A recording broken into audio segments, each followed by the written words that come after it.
Greetings, fellow Empyreans. I am Ashtarothi, the voice of New Eden, and it is day 2 of Abyss Week, May 13th, YC127, and this is the Eve Universe Show. Welcome, welcome, welcome, guys. Yeah, so Jeff and I were talking as the show was getting ready. Made me think, man, why is this not right? Hold on.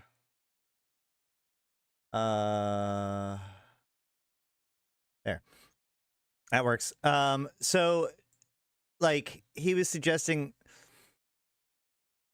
we'll talk about the Legion post today, but we were talking about was, like, with all the new corp rebrandings, I find it absolutely crazy that they haven't put in more corp logo possibilities as we're doing this new corp rebranding. It should be pretty easy to do that.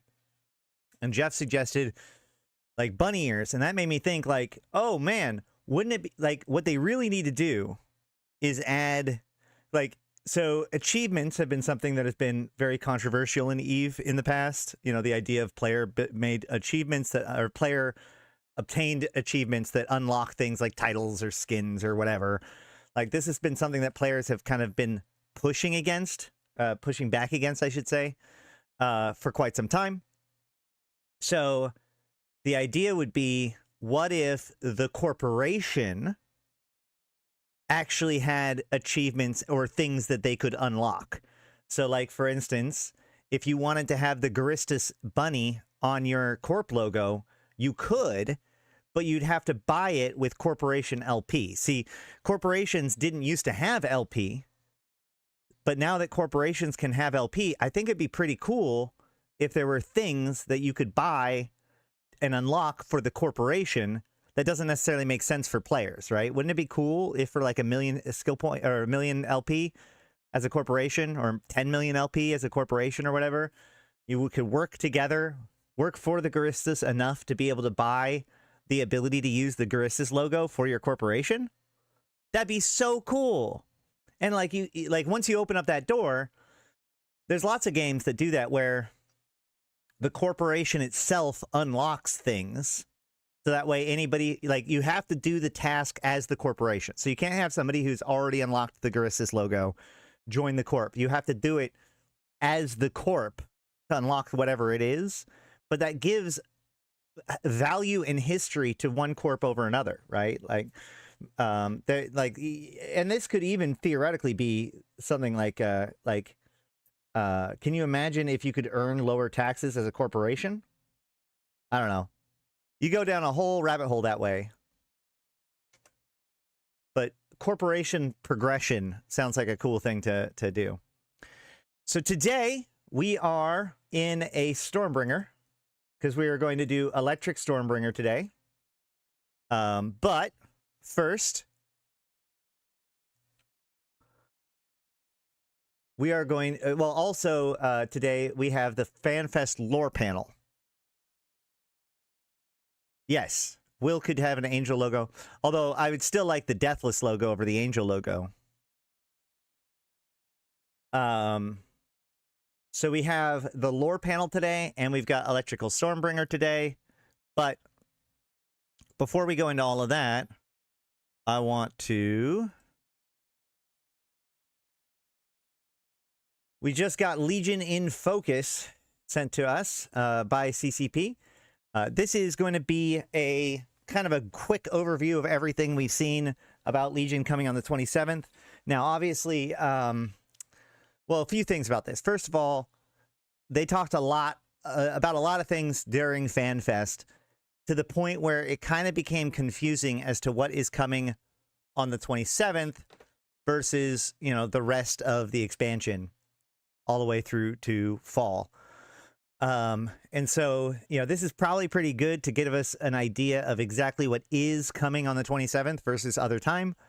But it's worth noting that, like, in Focus, like the idea of like Equinox in Focus, Revenant in Focus, Uprising in Focus, like these have been, this is kind of how they do things, where every week leading up to the expansion, they have a major dev blog that discusses usually one or two of the major features of that expansion. And then the final dev blog is like the director's chat about it, right? And this year, or this expansion, oddly enough, we only get basically 2.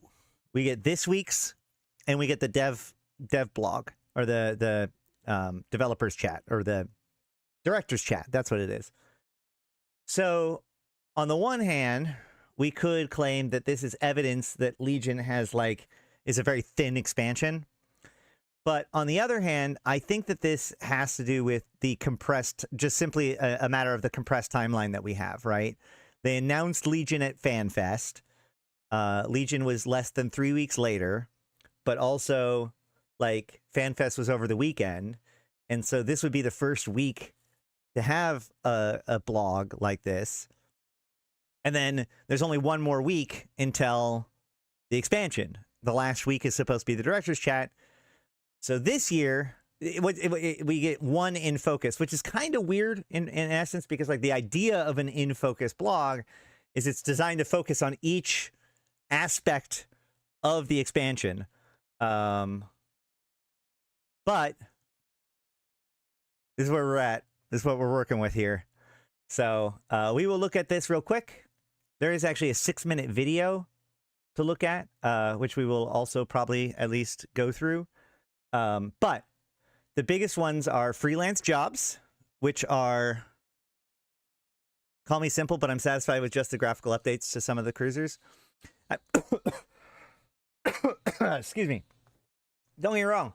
There are definitely cool things to happen in that, but if it was just a graphical update on cruisers, then it would just be a patch, not an expansion in my opinion. But we do actually have quite a bit of features.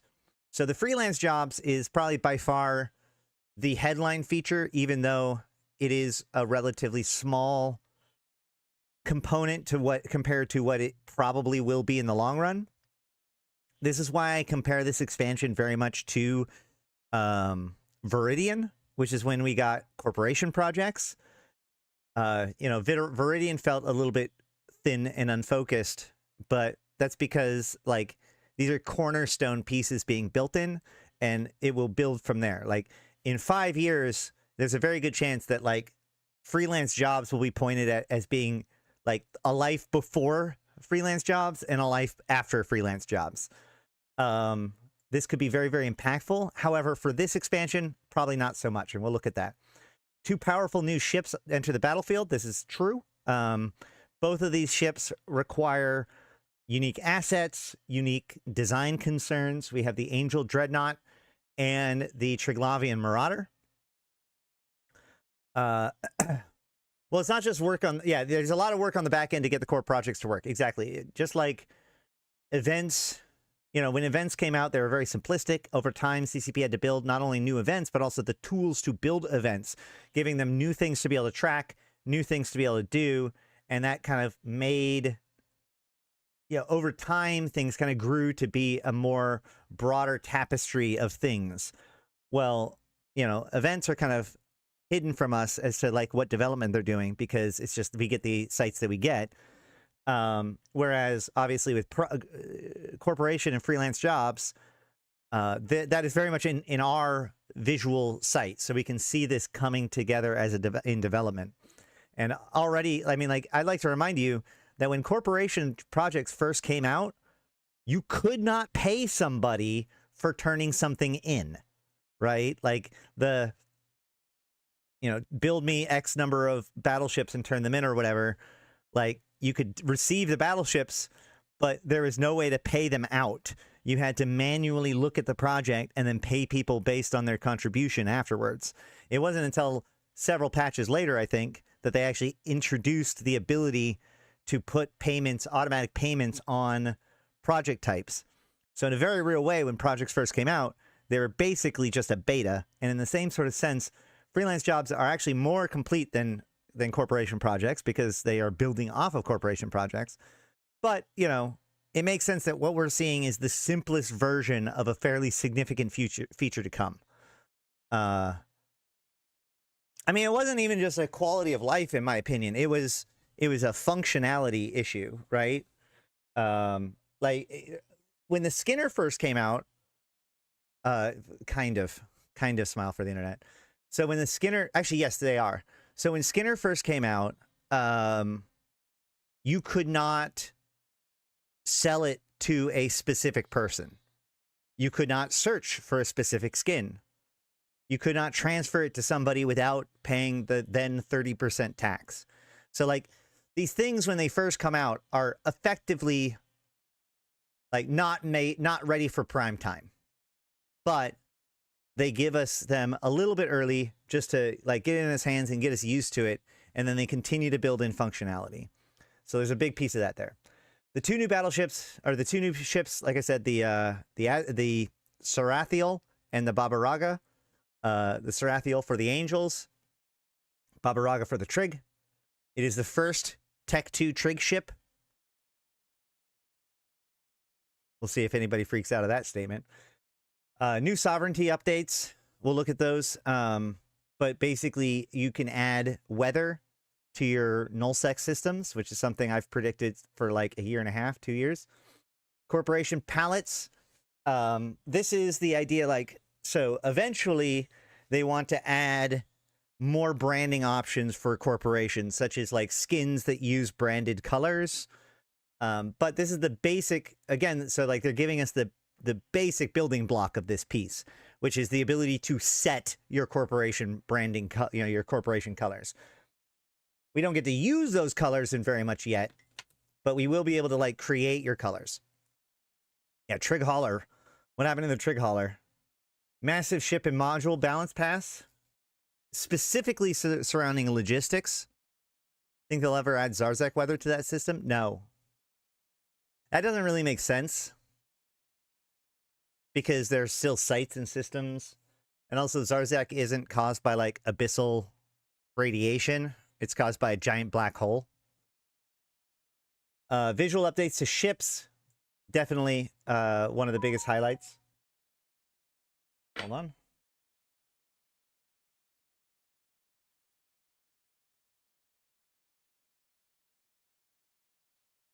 All right. You turn your star into a black hole. That sounds bad. Capsuleers, a new era is coming to New Eden in the Legion expansion, as announced in the Eve in the Eve keynote at FanFest 2025, releasing on the 27th of May. It'll introduce a host of new exciting innovations, adjustments, and additions. These include freelance jobs, new ships, sovereignty updates, and much more. Legion keynote, new ships and module balance. Oh, yeah, there are two expansion panels that were streamed on FanFest, one regarding new ships and module balance, and one covering the freelance jobs of the corporation palette. So we already covered the new ships and module balance stream. To dive even deeper into Legion, stay tuned for the Focus live stream on the 15th of May at 1500 UTC. So we will make sure to cover that when it comes out in 2 days. You can also check out the patch notes and director's chat stream coming on the 23rd of May. So that's the next week. The week before the expansion, we're going to be getting the formal patch notes and the director's chat stream. Legion builds on the foundations laid with corporation projects, adding freelance jobs to further empower corporation leaders and creating a free market for jobs, introducing a gig economy into New Eden. This is the great way to outsource and a fantastic opportunity to attract new members to your corp. My one concern about this is like not concern, but my biggest disappointment with this is even in the video, they clearly show how this could be useful, which is he takes a whole bunch of projects and he links them together into one meta project and then puts that forward, and then he can see all of the different pieces of their meta project and what their progress is. That's something I really would like to see, is the ability to kind of organize because like, wouldn't it be cool if you take the time to set up all of the projects to make a Sarathiel, right? All the mining that's needed to be done, all the reactions that's needed to be done, all of the, whatever. You make different projects for all the different steps, and you say, okay, well, this is a Sarathiel project, Angel Wings, right? And then later on, you do it all, you complete it, you're like, bam, I got my Sarathiel. Shouldn't you then be able to go like, do it again? And it creates a whole nother set of the projects in a cluster ready to go, right? Like, I feel like we should be able to link jobs together into meta projects. Anyway, freelance jobs are a real boon to new pilots, offering a player-driven source of ISK and experience, as well as guidance and purpose during those first steps.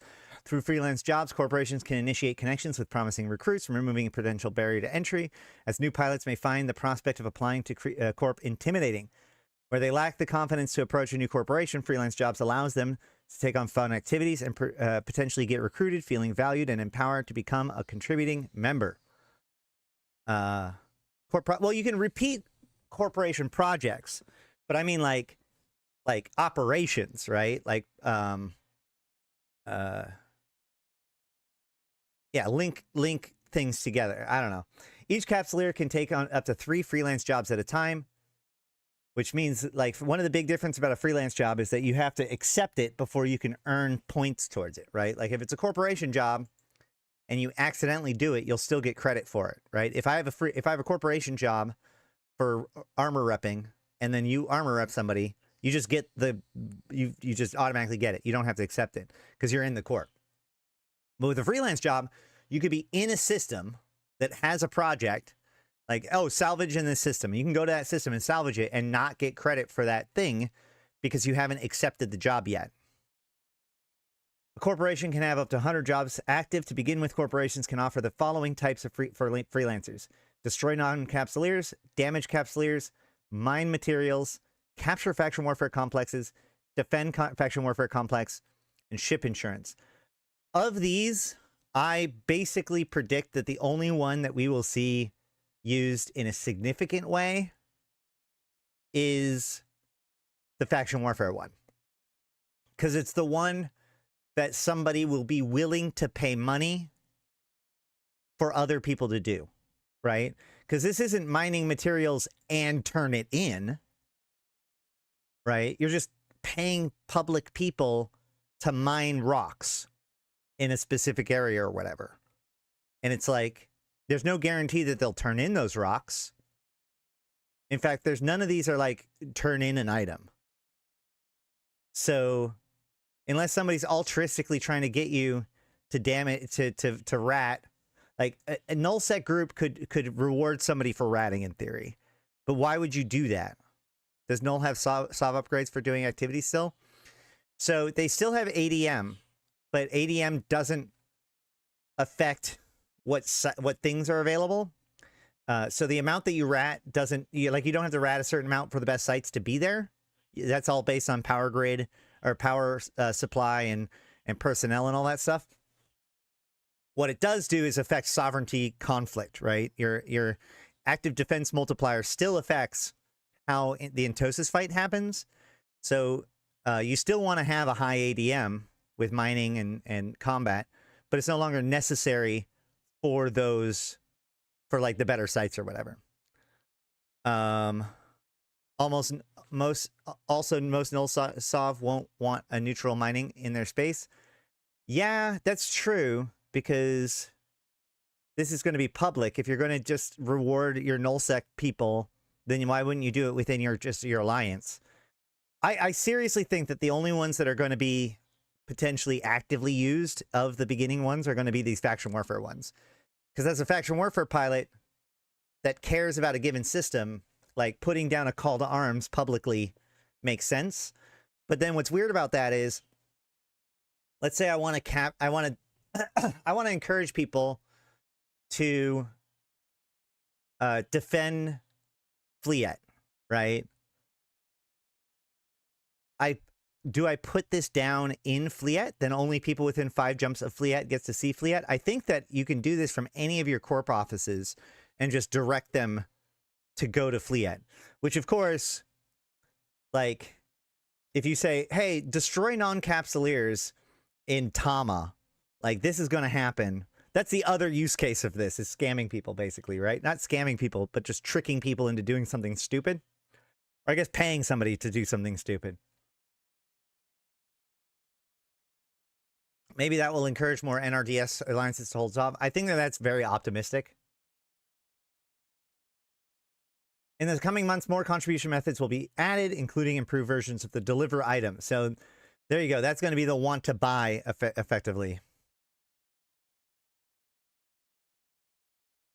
Yeah. Now, what's interesting actually is that the opposite is actually kind of valuable from what I saw, which is this is a good way to track people. Well, no, because even then you have to accept it. So alliance projects or corporation projects are still going to be the preferred one to be used. People are talking about putting up a corporation project for ratting in a specific system so that they can catch people that are ratting that aren't supposed to, you know, like when they're at war. Freelance jobs are designed to be accessible and rewarding for both corporation and the freelancer. Once a job gets published, it will be here in the corporation show info window, providing instant visibility. Freelancers browsing the opportunities window will see available jobs broadcasted within 5 jumps, making discovery fast and frictionless. Here's the thing about it being kind of incomplete. In 2 years, when it is more robust, it will not matter that it wasn't robust now, right? Like, as things improve, the fact that they were clunky before is going to matter less and less and less. Just like it didn't really matter that these projects didn't exist before, right? They can improve things once they are in and functional, but the fact that they are in a halfway state or kind of clunky isn't actually going to, like, it's not going to ruin anything. So CCP is encouraged to make the system as functional as possible, knowing that, like, they'll build up to it. But, like, if it takes a little while to build up to it, that actually ends up being okay. Just, I mean, the Skinner system was a little bit more controversial in the fact that, like, if you make a skin, like when Skinner first came out, you only had 1 pattern.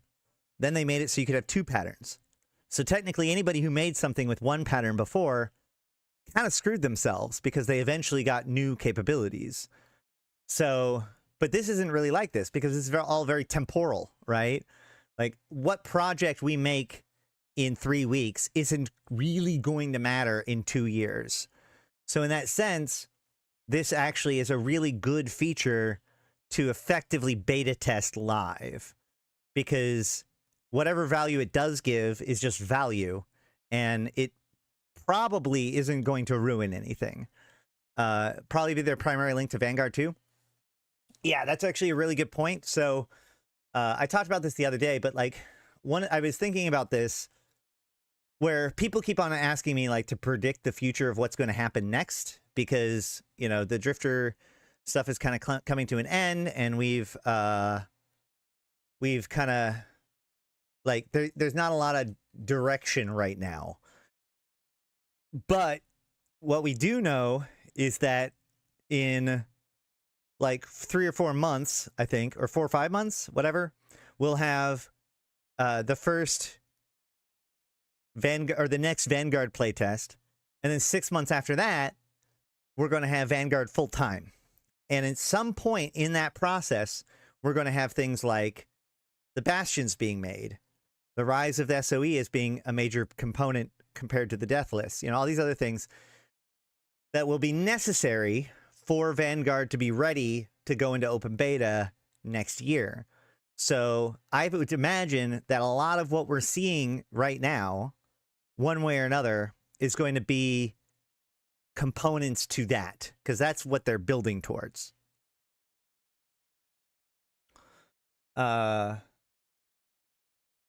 Corporations have a range of options when setting up a job. They can open it to all capsulars or apply restrictions such as minimum maximum character age. Each job can be broadcasted from up to 20 solar systems with rented office, letting corps target specific areas like rookie starter systems. Each job can be broadcasted from up to 20 solar systems from a rented. Okay, so you have a rented office. You can set it up to 20 jumps from the rented office, and then people can see it from 5 jumps from where it was broadcasted. Okay.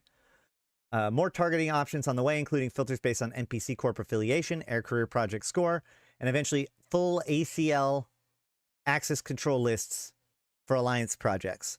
That is going to be, that's the big one right there. ACL control for projects, critical, really awesome. Everything should be ACL controlled.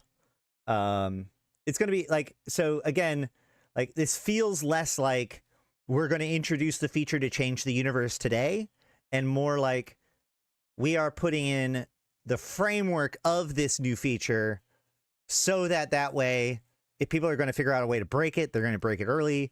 You know, this is like to check out, make sure that the overall mechanics of the feature is working correctly before they put in the stuff that really matters, right?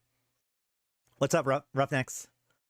New ESI endpoints for corporation projects will be added shortly after the expansion launches. See, even this video, even this post about like what's coming on the 27th spends a lot of their time talking about what's coming out after the 27th. Ugh. Any rate, 2 formidable new warships enter the fray with Legion, the Sarathiel and the Baba Roga. We talked about these. The Sarathiel is the first dread to use the micro jump drive, which goes 250 kilometers straight forward.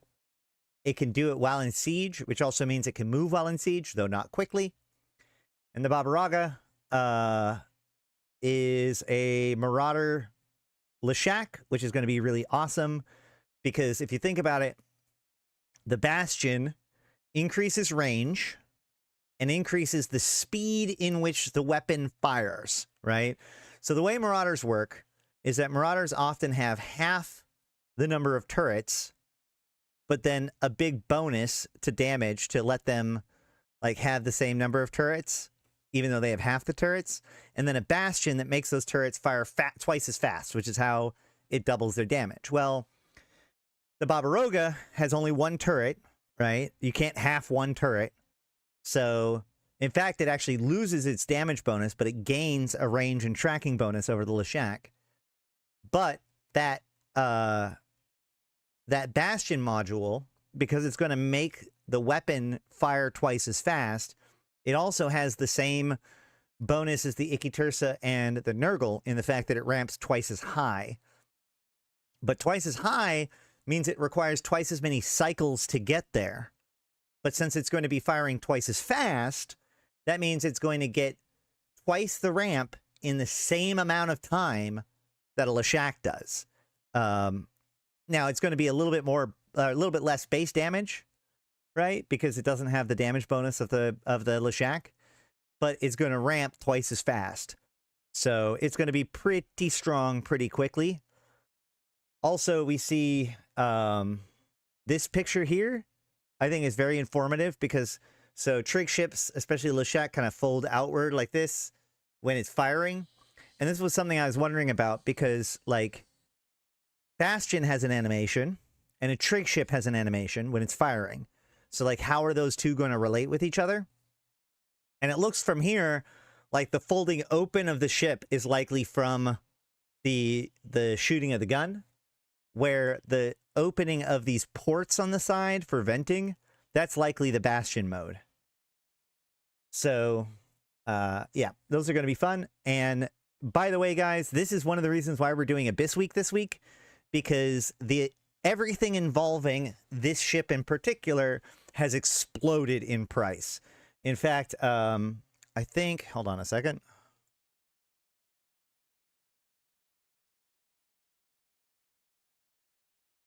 If we go to Eve Marketer, we can go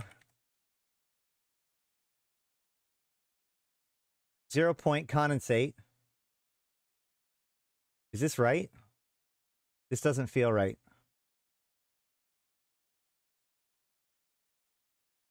No, this can't be right. It's higher than this now. This is old now. It must be. Yeah, this is saying Isogen 10 is, well, hold on. If we go to Jita, the Forge, yeah, 100,000, there you go. I don't think it'll have multiple disruptors. 100,000 ISK per unit for Crystalline Isogen 10 in Jita. You can actually see, this is how you can tell that the market is exploding right now, is because if you look at secondary markets, it's significantly cheaper than the main market because the main market is being sold out. It's going up in price. Secondary markets are slower to react. So we can see like the price like 70,000 ISK was fairly reasonable not too long ago. And now in Jita, you can't get it for less than 100,000. So,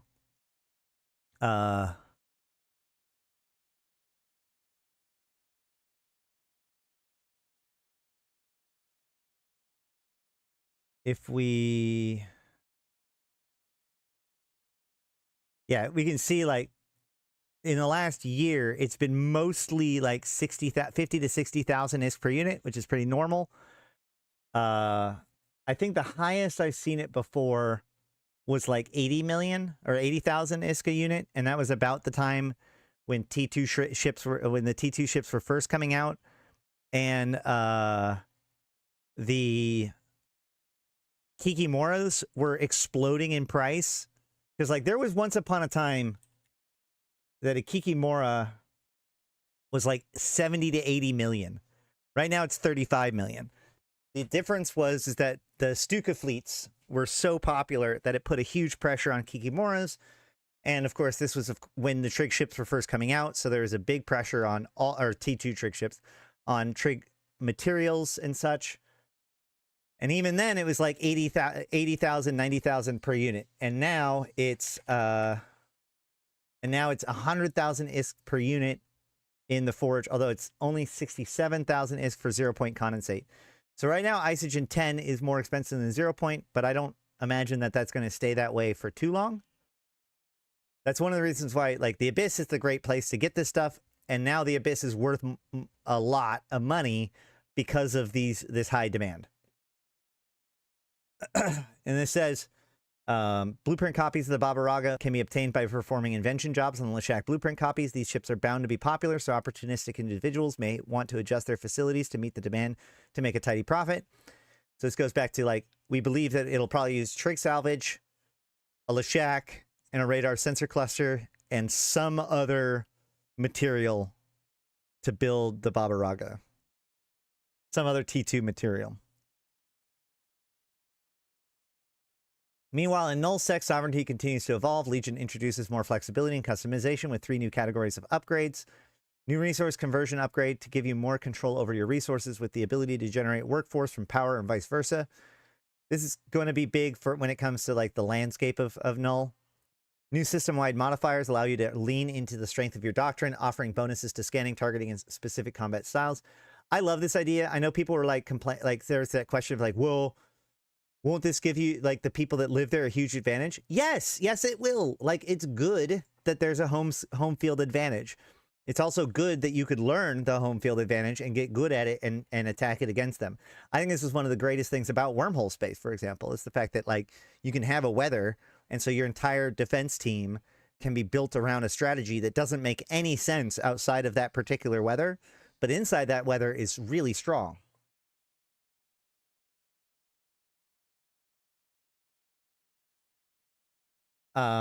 Exploration upgrades return, revamped and more rewarding than ever. These upgrade sites are not only boast improved spawn mechanics and distribution, but also feature guaranteed spawns upon installation and an escalating path chances across each tier. I want to run these exploration sites so badly. With new implants and modules rewards to uncover the strategic systems into true treasure troves. All the new best sites are coming to nullsec, which, I mean, I guess for years nullsec was complaining that everything was coming to highsec, so I guess fine. Taking over space becomes less of a grind and more of a strategic play. A single click allows you to assume control of all skyhooks in a system that you've conquered, allowing you to install upgrades and begin operations immediately without interrupting raiding windows or needing to destroy and rebuild infrastructure. Later this summer, ESI endpoints will reflect these updates to sovereignty dynamics, supporting third-party development and data visibility for sovereign-focused capsuleers. So this is the corporation color system, which allows you to choose your corporation colors via full RGB or hex code, which is really cool, instead of having to pick from a specific palette. Later this year, the corporation logo editor will also receive a major upgrade. Outgo the preset color swatches replaced by full feature color pick. Oh, wait. So the corporation logo editor isn't getting the color picker yet? I thought they were. So just the branding does right now. Recruitment will also get an overhaul later this summer. See, so much of this dev blog is still about what's coming not on the 27th. New custom invite messages, local time display in corp ads, and broader language options will make it easier than ever for corps and pilots. Okay, I'm going to say, like, look, I get that the FanFest keynote was full of that stuff. I get that the FanFest panels was with all that stuff. I get that the first Legion dev blog that involved all this stuff had all this or stuff that's coming later in the year. Legion and Focus should absolutely not have this stuff. They shouldn't even, in my opinion, they shouldn't even mention what's coming next in this, because when it comes next, then they can announce it when it's ready to come out. Like, this blog post, in my opinion, should have just been what is coming out on the 27th. And I hope that this isn't like a lack of confidence that CCP has that what they actually have for the 27th is enough, right? Legion makes improvements across the New Eden fleets, from strategic cruisers and logistics vessels to capital ships and beyond. This is a recalibration aimed at fostering more diverse engagements and deeper tactical play. Let me just summarize the overall changes in the balance. Things are going to live a lot longer, right? Especially during scarcity, several changes were made to make it so that things died more often. And a lot of those changes are going to get reverted, making it so that, like, and also with the Logi changes, just overall, things are going to die less.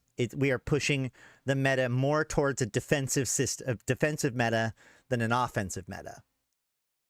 Remote repair gameplay is being retooled to reward risk and skill. Overheating remote repairs will now yield greater results, letting support pilots push their tools harder when the moment demands it. Logistic cruisers are receiving targeted buffs, while strategic cruisers support subsystems get additional power grade to accommodate more defensive modules and higher strength remote repairs. Yeah, I hate that feeling. I think that, yeah. I think that CCP should be proud of what they're coming out with and let what's coming next stand on its own. Cruiser hulls also benefit from this balance pass. The Thorax gains speed and power grade, making it more competitive in fast skirmishes. The Rupture receives refined artillery bonuses, bringing new life to a long-standing favorite. Across the board, cruisers and Tech 3 hulls have been given enhanced remote armor repair capabilities, with the later also receiving overheating bonuses, bringing new options for agile mid-scale engagements. The capital meta is also evolving. Fighter salvos from bombers and heavy bombers are being extended by 50%, increasing their field time before reloading. Meanwhile, space superiority fighters are seeing a decrease in damage to subcapitals, reinforcing their roles as anti-fighter specialists rather than general-purpose damage dealers. We talked about this. This is okay. There's actually special fighters to shoot subcapitals that aren't these. So I thought that was just making it so the carriers could punch down less. But no, there are still fighters that are designed for punching down. These are fighters to fight fighters. These adjustments aim to consolidate their identity and carve out more space for subcapital fleets. If only this fighter versus fighter conflict actually was fun.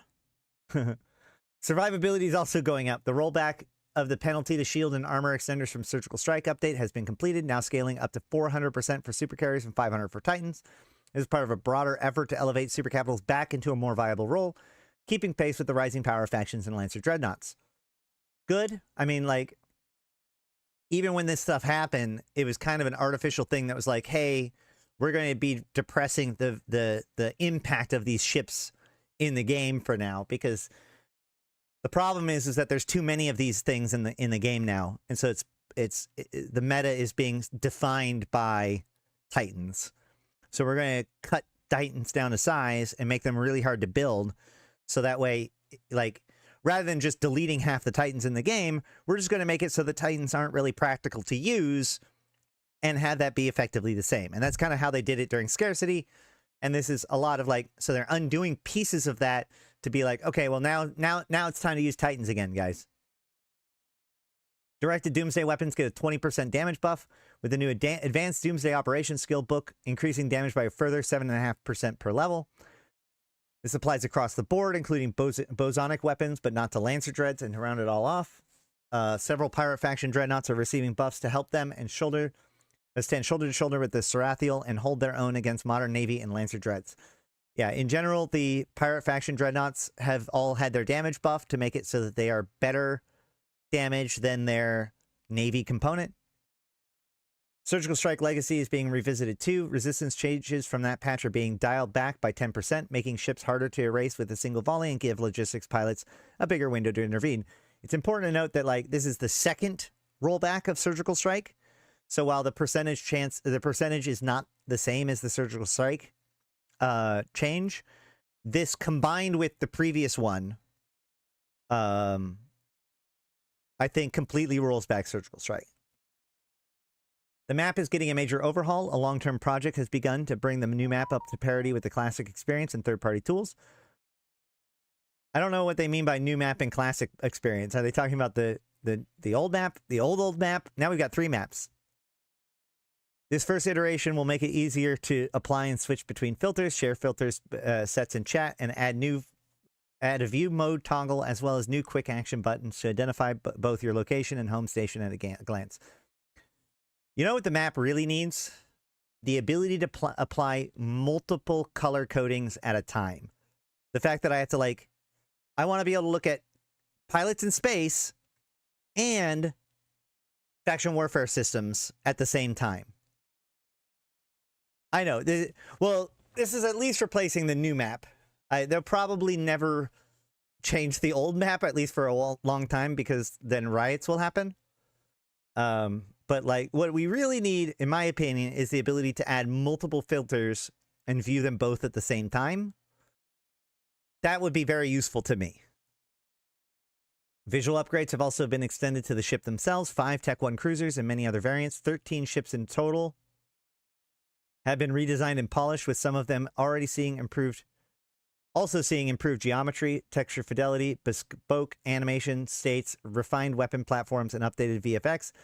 The accompanying balance pass ensures that they don't just look new, they fly new. So wait, hold on. So we have Deimos, Phobos, Thorax, Mauler, Sacrilege,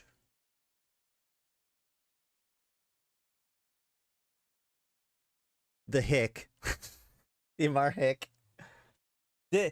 Does 13 include the Vigilant? That's what I want to know. I just want to know if the Vigilant's getting updated, because I cannot wait for all of the Thorax holes to get reworked and then the Vigilant still look like the old one. That would be amazing.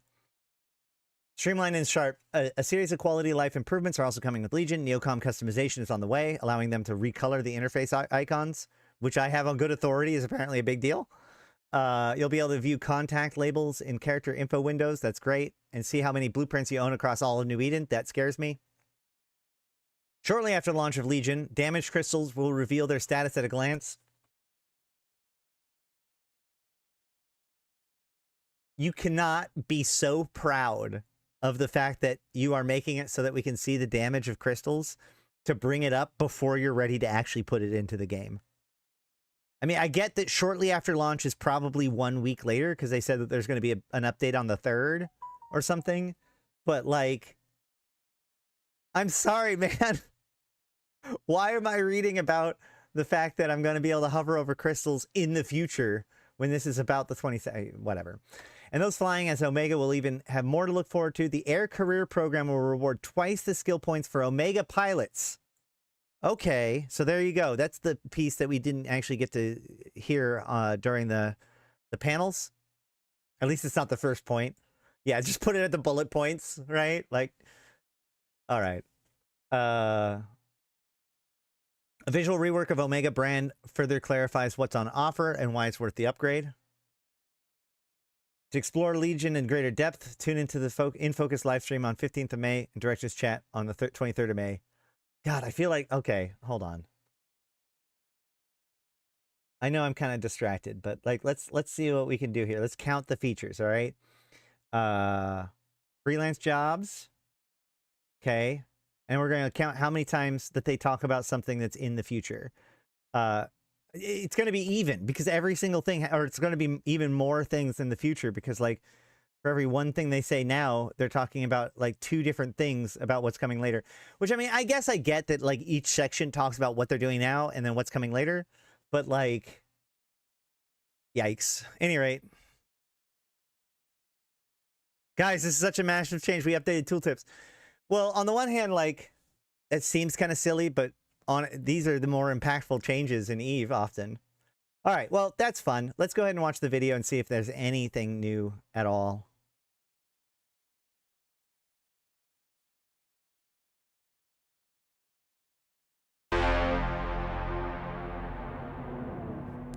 To achieve anything meaningful in Eve, you need to cooperate with others. You know corporation projects that allow structured collaboration within corporations. The evolution of that concept are freelance jobs. Now, you will be able to complete tasks and challenges and get rewards from any corporation, allowing you to pick and choose your opportunities. If you are the I agree with that, Waffles. Like, yes, they are trying to get ahead of people calling the system crap because it's incomplete. But at the same time, like, if everything that you're talking about is how great it's going to be later, then you're really bringing into focus, how thin what you are coming out is, right? It shows a lack of confidence in the content that is coming out on the 27th. CEO or a recruiter, you will use this tool to advertise your corporation and to select recruits. And if you are looking for a corp, the freelance jobs will allow you to collaborate with others and show off your performance. This will be a gateway to getting recruited into a corp, into an alliance, to be able to leave your mark in the universe and make new friends. All this can start with a single job. Each corporation can have up to 100... See how he, in the video, clumps them together and then sends them over and it's like, this is one big operation? Like, that's the upgrade to the corp projects that I feel we need. And I'll let Thranz chime in whether or not he agrees. freelance jobs active at a time. And for each of those jobs, you can set some limitations, as in who can access them. Initially, you will be able to create 6 types of jobs: ship insurance, deal damage to capsuleers, destroy non-capsuleers, mine materials, capture factional warfare complex, and defend factional warfare complex. All these methods work the same as they do for corporation projects currently. I got a weird question. Do you want to physically stab the jobs with your hands in VR? Unironically, Jeff, yes. Yes. I love VR. Like, I'm the wrong person to bait with that one. Although I think you probably know that because of what I was talking about when it came to Dust and the... not Dust, Vanguard and the headquarters stuff.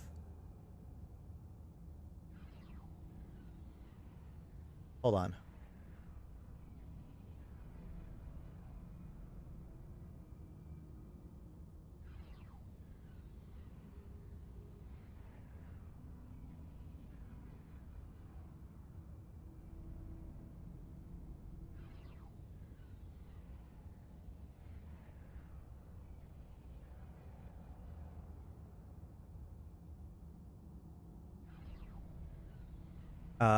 Tizai Masters. I thought it was just a baiting question.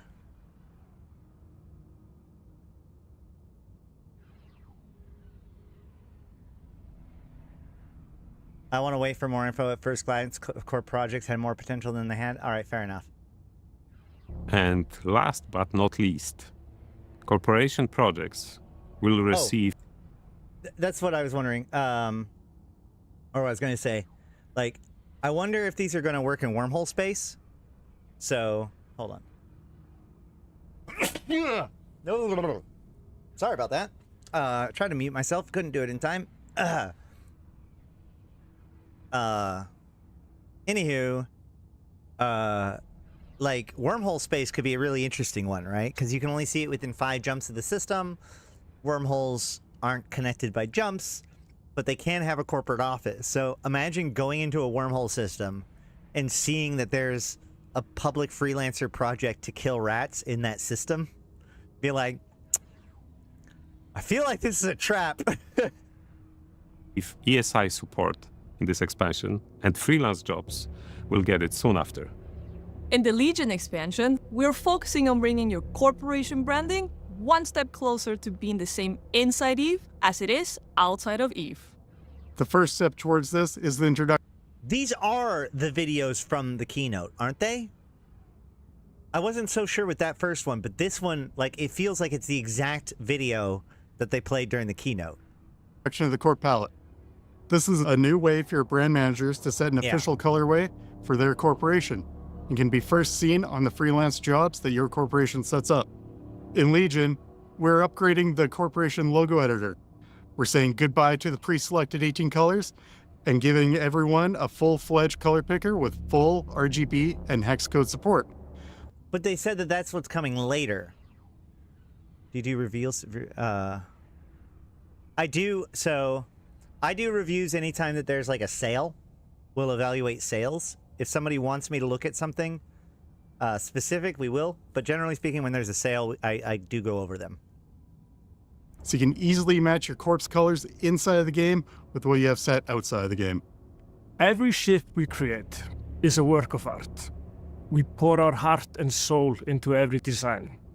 Modernizing your ship fleet is always on our mind.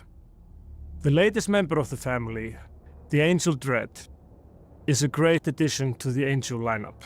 In this iconic design, we really push the boundaries with different states of the ship, VFX, and the design language. We really look forward to seeing it in action. The Sarathiel is a new Angel Cartel faction dreadnought, enjoying powerful bonuses to capital projectile weapons, and the unique ability to use capital micro-jump drives even while its siege module is active. We're also buffing existing pirate faction dreadnoughts to bring them up to par with the Sarathiel, and help them compete on the modern battlefield against Lancers and Navy Dreads. The Barbaroga is the Triglavian Collective's take on the Marauder, combining many of the strengths of Empire Marauders with the power of the Leshak. It enjoys bonuses to disintegrator tracking, optimal range, and max spool, as well as the repair bonuses and stronger resistances you'd expect from a Marauder. When its Bastion module is active, the Barbaroga is the new record holder for peak subcap DPS. We want to give you... Okay, so hold on. We got to see that there, right? So this here, it's folded outward, but it's not in Bastion, right? You can see that it's... And one of the things that's interesting about this is that I think this is the very first time that a ship has two different animations that can happen independent of each other, right? Because like this one, it folds out when it's shooting, but then if we look at this one earlier, you can see that the plates have slid open. So the plates sliding open must be the Bastion mode, and it unfolding is the shooting mode. Bonuses and stronger resistances you'd expect from a Marauder. When its Bastion module is active, the Barbaroga is the new record holder for peak subcap DPS. We want to give your corporations more customization options in your space setup, and part of that includes adding 3 new categories of sovereignty upgrades. First, we are giving you upgrades that let you generate new colony resources by utilizing existing ones, allowing your corporations to have even more flexibility. We are also adding new upgrades that apply new effects to ships within your system, giving you new tools to redefine your area of space. For example, you could install a gamma effect to benefit your shield doctrines or a plasma effect for your armor comp. Finally, in Legion, we will be adding back an improved version of the exploration upgrades that spawn data and relic sites, complete with new dungeon distribution mechanics that will affect the spawn rate of these sites for several systems instead of just one. We also recognize those of you who fight to take over space and conquer systems. Can there be mining bonuses? No, they already have the mining sites. But end up with an extensive logistical laundry list that involves nuking all of the existing and perfectly good skyhooks owned by your enemies, and then having to... Hacking sites do despawn after only like one can or whatever gets hacked. It takes about 45 minutes for a site to get recycled without it being fully completed. Rebuild all of them for the good of your corp. Who has time for that? We get it. You're tired after your day of conquest. So to help you out, we are adding the ability for you and your corp to immediately capture existing skyhooks and make them your own for a fraction of the cost. Yeah, the argument about cherry picking has been going on forever, but I remember Eve Scout put in quite a bit of work to basically prove that a site, once it's partially completed, will despawn within 45 minutes and get recycled. So cherry picking is not like that big of a problem. Also, like, exploration PvP is a real thing, right? Like, if you're coming, Explorer A and Explorer B are both exploring in an area. Explorer A cherry picks a site and then moves on. Explorer B finds that site. Explorer B is following Explorer A. Explorer A wants Explorer B to not catch up. So keeping them busy with cans that are bullshit is advantageous to Explorer A. So cherry picking is just part of the thing. There's nothing. Explorer A doesn't owe Explorer B anything. For the Logic Bros among us, we're also making improvements to remote repair gameplay. Remote repairers will now benefit more from overheating, giving an edge to support pilots who are willing to take the risks that come with pushing their modules past the red line. I feel like stressing the fact that I do not cherry pick at all, but mostly because I like the hacking minigame and I feel like it's important to practice it.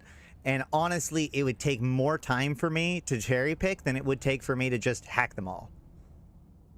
Especially since I use a pounce to warp between the cans. So it's not like I'm traveling a whole bunch of distance. I'm like just hack, hack, hack, hack, hack. Like, it would take me more time to sit down, and I lose a module slot because of that. Like, cherry picking to me just doesn't make any sense. Not that it's good or bad or whatever. I push back at anybody who like demonizes cherry pickers because, like I said, like, it's in the same line of like cherry picking gankers, like, or sorry, like poo-pooing gankers. Like, it's a valid aspect of the game, and you know, it's everyone versus everyone. So there's no reason why explorers should be polite to each other. Like, come into my site while I'm halfway through hacking it and see whether or not I'm friendly to you. Logistics cruisers are also receiving new buffs and bonuses, and we're adding more power grid to the strategic cruiser support subsystems. Some Tech 1 cruisers are also receiving buffs, including additional speed and power grid. Can you imagine a guy on Christmas, like a kid coming out and like shaking all the boxes, figuring out which ones are socks, and then just like opening up the ones with the video games in it, and then just leaving all the boxes with socks and stuff behind, and just not even opening them because it's like, oh, never mind. I don't want that Christmas present. For the Thorax, and a new and improved set of bonuses for the Rupture that make it an even more exciting, affordable artillery platform. In the Legion expansion, I still opened the socks, and I still acted appreciative of it. Leave the sock boxes for the siblings. Yeah. Switch the tags around. That'd be amazing. we've also redesigned 5 Tech 1 cruisers and their variants. 13 new ships in total. These hulls now have a sleek modern design, higher model and texture quality, designed weapon platforms, animation states, VFX enhancements, and hold on. 1, 2, 3, 4, 5, 6, 7, 8, 9, 10, 11, 12. Wait, 1, 2, 3, 4, 5, 6, 7, 8, 9, 10, 11, 12, 13. Guys, I don't think that I think they might have forgotten the Vigilant. Like, I have an older sister. I legitimately think that they might have forgotten the Vigilant. That's funny. God, I can't wait. Let's pass. So keep fighting the good fight. Conquer space, make it your own, and keep the war effort going. All right, well, that's it for Legion in Focus. Awesome. Let's go ahead and jump into what we're doing today. 3 ships. What other ships was not in there? What other ships are missing, Malik? That's true. I mean, I'm getting to that age where it's like, oh, you got me a tie and a mug? Navy Omen and Fleet Scythe. Wait. Is that really true? Yeah, you're right. Yeah, you're right. Whoops. Hey, I'm single. No, I'm just kidding. I'm not kidding, but like, Anyway, this is the electrical Stormbringer. Let's dodge that one.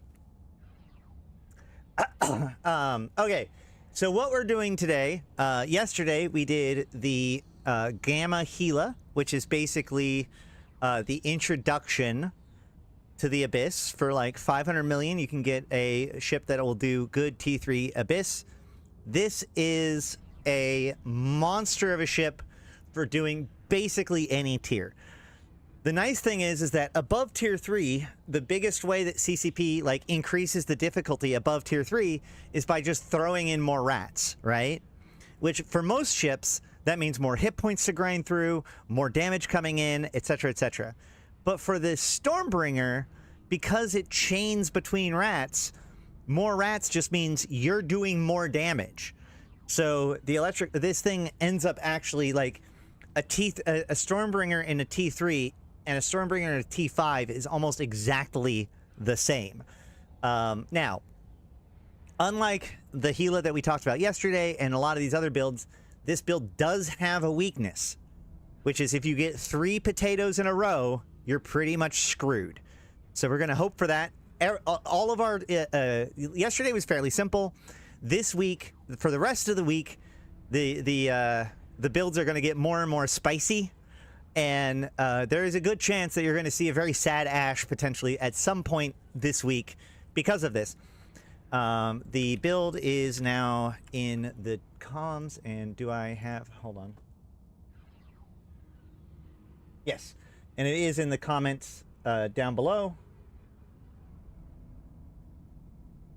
So, this build is probably the most brain dead of all of the Abyss builds, because it has an incredibly strong tank and a Bazat that will kill basically everything at the same time. When using a single Stormbringer with the weapons chained to its own drones, if it had drones, it would, but it doesn't, so it doesn't. No, Waffles, there are fits that basically, unless you pilot them wrong, you will not lose that ship. Like that Abyssa, that Gila that I showed yesterday, as long as you're sticking to T3 or below, you basically won't lose that ship unless you mess up. And the upgraded fit for that is the same all the way up to T5. You know, Fonsui back in the day when he was building that one, he tested it in every single like the most extreme abyssal situations that you could get into, because we had test server access back then. Anywho, so we're going to jump into this. So this is an electrical Abyss. Electrical doubles our capacitor recharge rate and reduces EM resistances. So for this fit, we have our Vorton Projector, which is our primary damage dealer, and we're using Galvasurge. Now, you can use Electroshock or Electroshot, but like, if I remember correctly, it's a lot more expensive. If I remember, there are other ammo to use for long range stuff, but we're just going to go with Galvasurge today. I saw a fit that does use an amplifier, but that usually isn't necessary. We've got the 3 Vorton tuning systems to maximize our damage. And everything else is good to go. It is cap stable, even though it's an electrical, but that also basically just makes you almost immune to newts. So let's go ahead and jump into it. We're going to start with T4, just so I can get my practice on. Also, there is worth noting, I am using mid-grade crystals. I'm hiding all of my stuff. Mid-grade crystals. But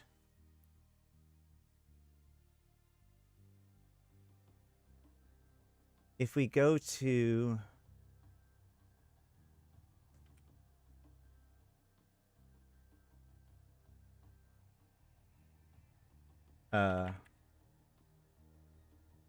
so here's the weird thing. Crystal Omega. So if we grab the low grade Crystal Omega is 216 million. But the mid-grade Crystal Omega is 267 million.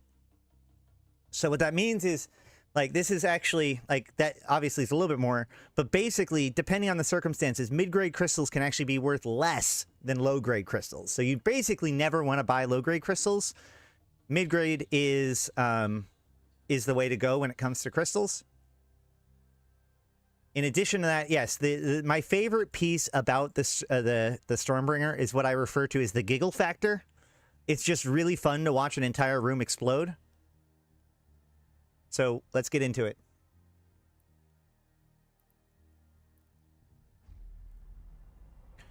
Once again, when my capacitor flashes, it's time to turn on all my modules.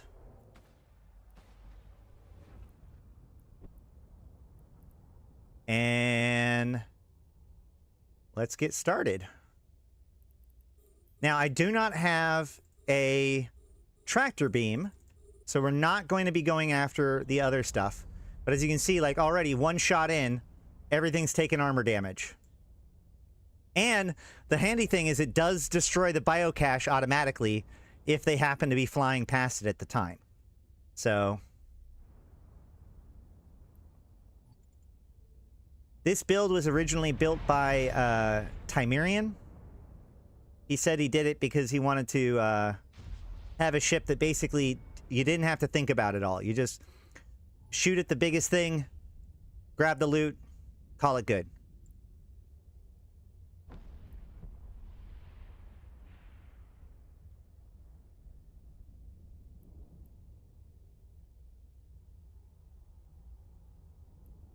And the fun thing is like watching all of them die at the same time.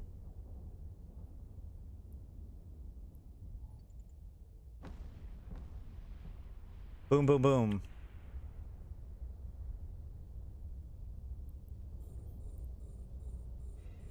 See, there's a harrowing Vedmak here. Barely even noticed it. 7 million for this one can. So this is T4, and you can see that the first can, each can in a T4, like each stage triples the reward. So in this case, a single can basically be the same price, or the same as an entire run at T3. Now again, if you get triple potato, this ship dies. You could theoretically be able to survive triple potato, but it takes like everything be mutaplasmid and tripped out. And it used to be that you couldn't use damage mods, like damage drugs, but I think you can now. So you could theoretically take some pyro or whatever. But you saw, like, that was a high damage room, and it didn't even scrape me. So here I'm going to lock the biggest targets. Just start shooting them.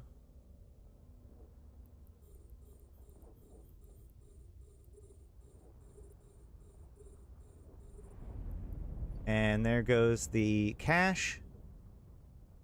Even with pyro, well, there is a way to kill at least, I think, the T4, maybe the T5 potato, if you have like the faction stuff that they came out with. Yes, it is a very small chance to get that combination. So you will almost certainly make your money back before you manage to hit 3 potatoes. But I try to, be advised, there is a room that just kills this fit. Or there is a combination of rooms, I should say.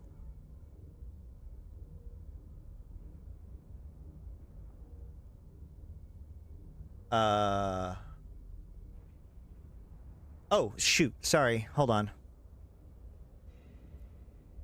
That's why.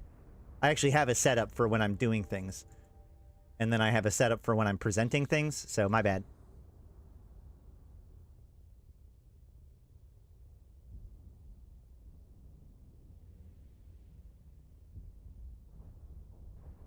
The event ends in 2 days, so today and tomorrow are the last days to make progress. We still have BPCs for people if they need them. Yesterday, I made 200 points in like less than an hour using that method.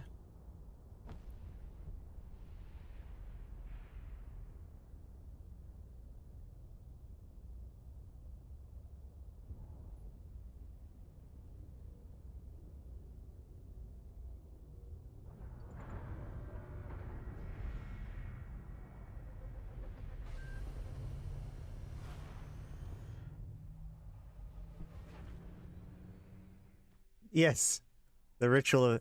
Oh, here goes more harrowing Vedmax and stuff. Normally, this would be the kind of room where I'd be like, oh no, this is going to be spooky! We'll see how much damage they actually do to me. This is triple harrowing Vedmax. This would be a very deadly room under most circumstances. But as you can see, it barely tickles the Stormbringer. Mostly because the Stormbringer's biggest vulnerability is going to be EM. And, like, Vedmax don't do EM.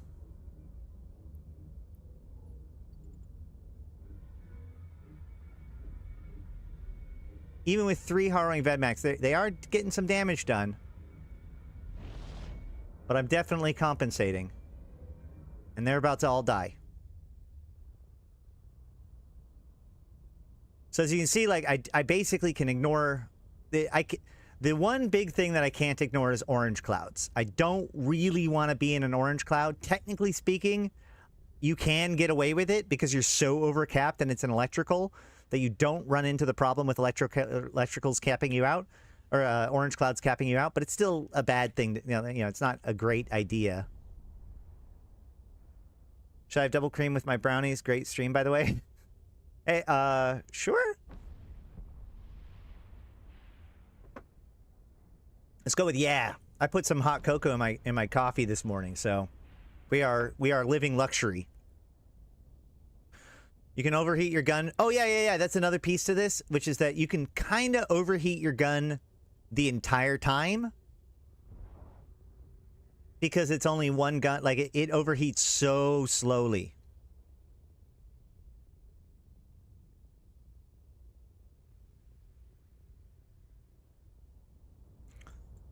Now, one thing to pay attention to is like that, like if one rat is closer to the center, because it seems to me like it doesn't chain like you would think it would chain. It chains more like you have the main target and then it spreads from there.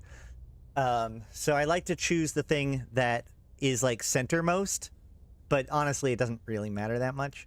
What about the Skybreaker? The Skybreaker is garbage. No one has ever really come up with a good use of the Skybreaker in practical application as far as I know. Anywhere. Technically speaking, I have seen a squad of Skybreakers do a lot of good in faction warfare. If you have like a fleet of people warping in at the same time, it can be pretty fun. But short of that, no.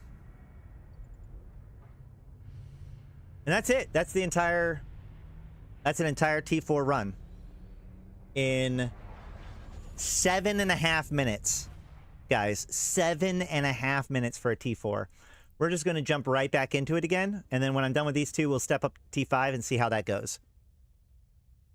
I think we'll step it. I think I have T5s here.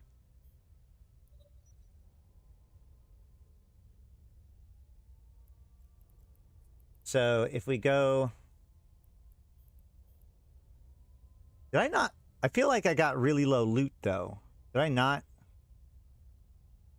Did I not pull loot from one? Did I fail to pull my loot? I thought I did. That's weird.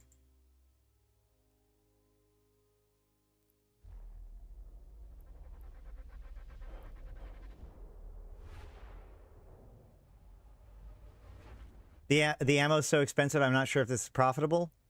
Well, if you're doing T5s, it absolutely is profitable.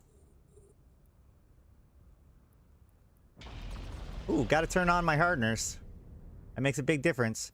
Drifter. The Drifter battleship is here.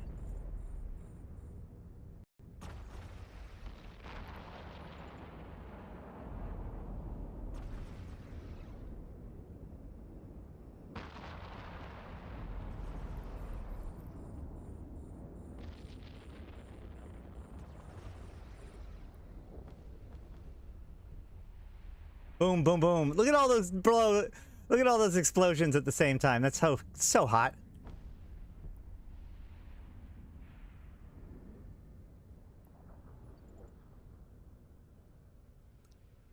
Okay. I love shooting one and having a different one die. It's funny. So fun fact, while the Charybdis is like a big deal under normal conditions, first of all, as you can see, I'm basically just ignoring their ability to shoot me. My tank is good enough. But also, the Drifter battleship has 0 repair. So while they are damaged, you're not like in a rush to kill them. So I killed everything else in the room first.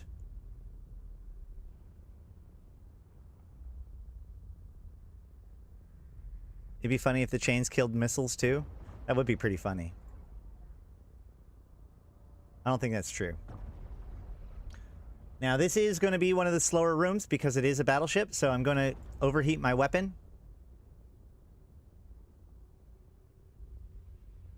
There's no real reason to do T5s unless you want to learn how to run the Abyss. The risk of getting potatoes is the same, but the reward is way lower. Are you talking about T6? So you should be doing T6 is what you're suggesting? That is technically true.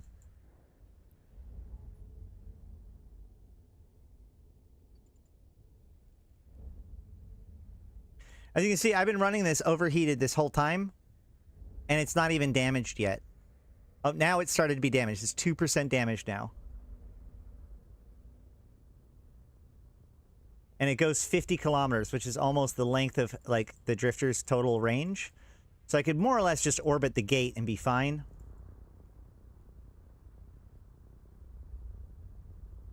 Yeah, T6 all the way. That's true. Yeah.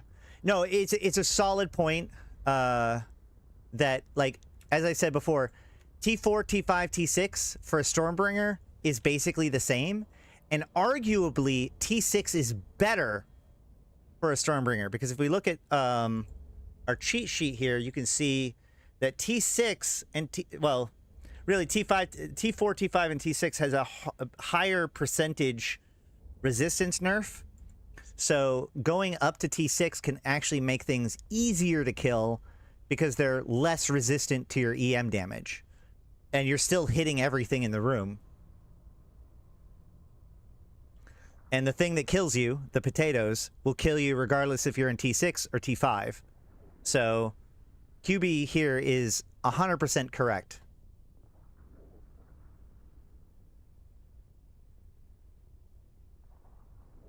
So even with this Drifter battleship, this took me 4 minutes. The answer, it is assumed that if a room takes more than 6 minutes, then it is a kill room. Because if you get 3 6-minute rooms in a row, that's 18 minutes. That gives you less than 2 minutes of leeway. So a 6-minute room can be considered a failure. Do I have max skills? I should.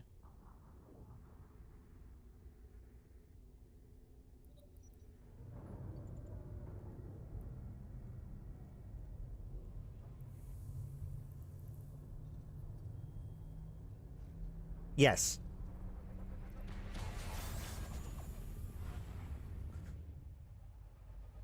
The Marshal room, I've actually died to a Marshal. So remember those Tesseras that I say are super fucking dangerous and you need to kite them? Yeah, not with this ship. Although, a Spark Grip is kind of scary. I just need to wait till one of them is within 59 or 49, and now they're all taking damage.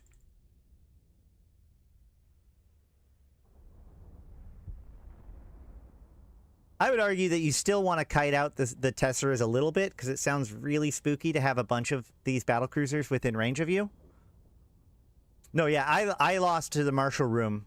I still feel like I did something else wrong, but technically speaking, I did lose to the Marshal room by damage.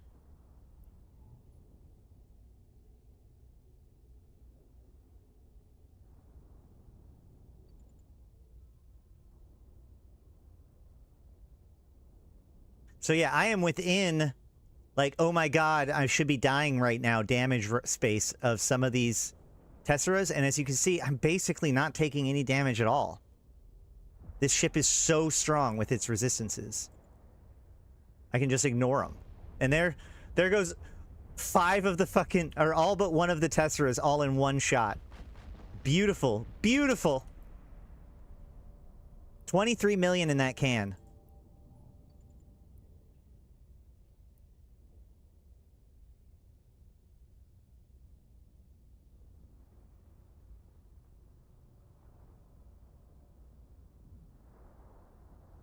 I wonder what a T2 Eden Con would look like.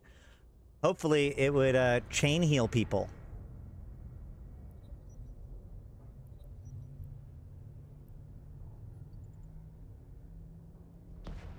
So I'm in room 2 after 7 minutes, 6.5 minutes. So just dunking these sites. More harrowing Vedmax. Easy peasy. Look at all these rogue drones die.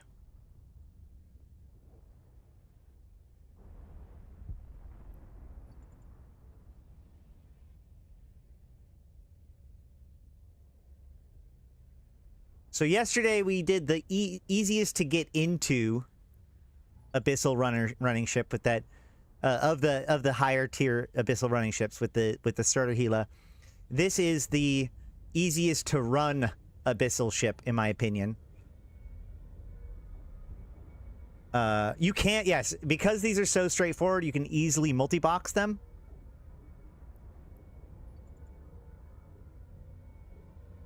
Is it worth carrying an MTU for the T6? So the problem is that you're running the site so fast that basically, like, one of the things that we've actually considered is putting a micro warp drive on it instead of an afterburner, because a lot of times the only thing slowing, you down in the site is how long it takes for you to burn to the gate. Like, just pay attention to how many times I have all of the rats dead by the time I get to the gate. So the extra time it takes to deploy an MTU and then go out and shoot things and then wait for it to be pulled in actually, like, still extends your time a little bit too much. You might as well just keep blitzing sites. So no, I would actually not use an MTU.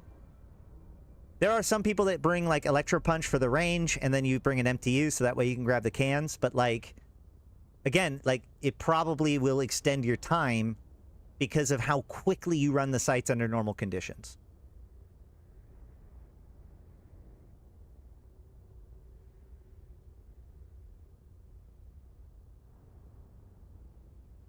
Now, another thing about the Stormbringer, because people are talking about how expensive it is, like, if you're going to be getting into Babaraga building, you're going to need to kill Triglavian ships in K-Space and Pochfin in order to get the salvage.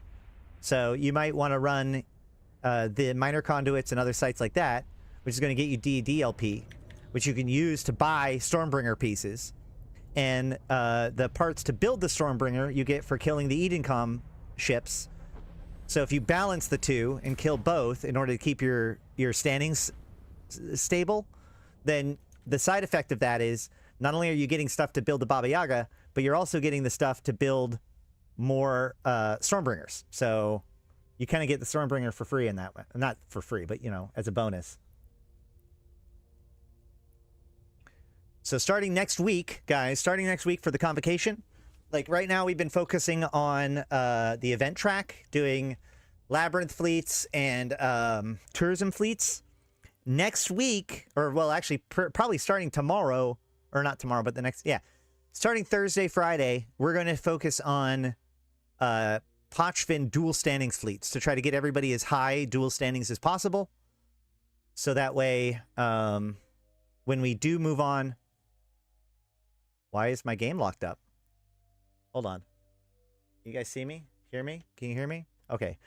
My game's locked up because I tried to open something that had too much stuff in it. Got it. Warp drive active. Yes, for T6, I like to loot everything, deploy an MTU right next to the gate, shoot the cans with long range, get a bit away from the MTU because it'll damage it with the chains. Well, there you go. Now you have both sides of the argument. I do carry an MTU in my Dark Cerberus.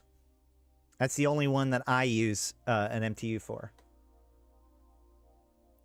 I did get a Skinner Studio Supplies. What do we have here? Ooh. Hey, I got an unlimited Skinner component. That seems good. That feels really good. Wait, hold on. That feels good. Let's see what this one does. Wait. Stellar... What was it called? Stellar White? Satin? Unlimited. Oh. It's 3 million.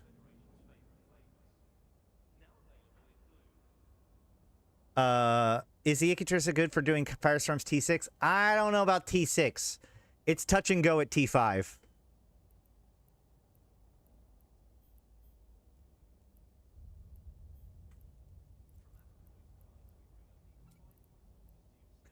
All right, we're going to go with Raging Electrical. We're going to do some T5. Do I have a T6?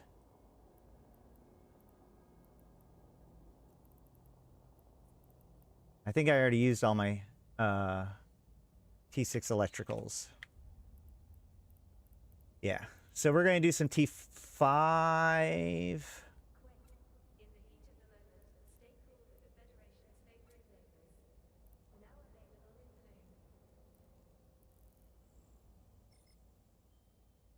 Trig ships don't even do their own abyssals. I mean, they do, but like you got to realize that T6 was never really designed to be something that can be cleared consistently. Like it was always supposed to be like super hard. Let me repair real quick.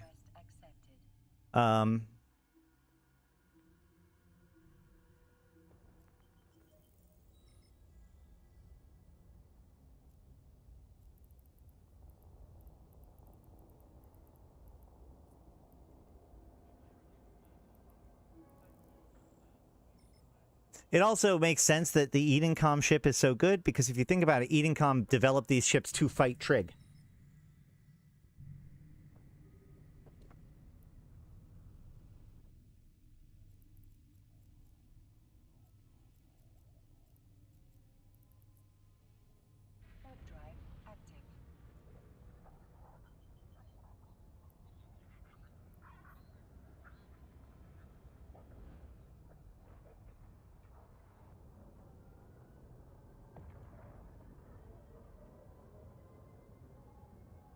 We will be doing Icatursa's... Probably we'll do Cerberus tomorrow, then Icatursa, and then end with the Vigilant. What is the head cannon for flying Edencom ships? Look at this, like, did you see it in Warp? It's a triangle. I jokingly call the Stormbringer a Triglavian ship. Because when it warps, it becomes a giant triangle. Also, I'm currently using the police skin because I wanted to show off like the lights on the police skin now. Like you can see the lights on the actual ship hull itself in a really cool way. You can see the lights rotating around. They did a really good job fixing the lights on the police skin. But normally when I fly a Stormbringer, I go with this skin and call it my trig ship. That's how.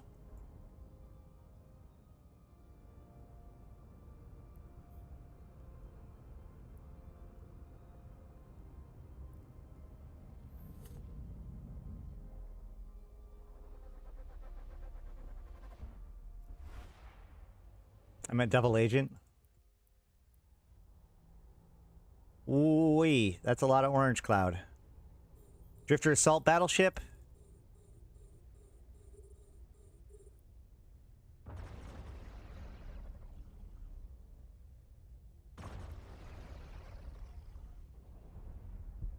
We're going to go after the Ephialtes.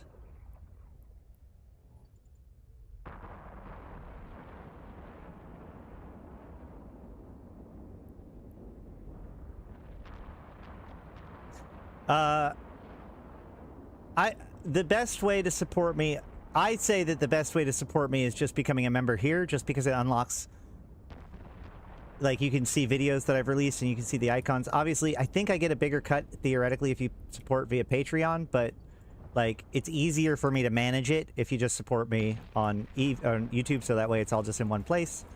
That said, you know, this week I've been trying to make it to my payday. So if you want to just PayPal me, that's always good.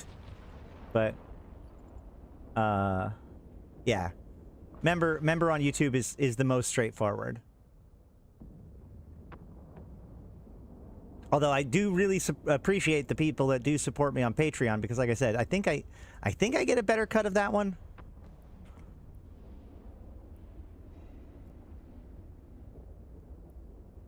$14 million in this one can.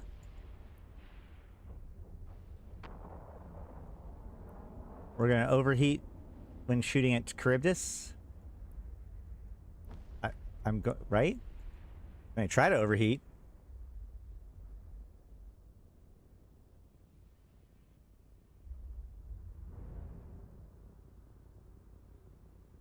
Also, Ashrathi works for herself. She's pro Capsuleer. In fact, you know, she's seriously considering no longer supporting or like supporting the Triglavians less. She's very fond of the Deathless. The Trig, she tried to work with the Trig, but the Trig are, you know, kind of shut her out. Not really a good neighbor.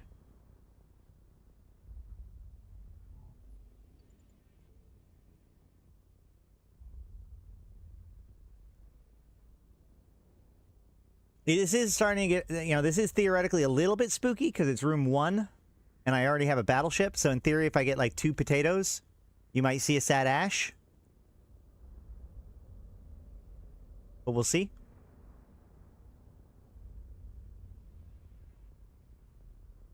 Does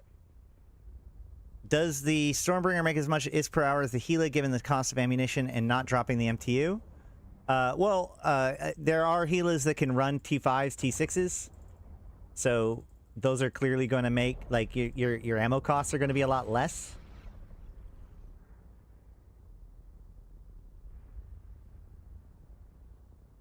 Galente, yeah, I think that's going to be the next thing that happens. That's the next shoe to fall. Is the Galente elections is going to be kind of the next source of destabilization and drama within the Eve story.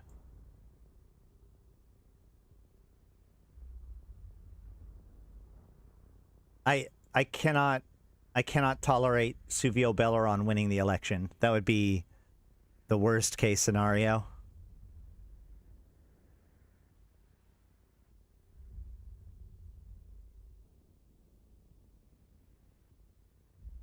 But remember, the Stormbringer is not trying to maximize the ISK per hour.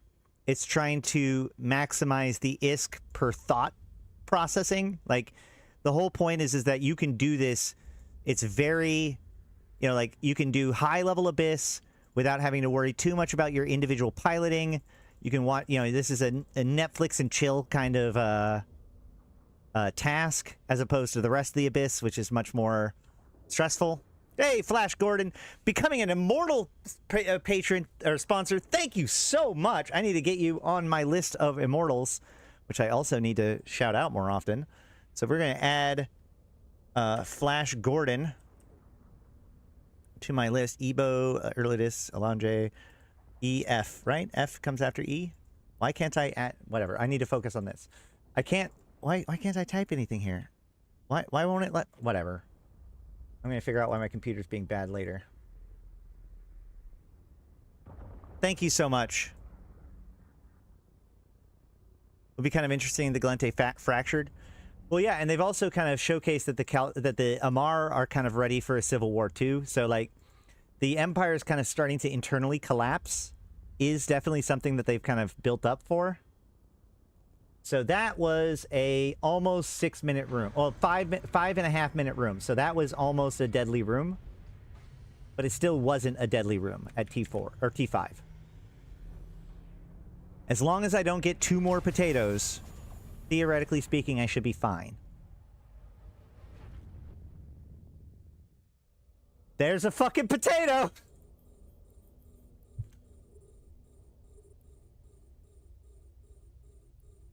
Well, okay then.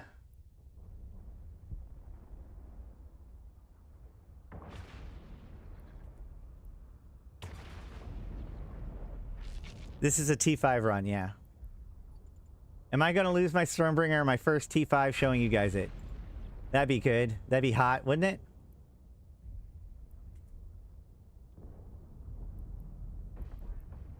I'm just going to I'm going to start attacking the Overmind now. And wander over here and let the tower kill the rest of the rogue drones. Where do you think things would go if the Empire is destabilized from the inside? Well, so as the Empire's authority wane, they're going to rely on players to do more. Like, Capsuleers will gain more authority as the Empires lose their authority. right? Handing over more stuff to the players. Also, you know, going back to that shooter stuff, the idea that like territory begins to be claimed by different groups with in the form of the bastions. This is all about basically like the theme of Eve is the empires are losing their grasp on power. So it's about slowly but surely things being taken, like things that were controlled by the empires being controlled by players. Vedmak blueprint, not the blueprint I need, but you know, nice.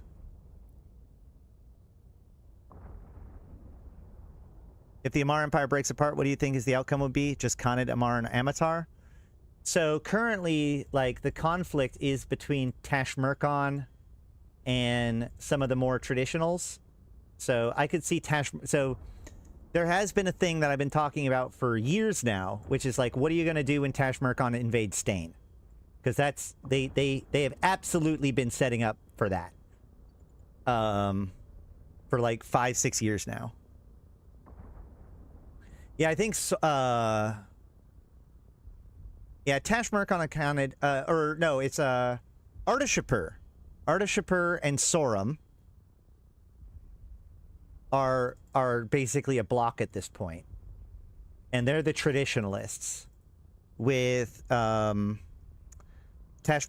and Khanid representing more of the progressives, as it were. Especially when it comes to, like, not religious policy, but economics, right?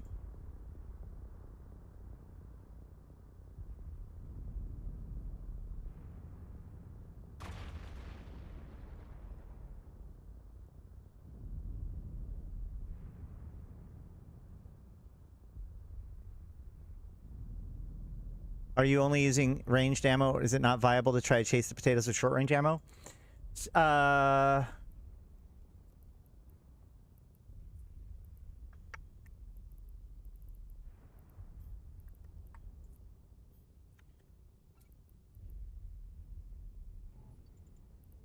So if we go here, EM kinetic, we can see that the Galvasurge is like the highest EM damage ammo.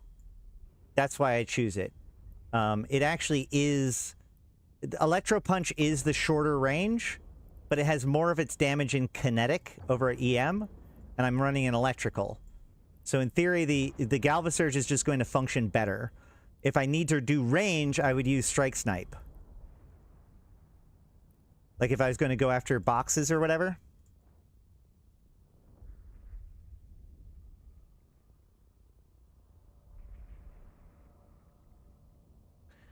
I still have 10 minutes left, so I'm feeling pretty comfortable.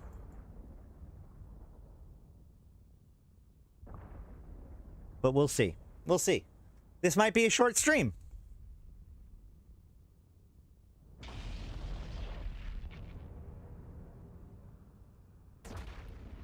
This would be a good time to, like, if I had pyro, pop it. If you had other drugs or anything like that, that'd be a good time to pop it. This is also why, like, the consortium Vortron tuning systems, even though they don't add that much damage, like, every little bit counts at this point, right? Because it's just time. But the point of the matter is that short stream, he says. Short for me, you know, only 4 or 5 hours.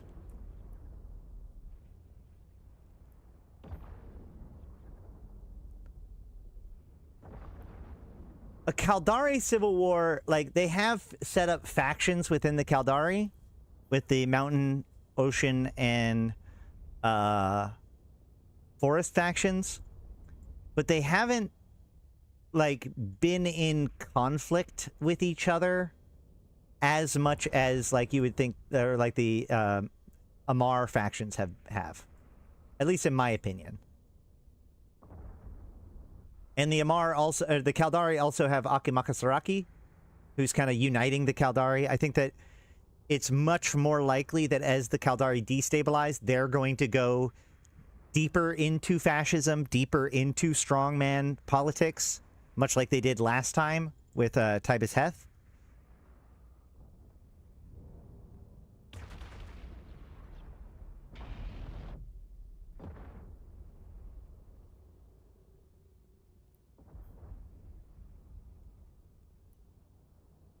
We have 8 minutes left, guys. It's getting a little nervous. Getting a little nervous. Please don't be another overmind on the other side of this gate. Oh my god.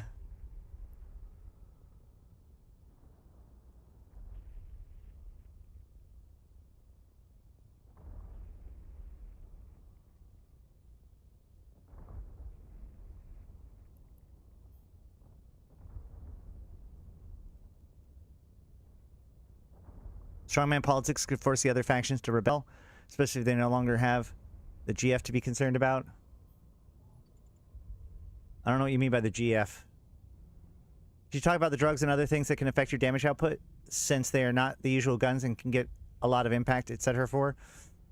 That's the thing. I need to double check, because it used to be that basically nothing enhanced your damage, but I think Pyro does now, right? Glente Federation, got it.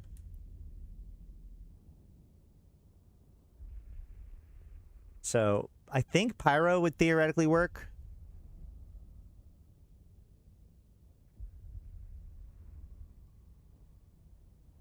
Six minutes and 50 seconds. Oh, yeah. No, if I have another potato, I'm fucked.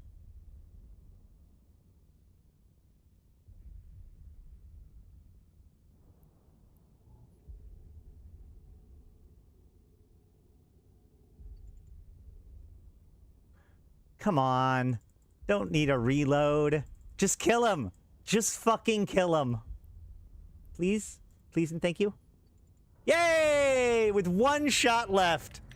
All right, I have 6 minutes and 17 seconds left. So as long as this room is not a failure, like a kill room, as long as it's not a potato, I should be good to go. So I have a 1 in 13 chance, I think, 1 in 12 chance of being okay. Yeah, the state is not in fear of the Federation at the moment. This is more like internal economic squabbles.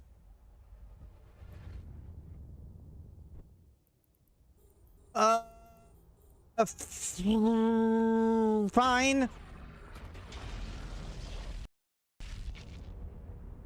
I think this is fine. This might be fine. Might be fine?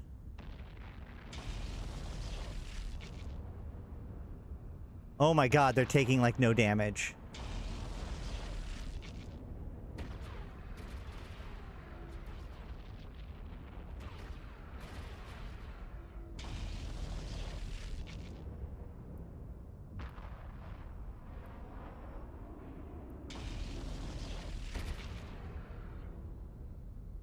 Oh boy.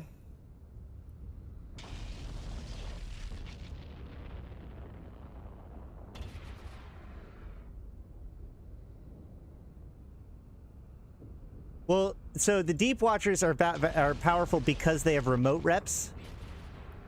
So I might be okay because they don't have as much raw hit points, and I can hit all 3 of them at the same time, so it's like tripling my damage.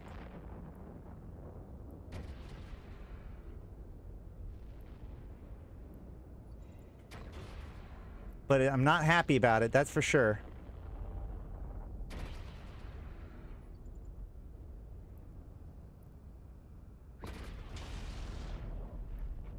I think I've got it. I think I'm going to be okay. I've got 4 minutes.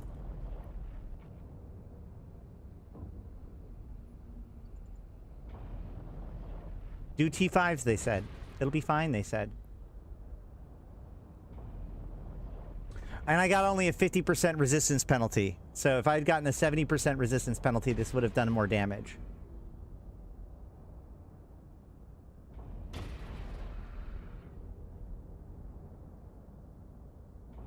Yeah. Risk of Sad Ash. Honestly, I mean, like, losing a Stormbringer's is not as spooky as losing my Iki Tursa, but we'll see. I'm going to change to this one just to make sure I'm hitting all 3 of them at the same time. I think I've got it. I think I've got it. Yeah, they're taking a lot of hull damage.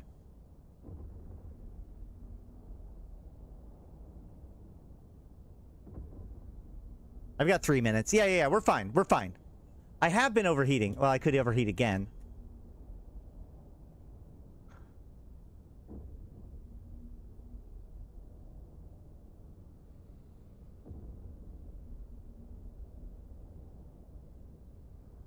I did get 3 fairly poor rooms. Not the worst rooms, but poor rooms. Overheat your belief. Zot zot.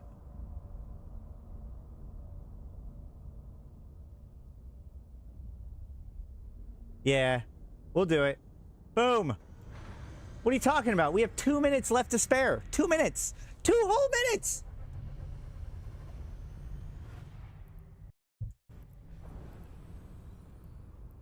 And we got 37 million out of that. Never even worried. That's right. Let's go ahead and repair.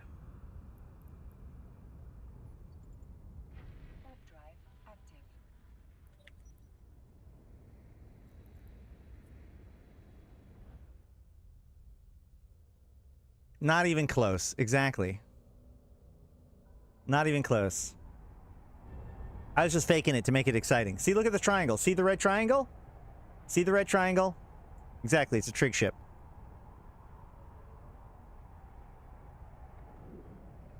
I could just play battle. I could play. We could do Baldur's Gate 3 or instead of Eve. We could do that. That'd be a thing to do.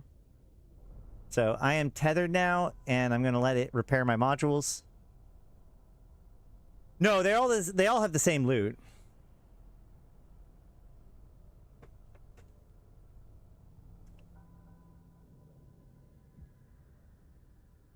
Oh yeah, no, the faction the faction modules. I said you can theoretically get more damage by using the faction tuners and stuff. Oh, you just got Baldur's Gate 3 this week? Congratulations and enjoy.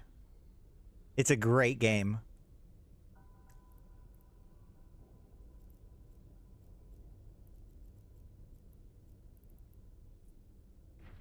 All right, here we go. Yeah, and the sad thing is if you look at how much damage the difference is, hold on. Here's the thing. Here's the real problem, okay? If I open up my fit and I go to Vorton tuning system and then variations and I take these out. Oh, hold on. I take these out and I put in consortiums. Oh shoot, I forgot. Hold on. First, we see that my DPS is 252. With a consortium tuning fork, 267. So you're paying 8 billion for 12 DPS.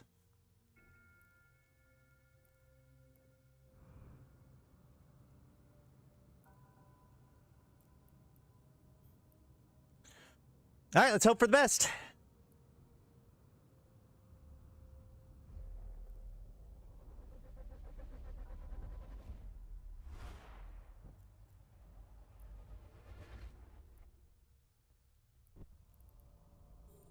Drifter Assault Battleship.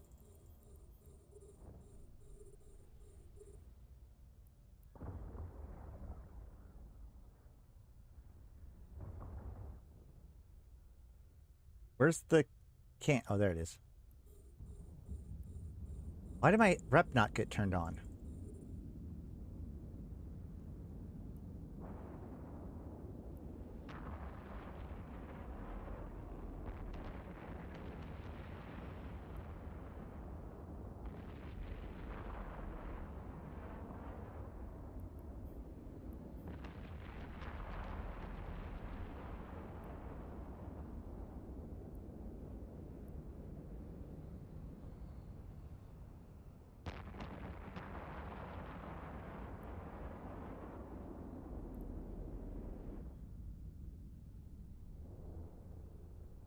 So if I look, I can probably grab like this.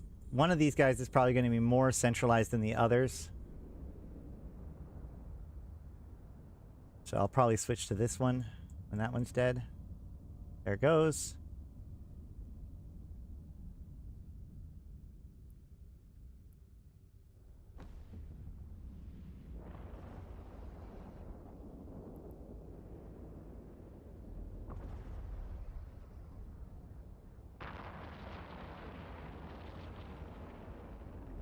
That's a lot of damage.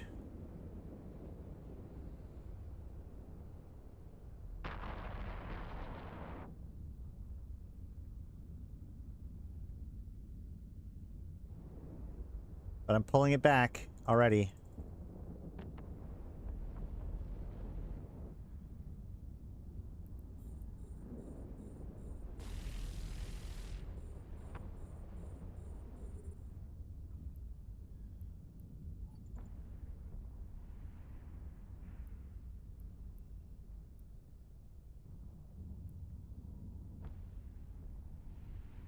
All right.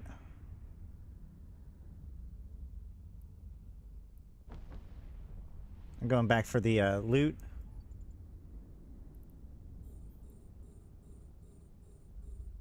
There we go.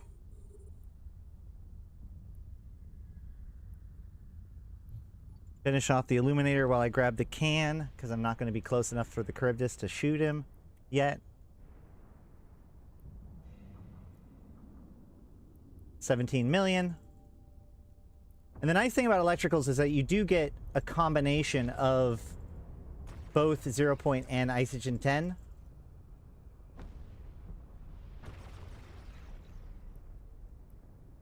I'm going to overheat the shot a little bit. We can see that his shields are not recharging at all. Oh, speed cloud. That's perfect. Perfect, perfect, perfect. That'll work.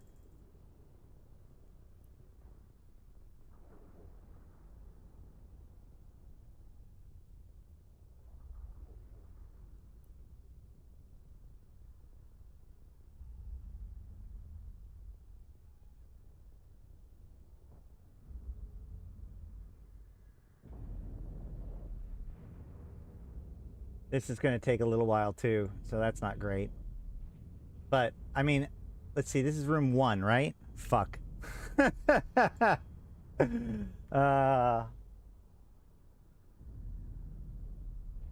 mean, I could do that to push him towards the gate. Yeah, let's try to do that.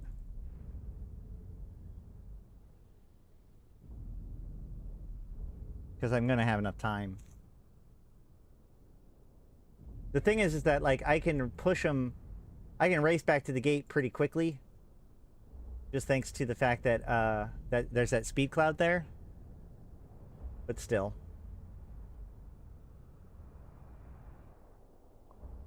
We're going to go just past the boundary.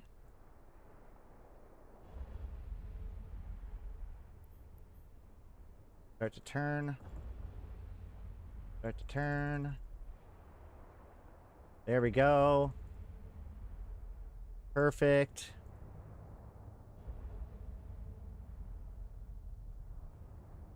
And then I'm going to go up, because my goal is to, like, kind of orbit on a vertical axis on this side of him, or her rather, to keep her between me and the gate.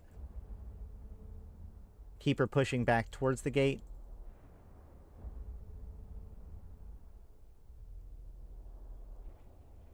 She's going down all right. What would I replace the power grid weapon with? You know, that's the thing is that, like, I don't know, probably maybe resistance, maybe thermal resistance, just to make it so that the Concord room, it really doesn't scare you anymore.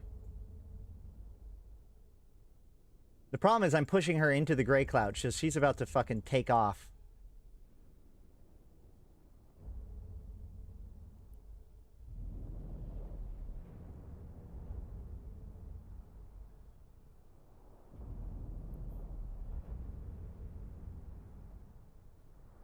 That's the issue, is that, like, the thing that kills it is not enough damage, and there's no real way to amplify the amount of damage you're doing past what you've already got.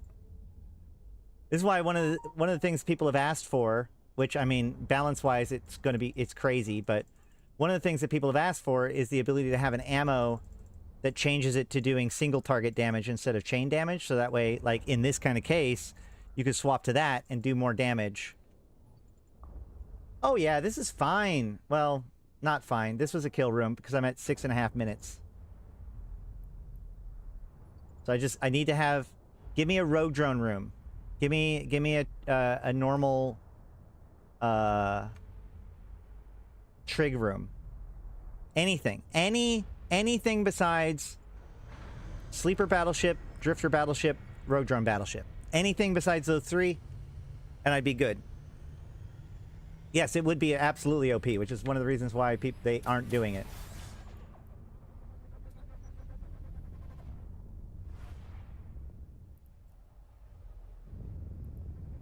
Perfect! Perfect! Angel Room! Angel Room is super deadly to everything besides me. Let's go! Fucking saved by the angels.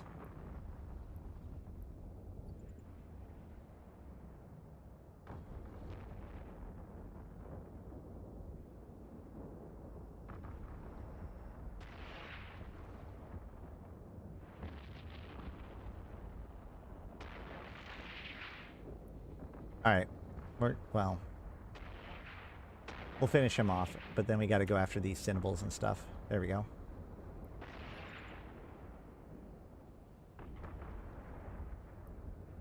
The Angel Room is like the deadliest room for frigates, by the way.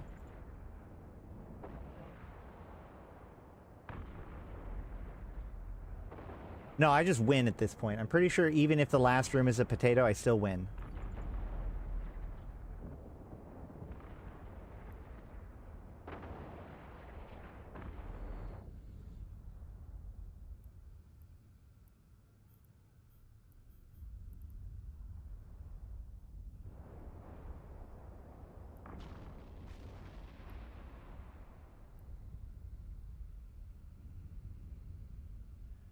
Sancho Room gives me so much trouble. Any reason why? Well, because it's extremely high damage, especially in the night, I think it is.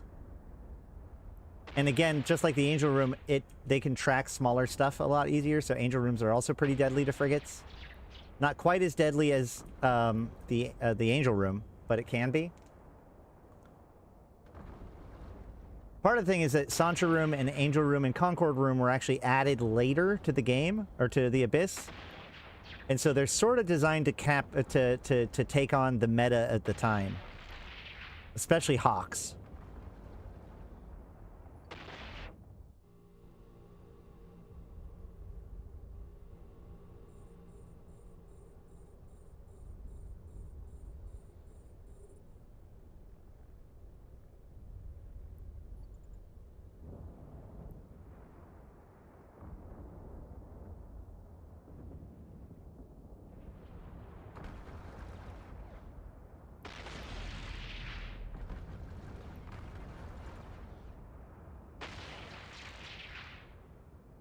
$37 million out of a can. Not bad, not bad.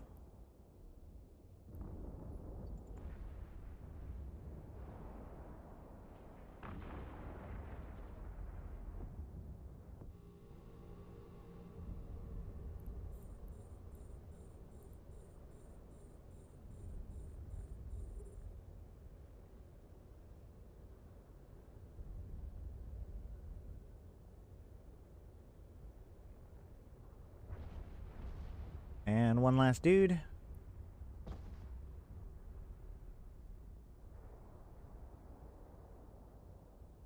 Dark Effect does allow good kiting for the Sancho Room. Really for a lot of rooms.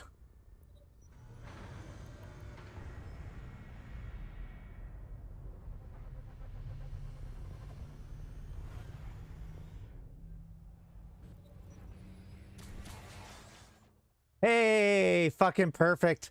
And it's a Deviant Automata suppressor. Hell yeah. Best room in the whole map. Bazat. Look at all them road drones. They're all about to explode. I'm not even going to go after this suppressor. We're gonna be our own suppressor today. This is definitely one of those rooms where it's like, man, I would finish this room faster if I had a micro warp drive, just because, like, I'm gonna have everything dead so quickly.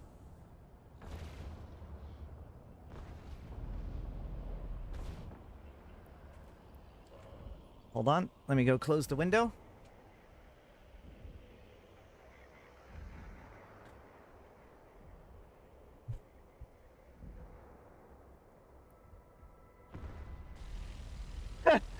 There goes half the room.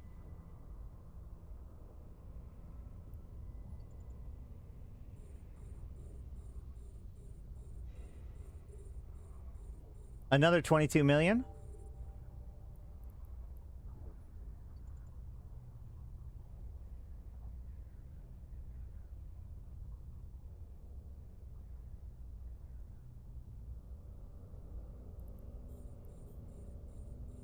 Yeah, we were explaining to Clue yesterday that, like, the explosion of complexity between T2 and T3, or T1 and T2 production.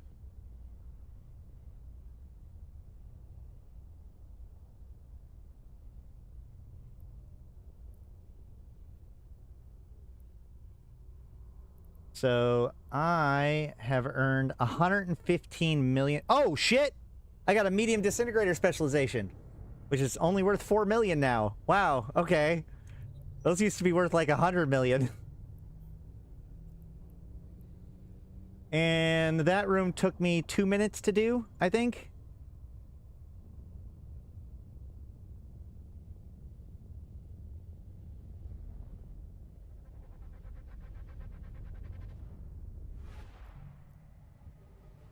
Let's do one more. Let's do one more, and then we'll do the lore panel.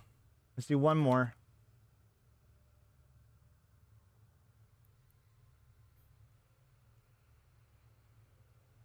Oh, shit. I need to do a giveaway. Hold on. Y'all didn't even mention doing a giveaway.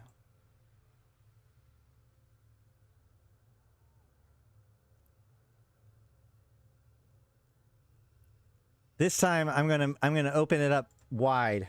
I'm gonna open my skin collection up wide. We're gonna do one giveaway, but you're gonna have a choice of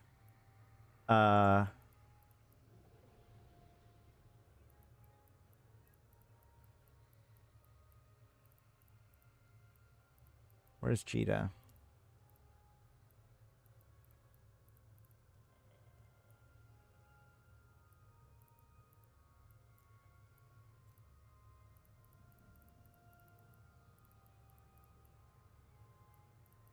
Actually, let's do it this way. I will do any of this. Hold on. Do I have a Stormbringer skin?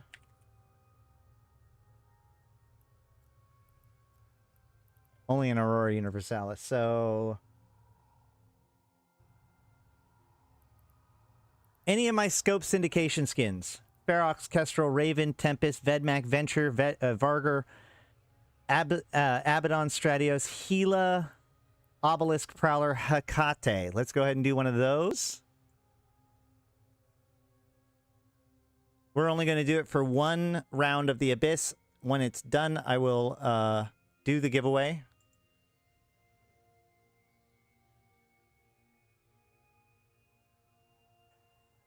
I plunder the Abyss, and you plunder my skin collection! Exclamation point plunder for your chance to win any Paladin skins.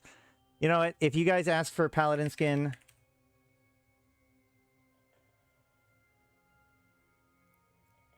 I only have the Glacial Drift skin right now. All right, let's go.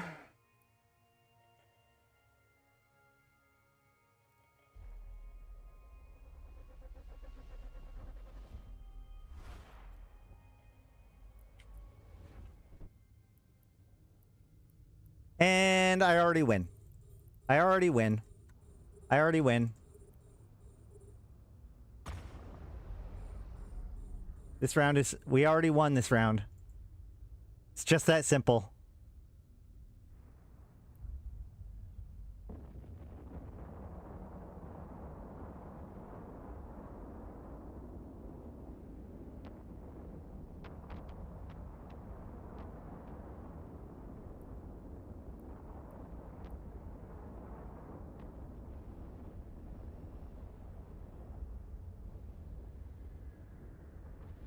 New to Eve? You're new to Eve? This is tier 5. I could theoretically do tier 6. I just didn't have any filaments on me. The thing about the Stormbringer is that basically T5 and T6 are almost the same.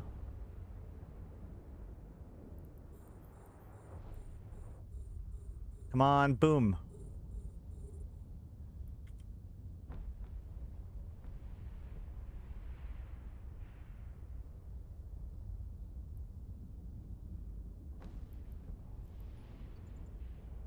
Yeah, this is probably the simplest T5 Abyss that you're going to get for less than 6 billion ISK.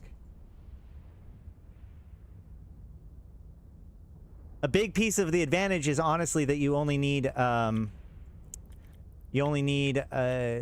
mid-grade crystals, where a lot of other T5, T6 builds will want high grades.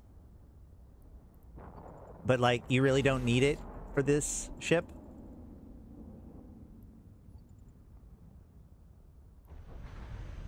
I'm still dinking around with the biocache, and I've already finished all of the rats in the room.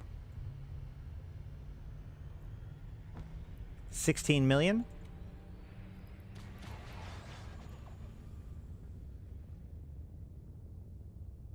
Yeah, we did the starter Gila yesterday, and then tomorrow we're going to do Cerberus, then the Ichthyrsa, and then wrap things up with the Vagabond. I mean, electricals with the Punisher, T1, T0 electricals with the Punisher is a great way to start. Another easy room.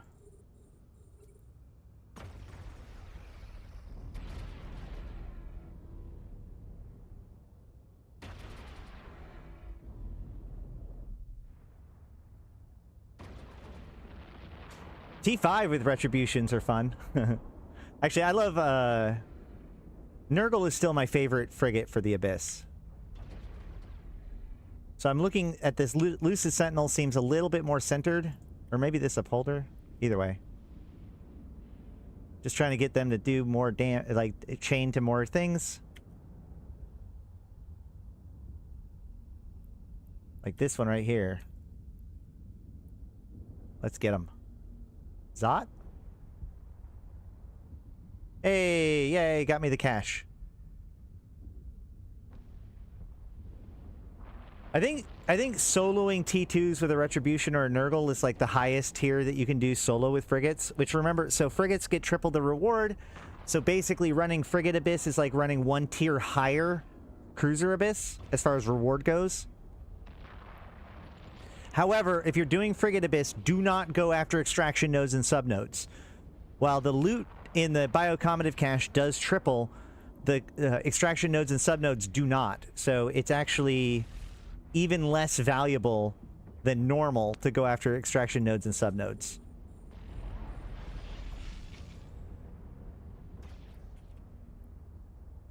And the other thing about the electrical is, assuming you're not getting potatoes like this, you'd run it so fast. We're about to finish tier 2 24 million. We're about to finish the second room rather. And it's been 4.5 minutes. Sorry. So as far as ISK per hour goes, that's the other thing is that the Gila is going to take more time to finish the sites. So bear that in mind with your costs. That said, the electrical filaments themselves are 26 million ISK per unit. So the cost of the filament is going to be a huge difference compared to firestorms. One drifter battleship room does not make me too scared. We've got 15 minutes to kill a drifter battleship. I think we'll be fine.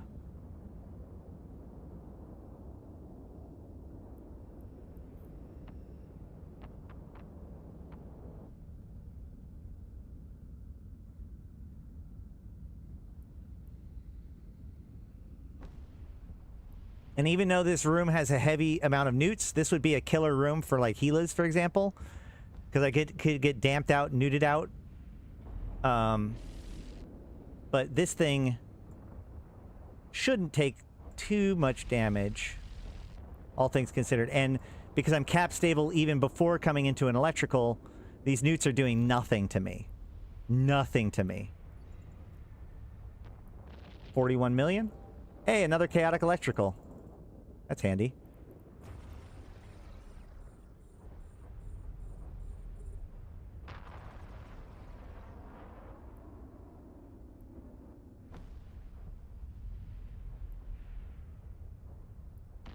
Dark filaments. So we'll be covering dark tomorrow.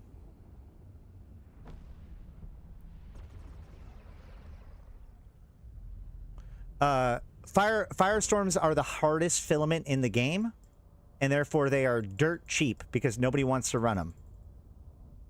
That's why I love my Firestorm Reiki Tursa and my like that Gila build that I showed yesterday can run Firestorms, and its more advanced form can run T5 Firestorms, and that becomes incredibly efficient because Firestorm filaments are worth nothing. It's all pure profit. Whereas with this, the first 26 million ISK that I get is just going into the next filament, which I just got another filament, so that's cool. So I've made about 200 million doing T5, yeah, the last couple of T5s. Or 3, 4? This Stormbringer can also run exotic? Yeah, probably. Almost certainly. But isn't exotics just more expensive than... That is a good point. Thanks, Malin. If you do appreciate all of this work and the streams daily, please like the stream, share it with friends. If you do appreciate me doing these guides on the Abyss, you know, make sure to show me, because especially since, like, compared to last week with the FanFest, the numbers yesterday were lower. So, you know, it's up to you guys whether or not you enjoy it to let me know, so that way I know to keep doing them. If you notice, I'm in an orange cloud right now, which under normal conditions, I would just be like, that's terrible, don't do it. But as you can see, like, it doesn't matter. And of course, consider becoming a sponsor. You can do so by becoming a member. You can buy some merch. You can become a patron. You can tip me directly via PayPal, which honestly, this week, that would be best because I'm trying to get to payday, which is on the 21st.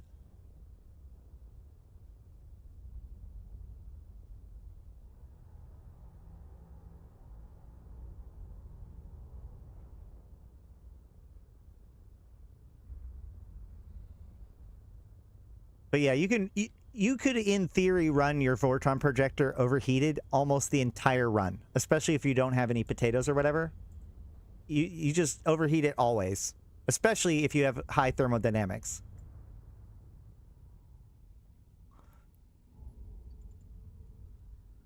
And I have 11 minutes left in this site, even though I had a drifter battleship and it's almost dead.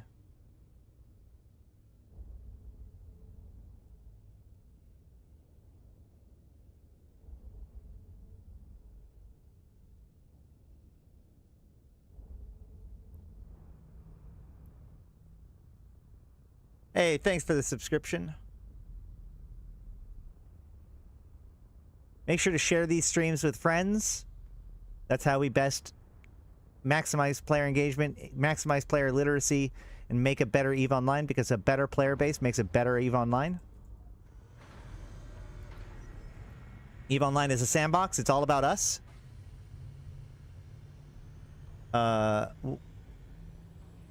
No. This fit is about 2 to 3 billion.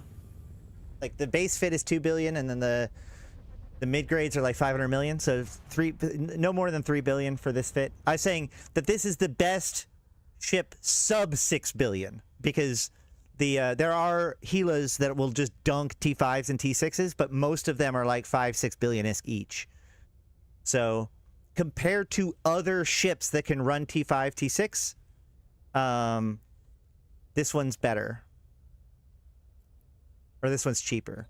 Can you run it with a T1 gun? I mean, you're using T1 ammo, so theoretically you could.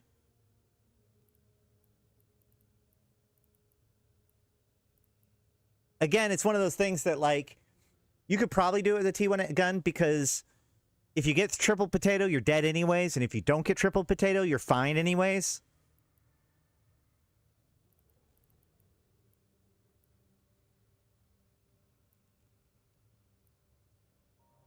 All right, let's dock up and do the giveaway. Exclamation point plunder. This is your chance to last chance to join in on the giveaway for your scope syndication skin of your choice. Or honestly, if you can pick a different skin that you want that I have, I don't care. I'll give it to you. That's fine. Exclamation point plunder for your chance to win. Yeah, we got let's see. Yeah, just about 200 million from, what was that, 3 tier 5s? Was that 3 or 4 tier 5s? I think that was 3 tier 5s.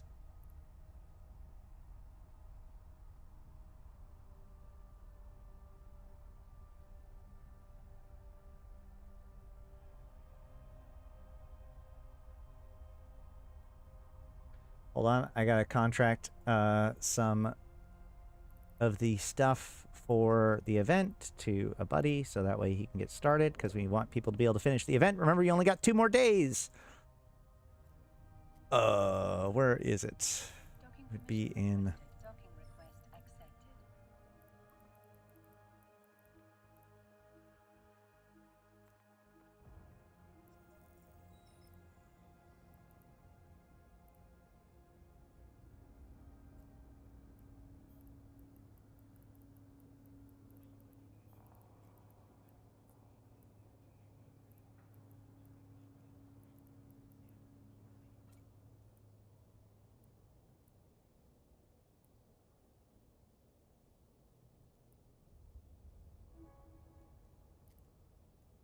I'll punch him for money later. All right.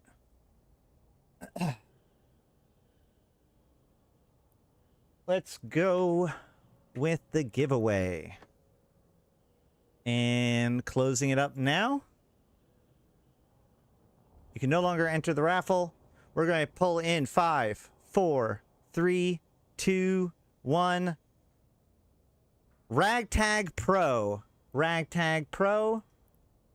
You can pick any of my scope syndication skins that are here, or if you have a different ship you want me to look up the skin for, I'd be happy to see if I've got something else for you.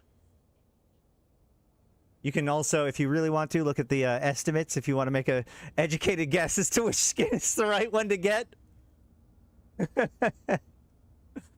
Just realize that these are the accumulation of all the ones that are there.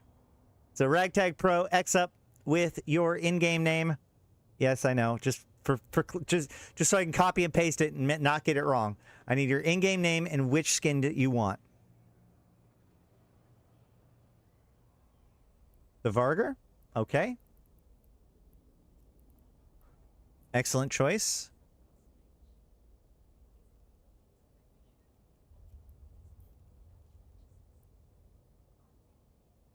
I don't know if that's going to work. Is that... I need your full name so that way I don't get a mistake. Is that your full name? Now I'm confused. I didn't think that was.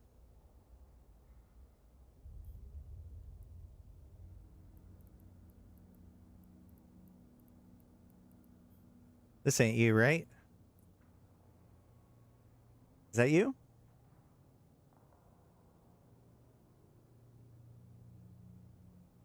Oh. Got it.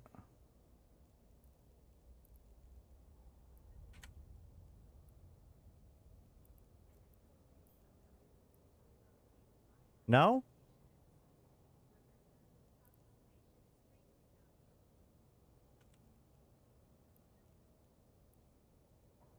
Okay, that worked.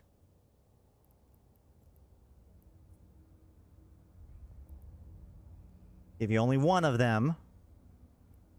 Congratulations.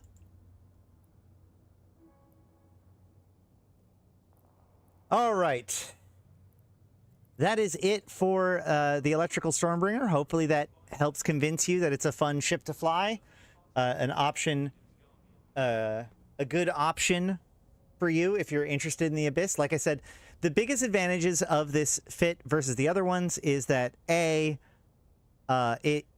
don't have to worry about any of this. You know, you kind of don't worry about which rats have E-War what rats don't have E-War, et cetera, you just kind of zot the biggest thing and call it a day. The other thing is it's relatively cheap for the tier it can do. And the last thing is that as an electrical abyss, it actually gets both 0 Point and Isogen 10. All of the other weathers are locked to either one or the other for the main caches. Obviously, all of the extraction nodes and subnodes can have both, but the primary biocache only has one or the other in every other weather besides electricals. It also has mutaplasmids for newts and cap batteries, which is good. Yeah, and it's a very straightforward ship. And crystals are cheap. That's the big things that you should take away from today's stream. Let us go ahead and wrap this up. I hope this has been very useful to all of you. And we are going to move on to the lore panel today.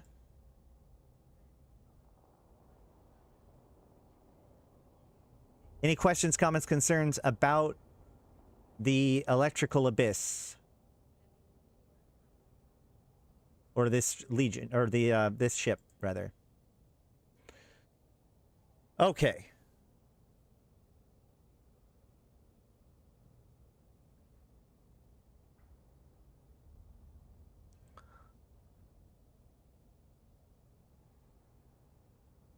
Let us begin. And I'm actually going to go pee as they're getting things started.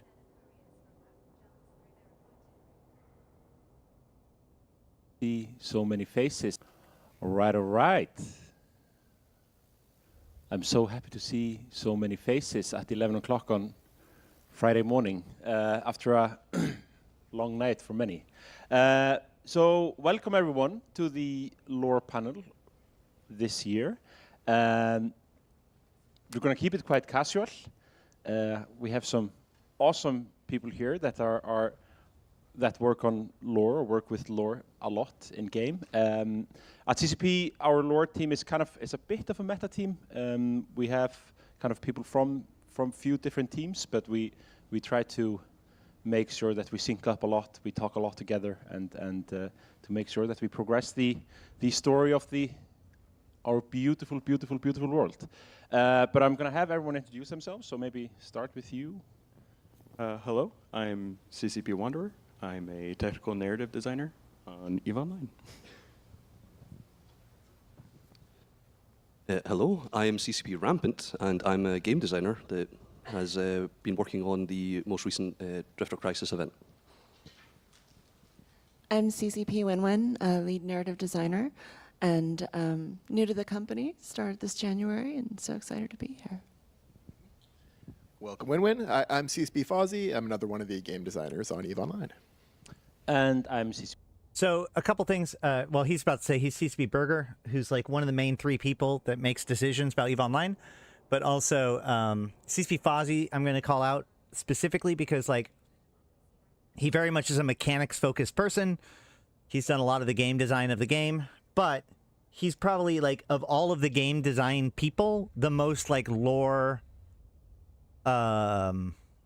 friendly, the lore focused. So a lot of things that have come out, especially the way that the mechanics relate to the lore, especially when it comes to events that are tied in with the lore mechanic, like the lore, like pushing forward the story using events. That's all. A lot of that, not that's all, but that's coming from people like CCP Fozzie, who is on the event team and now is on the narrative event team.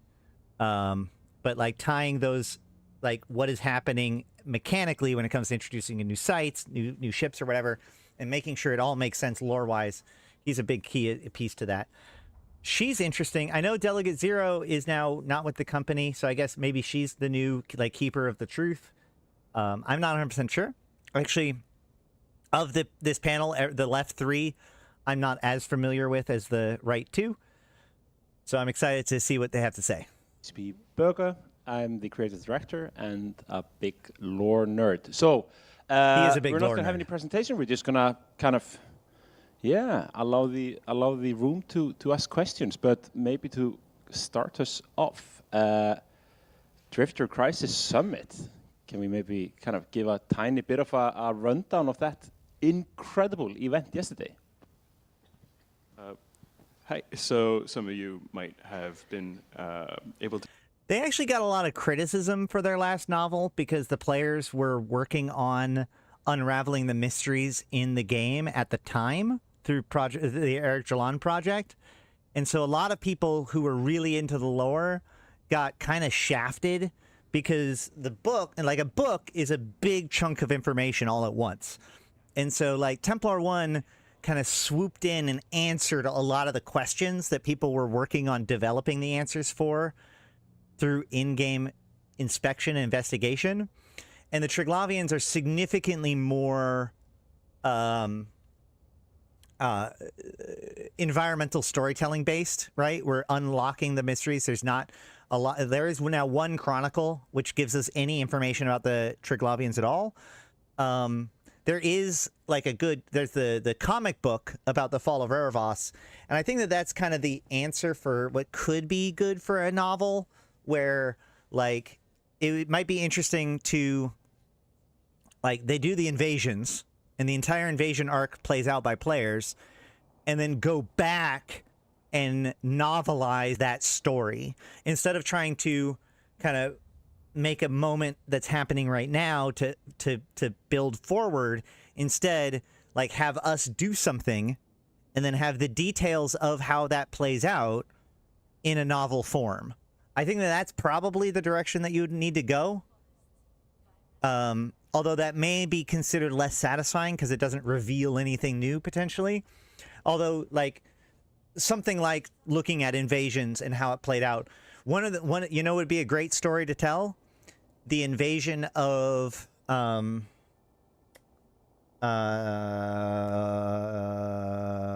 the system that's connected to Othanun.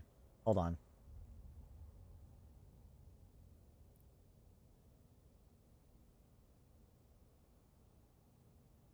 Samanuni. If they made a story of the invasion of Samanuni, that would be like pretty cool, right? Because like you've got a reason why this story is interesting. Akimaka Saraki gained prominence from his defense of Samanuni, and now he's the CEP chairman. So he's basically the head of all of the Caldari state, as far as the Caldari have a head of this Caldari state. And like he gets a lot of credit for the defense of Samanuni. So the story of the invasion of Samanuni and how Akimaka Saraki takes control of the situation to the point where he wins would be an interesting story and could be a novel. I do think that at the very least, chronicles, like we've only gotten a couple of chronicles in the last decade or so, and both of the few that we've gotten have been really good and have been, even though they're actually relatively small, they're very juicy. And I would definitely like to see more chronicles. A novel might be a big ask, but either way, let's keep going. To attend the Drifter Summit yesterday, and I was there along with Berger and a few others here. So just to recap what happened there was the race for the hives, and the 5 top participant. Jeff says, it's a little concerning to me that they've got someone new to be a decision maker for the lore. Yeah, I mean, I ain't gonna lie. Like, for a long time, I rested the foundation of my security for the Eve lore was the fact that, like, a lot of the stuff that's in the lore Bible on CCP was written by CCP Delegate Zero, or not Delegate Zero, CCP Drop Bear and Abraxas, who are not with the company anymore, but Delegate Zero was with the company when they were with the company. And so, like, I held on to Delegate Zero as kind of being this link to that original design document. Having a new lore team does imply that things might get retconned, might get changed or whatever. That said, the Eve lore now is 20 years old and is solidified enough that might be difficult. And it's also like not like there haven't been complete right turns in the lore before. I mean, prior to the Empyrean Age and Templar 1 books, Eve was this pretty low fantasy science drama where it's about politics and people being nasty to people in a universe of internet spaceships. And then suddenly, you know, Tony G comes in and writes a book where there's space ghosts and aliens, although not really aliens, and, you know, all the, and like magical powers where people can talk to each other with their minds. And while some of that was explained through science, like there were a lot of people who are interested in lore that were really unhappy with how sci-fi it got, or sci-fantasy it got with Templar 1 and Empyrean Age, with the elders and such. So there already has been some of this like concern, but to me, it all boils down to the fact that they do have a lore Bible that they've stayed pretty close to. And, you know, like they do have the answers in theory about things like the Trig and the Drifters and stuff. But on the other hand, like, we always complained about the fact that they didn't do stuff with the Drifters, and they didn't do any more with the Trig, and they abandoned threads. And now they're doing things like Drifter Crisis, right? So, I think that, if anything, we've seen a much more passionate lore group. So it may be a change for the better, is what I'm trying to say. When are Concord going to get around to fixing the station in Uli? You know, they put out the fires at the station that had the Nix crashed into it. You know, baby steps, baby steps.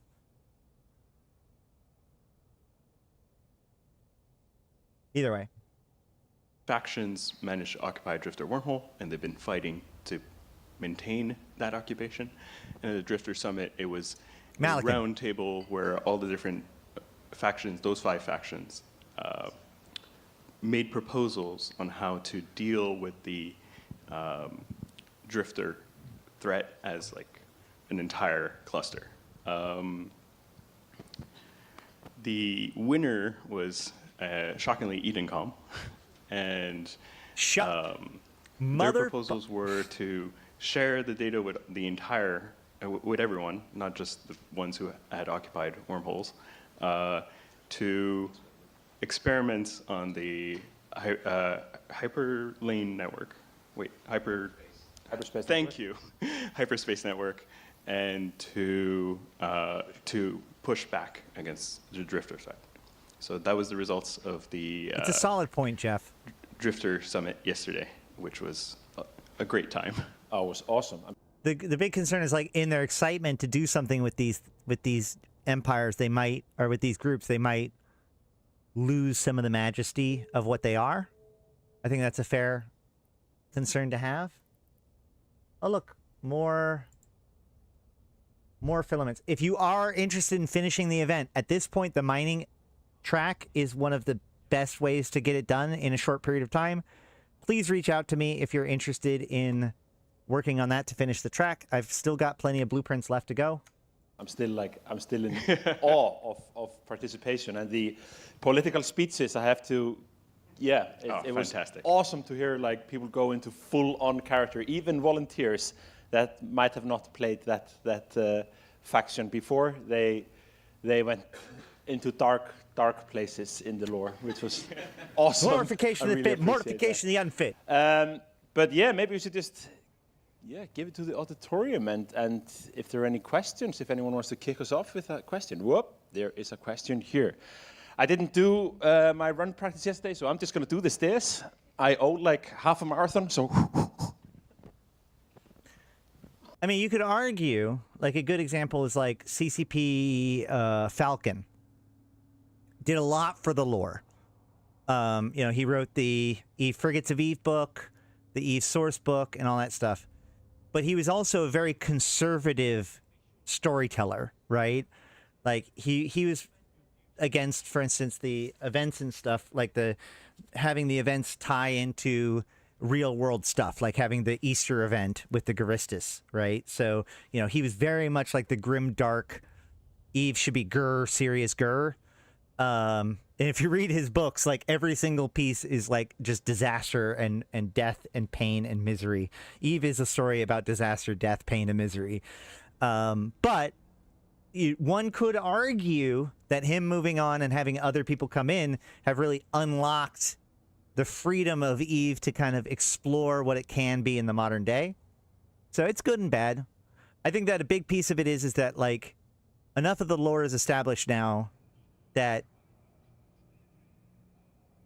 new storytellers can do interesting things with it, and we can only hope that they're, like, passionate people with it. And, I mean, CCP Fozzie's still there. He's going to call bullshit on anybody who does something silly. So for the summit yesterday, how much impact is that going to actually have on the storyline? Like, obviously the factions aren't bound by it, right? Like, what impact will it have? Obviously. Before we get to that question, I think that the biggest impact to me when it comes to, like, a changeover in the guard, change of guard for the lore team, is that it makes me ask questions about, because, like, every name is meaning. Who is that? Who was that? Every name is meaningful. Every word that gets used. Is that Debs? Okay, that's cool. Every name is kind of meaningful. So, like, for instance, in the bottle, the message in a bottle that the Triglavians put out, which I can never remember the actual name of. Like, they refer to Damavoy, right? Which Damavoy is in essence just another pronunciation, is another, like, linguistically, it's the same as the Damavik. It's just, it comes from two parallel cultures, like, within the Slavic thing, just like Baba Yaga and Baba Roga. So we have a Damavik, and everywhere it says Damavik, but then it refers to Damavoy if the glorification to the Damavoy if it returns. And so as a person who's doing this, it's like, was this a mistake? Is this intentionally supposed to be a different word? Like, with a change of guard, it's hard to, like, know what to read into and what not to read into. That's my biggest concern when it comes to that kind of change of guard.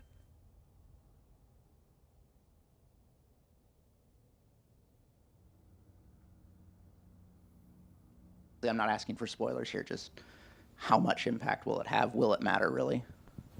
It will matter, but the size of the impact will... We can't be super unfair to the people who couldn't attend. So wait and see is the diplomatic answer. I mean, the Drifter Summit set a tone, right? But just like anything else, like, the empires are going to do their thing. More future things are going to affect things. So yeah, it's going to affect stuff, but not like we think of it. It's a game, so it's like, oh, it's going to just make the decision for us. But CCP thinks of it more like a role-playing game, so it will influence things, but how much of an actual, like, impact it will have remains to be seen.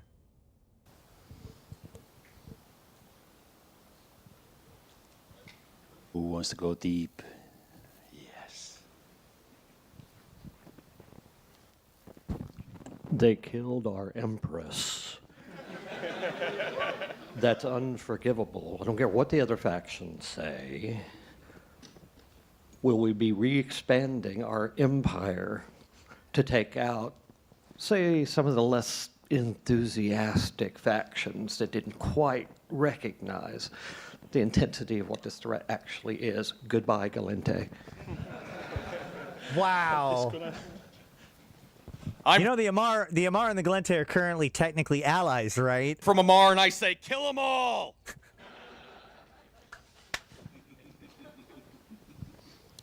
Has CCP given any thought into punishing the Amar Empire for starting the war? Wow, this is the panel that solved itself. The dichotomy of man. So, goes back a little bit, but back in the day, the Eve novel series for, like, Templar 1 and everything that would kind of expand the universe between, at that time, Dust 1514, with Vanguard coming out and the Drifter Crisis and stuff. I feel like this would be a great time to see more of those novelizations and stuff like that. Is there any plan to do anything like that in the future? Because honestly, I just miss Eve books at this point. Before we get to that answer, I thought they weren't allies. There weren't any allies anymore. The formal agreements have dissolved, so the faction warfare groups aren't paired up. But part of that was that the Caldari and the Mimitar have gotten closer, and the Amar and the Galente have gotten closer. Now, technically, the Amar and Galente have only gotten closer through trade deals at the moment. The Mimitar and the Caldari are actually a lot closer, because basically the Mimitar convinced the Caldari that the Amar were spying on them. So, like, there are no military agreements between them at the moment. But my point is that the Amar and the Galente have been seeing eye to eye a lot more recently because they both become imperialistic powers, right? So I'm not going to get into real life politics anymore right now, but like if you think about it, different governments in the real world, if you thought about what their actual ideals are, might be in conflict with each other, but because they're similar in structure, i.e. their desire for imperialism or their desire for control or whatever, might make them unexpected allies. And you're seeing that within the Galente and Amar.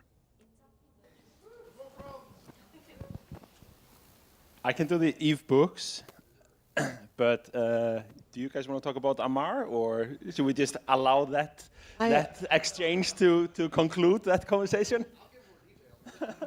Actually, one thing I want to say is that the universe of Eve, it belongs to you. It belongs to your stories. And we recognize that. And something that we really want to look into, something that we're really investigating, is what we can do to celebrate your stories more and to give you more influence over time. Can't say more than that right now, but just know that we are hearing you. Yeah. I feel like that's very close to what I was just talking about, where rather than write a new novel that's designed to push the story forward, you have a novel that goes back to something that happened and explores it more often, more likely, and like dramatizes what really happened or what the players did, as opposed to like a giant lore dump like Templar 1 or Empyrean Age. And I mean, that both goes for your stories and kind of the canon of the game. Like it's something we recognize that like chronicles and short stories have been something that has kind of slipped a bit over the last decade. One thing to point out about this, though, a lot of people comment about how there's not enough. Yeah, more or less what they did with the comic book about Bob and Goonswarm, but that was very player focused, like something like an invasion thing where the CCP lets a story play out and we engage with it and set the details about who wins where and all that sort of stuff. Like the fact that it was Rarvos that was the first to fall, the Arshat, one, the fall of Niarja. These are player built pieces of the story that you could then tell the entire story of Invasions, including the details of how the players engaged with it. Right? Whereas the story of Bob is just like, hey, let's take one of the cool stories that players talk about, what players did, and make a comic book out of it. Which, I mean, they're both good. Don't get me wrong. They're both potentially interesting. I do think it'd be very interesting for there to be a narrative arc that CCP does, knowing that they're going to turn it into a book, right? Like Invasions, and let that arc play out, and then take the details of the arc, the stories, the character names. You know, you could even do the Drifter Crisis and then have Deebs and Deebs and Dutch Gunner and all them and the Azaja Discord and the people that supported that, like tell those stories. Not just like, oh, this is a focus on how cool the fall of Bob was, but more the story of how one of the narrative arcs really does play out. But it's something that, I mean, me and Win-Win have actively been talking about, and let's just... Oh, sorry. When it comes to more Chronicles, one thing to remember, and this is a minor excuse. So when people talk about, like, why don't we do Chronicles as much as we did before? The majority of Chronicles was written between 2006 and 2010, right? And the reason why that is because during that time, CCP Abraxas and CCP Delegate Zero, basically, when Eve came out in 2004, CCP expected the game to last 2 to 3 years at best. So then by 2006, 2 years later, they started to figure out, oh shit, this game is not going to end in a year. This game is going to go on for the foreseeable future. We should really do something about that.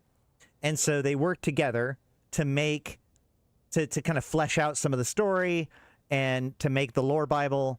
And the culmination, the high point of that is the release of Anoikis, Wormhole Space, the massive puzzle box that CCP Drop Bear worked on, and all the mysteries that are involved in that.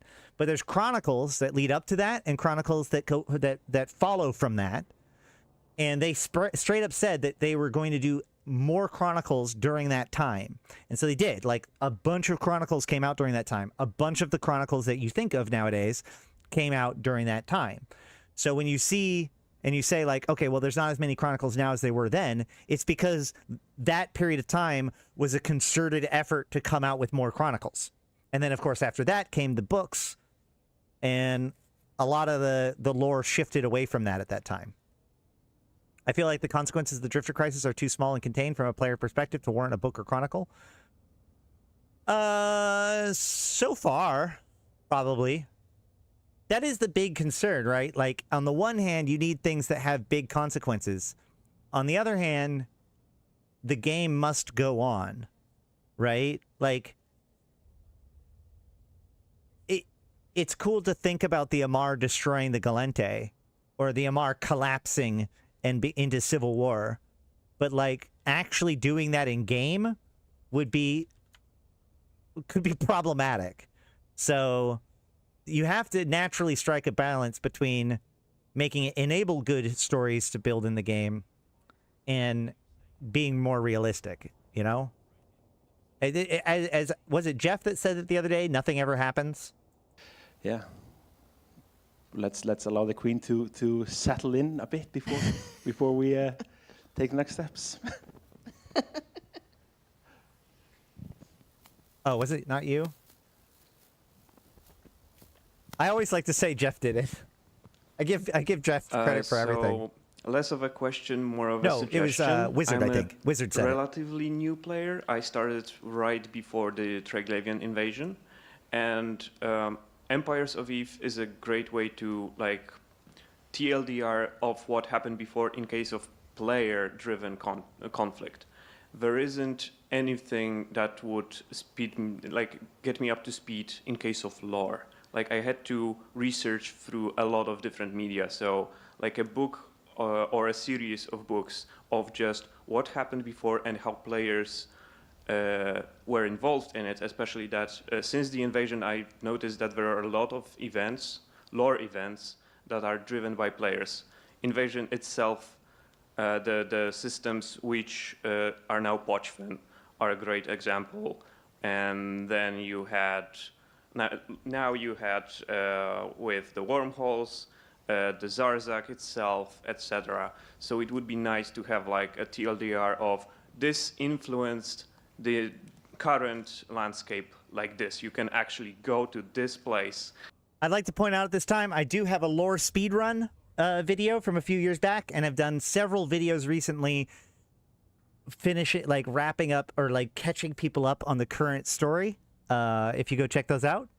Otherwise, you can always come into the Discord and ask, but you know, that's cool. There also is an Eve source book, which how prominent is the Talican in Eve Echoes? Not. I don't think the Talican are mentioned in Eve Echoes. It's the Yan Yung, but even then, like, the Yan Yung were there at the very beginning and then never talked about again. I mean, sometimes they do, but so there also is a book, Eve Source, that came out in 2015, which was like this is the state of the game at this time. I have it, actually. It's pretty good.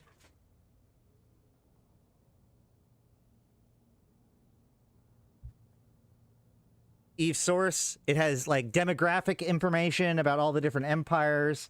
It has some chronicles and stories in it. It has all of the main characters.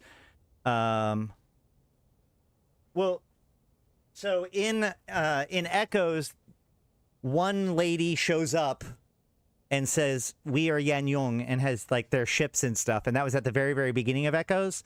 But as far as I know, they've basically failed to follow up on that in any way, shape, or form. and notice the changes that were made decade ago or even 2 decades ago, which matter now. Yep, I think it's a very good point. Although it's not exactly the same sort of linear narrative, Eve Source is a book that I highly recommend for that general lore background. Except for hold on, he recommends it, but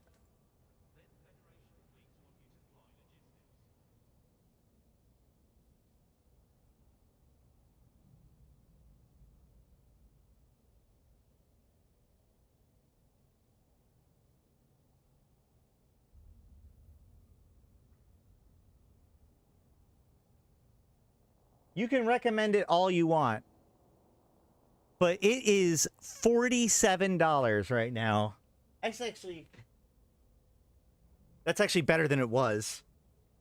No, actually, that's actually pretty good. Well, it's $40 when I bought it. I remember there was actually a period of time. There was a period of time when this book came out, or there was a period of time where it was like low, like it was like over $100 for the book. So this isn't actually that bad. It is, of course, also a little. Yeah, no, this is a pretty decent price. I think this is used, though.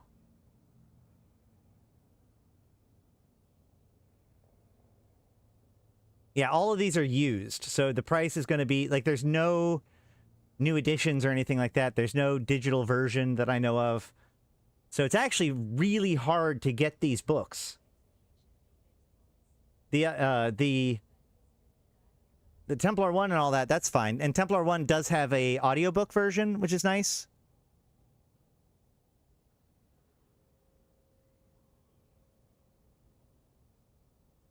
A little bit old at this point. It was the 10th anniversary? Yeah, I think it's around 10th anniversary.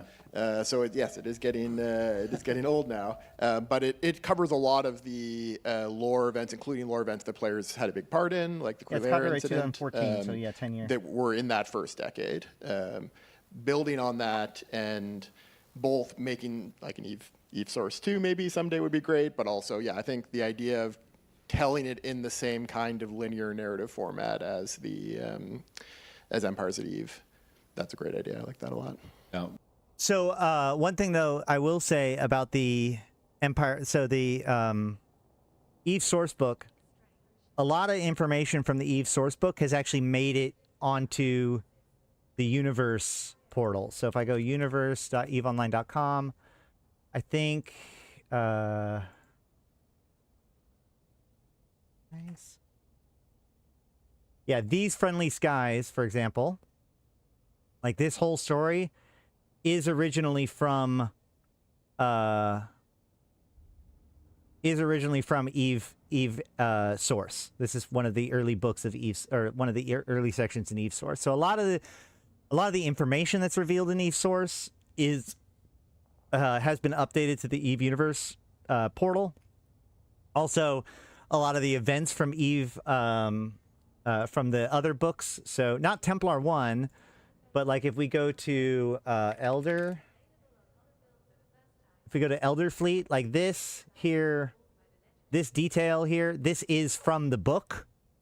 So did they used to put I don't actually know.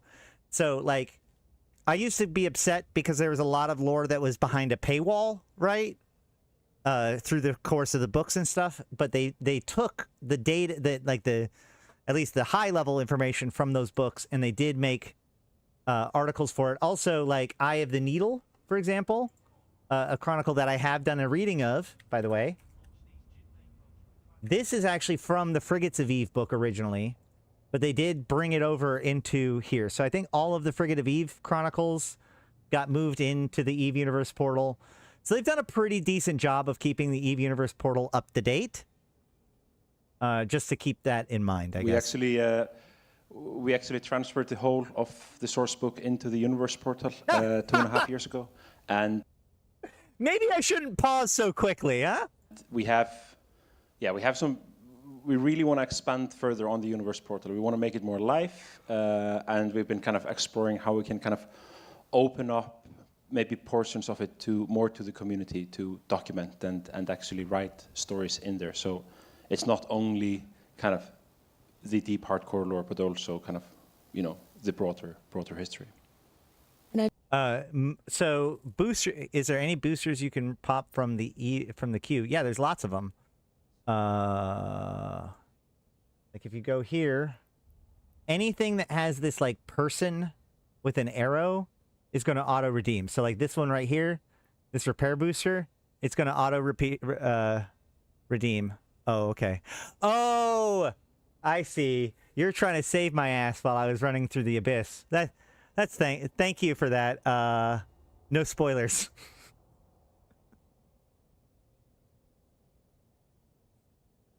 I'd just like to say for new players out there, if you have any feedback, I would love to hear it. We're always listening. We always want to know what we can do to improve your experience. So please, find us if you see us walking around. Tell us, you know, what you'd like to see. What would make your experience More better. scope videos. Scope videos are great at getting people like thinking about stuff and involved and sparking the imagination. I love history, and my degree is actually in classical studies. So if you need to volunteer to help be a kind of like a historian and collate things, and also maybe even look at the literature. When I say the literature, I mean things written by capsuleers, like poetry and stories, you know, epics and things like that. Yeah. If you just want someone to help out. I'd like you to hire me. I could do that. There is actually a department of ISD for player volunteers that work with the lore. It has been largely defunct, but if I remember correctly, a couple years ago they started at least talking about resurrecting it. I think it's ISD Mercury. You get with win-win later. There is a conversation to be had. Actually, just on that, my degree is also in classics, and so really appreciate that kind of love, because that's also what made me fall in love with Eve. So thank you for that. There's a Totally thought about that when she brought it up. Given the there is a an in-character forum, but there's also like a in-universe story section of the forums too. The mentions of getting the players more involved in the story, setting the story, and how it's always been player interactions. Is there an official path for players to get involved in developing intellectual property or contributing to this history of Eve that you've already got a signpost for, in a way for people to get engaged with? If somebody wanted to write Templar 2, for example, and actually get a CCP stamp on this saying, yes, actually, this isn't just random fanfic. We've maybe edited a couple of bits you did excessively, but it is now official. So, at CCP, we have something called a one beer problem, 2 beer problem, and 3 beer problems. And it is basically how much beer you need to drink before you solve that problem. And this is one of the 5 beer problems, or the more complex thing. So we would love to be able to facilitate more kind of fan fiction and more people writing kind of canon. But the problem is that we're a very small development team, and we just don't have the capabilities of. Our own work is kind of fills our days, and this is something that we've been struggling to figure out a good way to kind of support. Because if we want to do it, I want to do it properly. One of the things that we've been looking at is how can we give kind of more control of your story, like kind of the player history, this player history that's so rich, that's so incredible, like it's stranger than fiction most of the times. But we haven't really we haven't found a healthy way of documenting it properly. One of the things that CCP, I think, has failed to do, which could be a really good solution to this, is I want to see more of the characters of the universe reacting to what players are doing, right? Like if there's a big null fight, then I think that, the Empress of Amar should have commentary about that. Or, like having the universe not just have it be, oh look, there's a tagline in a New Eden News that describes what happened. But I think that the empires themselves, the NPC actors, the various characters that we have running around, should respond to this stuff, right? And every once in a while you see like the Sisters of Eve wag their fingers at players for doing blah, blah, blah. But I mean, like, more than just that.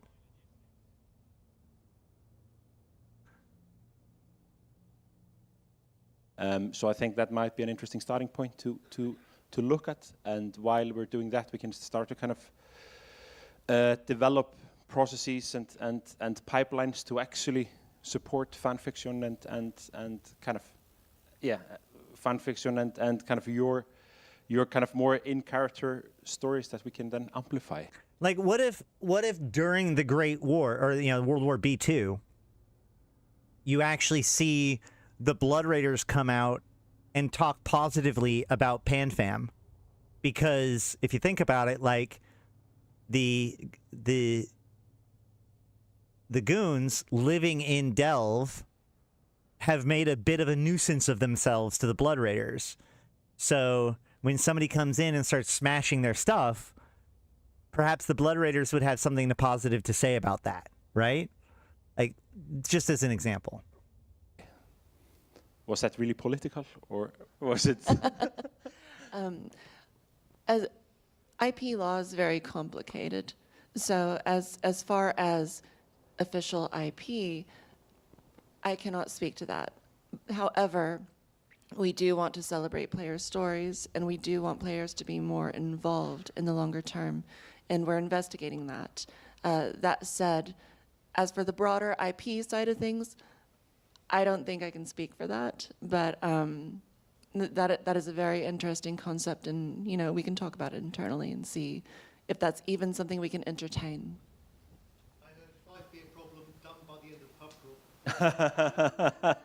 That's why you only drink 4 beers in the pub crawl. Yeah. Oh, most kind, thank you.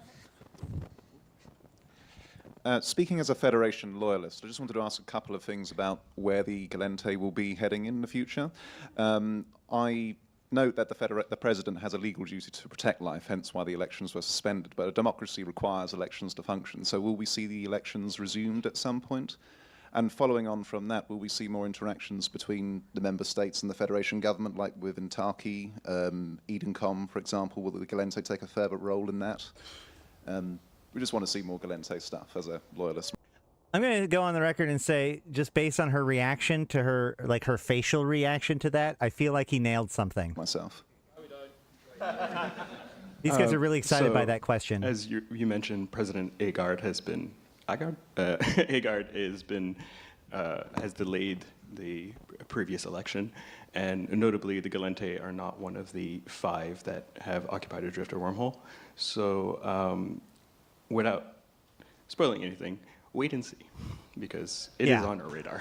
I seriously think that they nailed something. Like, that is the thing. The Gallente realizes that they're in a bit of a identity crisis. Not only did they did not get a wormhole, their Shadow War campaign was not fantastic, and factional warfare has been, you know, it's been a bit of an uphill struggle, factional warfare. So yeah, I think they need to. Yeah, I think they need to kind of kick it into gear. Actually, honestly, faction warfare is in a pretty decent spot for Gallente, or at least compared to others. Players like writing their own lore with the little details, like, for example, billboards. Is there a way of finding out who wrote that and if it's any deeper than what you can see? So you know if there's a basis to like expand on stuff like that. like tourism adverts and things like that. Like, I think she's specifically talking about Sinfinado, I think is the name of the advertisement, where it shows several of the planets. It's a tourism ad, and it's one of those things that, like, they introduced a couple of organizations like Sinfinado through those adverts that some of them weren't, or like Magush Sushi. These were adverts that, like, they kind of, when they came out with it, they teased the fact that these are going to be things that we learn more about, and then we haven't. So that's a fair question.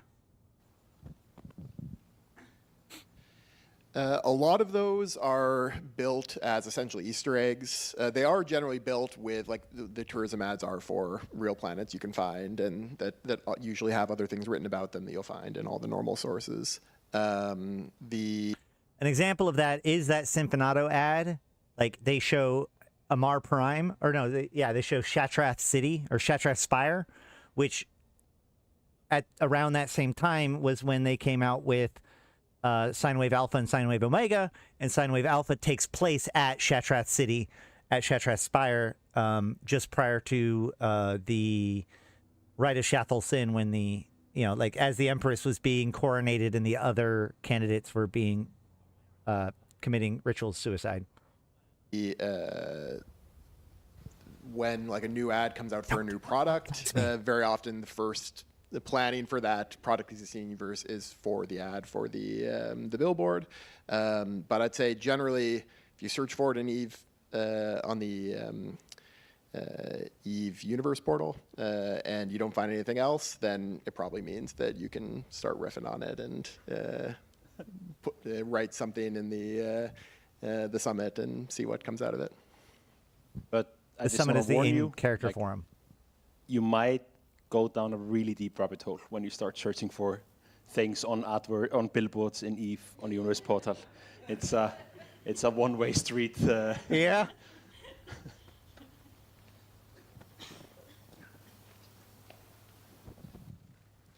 So with the Race for the Hive, there were 10 entities that could end up being in the top 5. With regards to the narrative options, which 5 would each of you like to have seen ending up as being within the top 5? That's kind of a fun question. Well, unlike Wanderer, I was pretty confident the Trigs would be in the top 5, and I was happy about that because they're my favourite faction.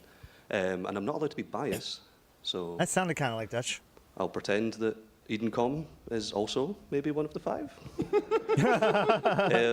I personally was expecting the 4 Empire factions and the Trigs.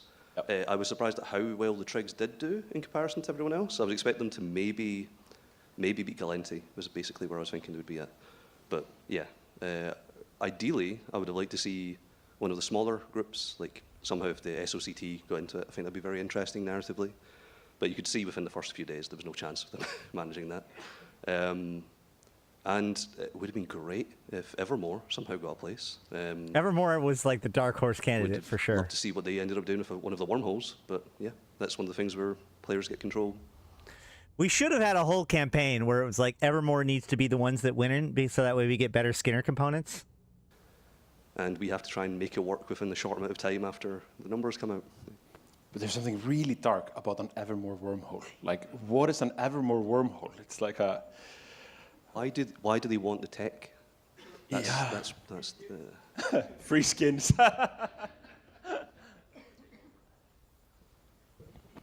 In my case, I love all the factions equally. I have no biases whatsoever. Aww.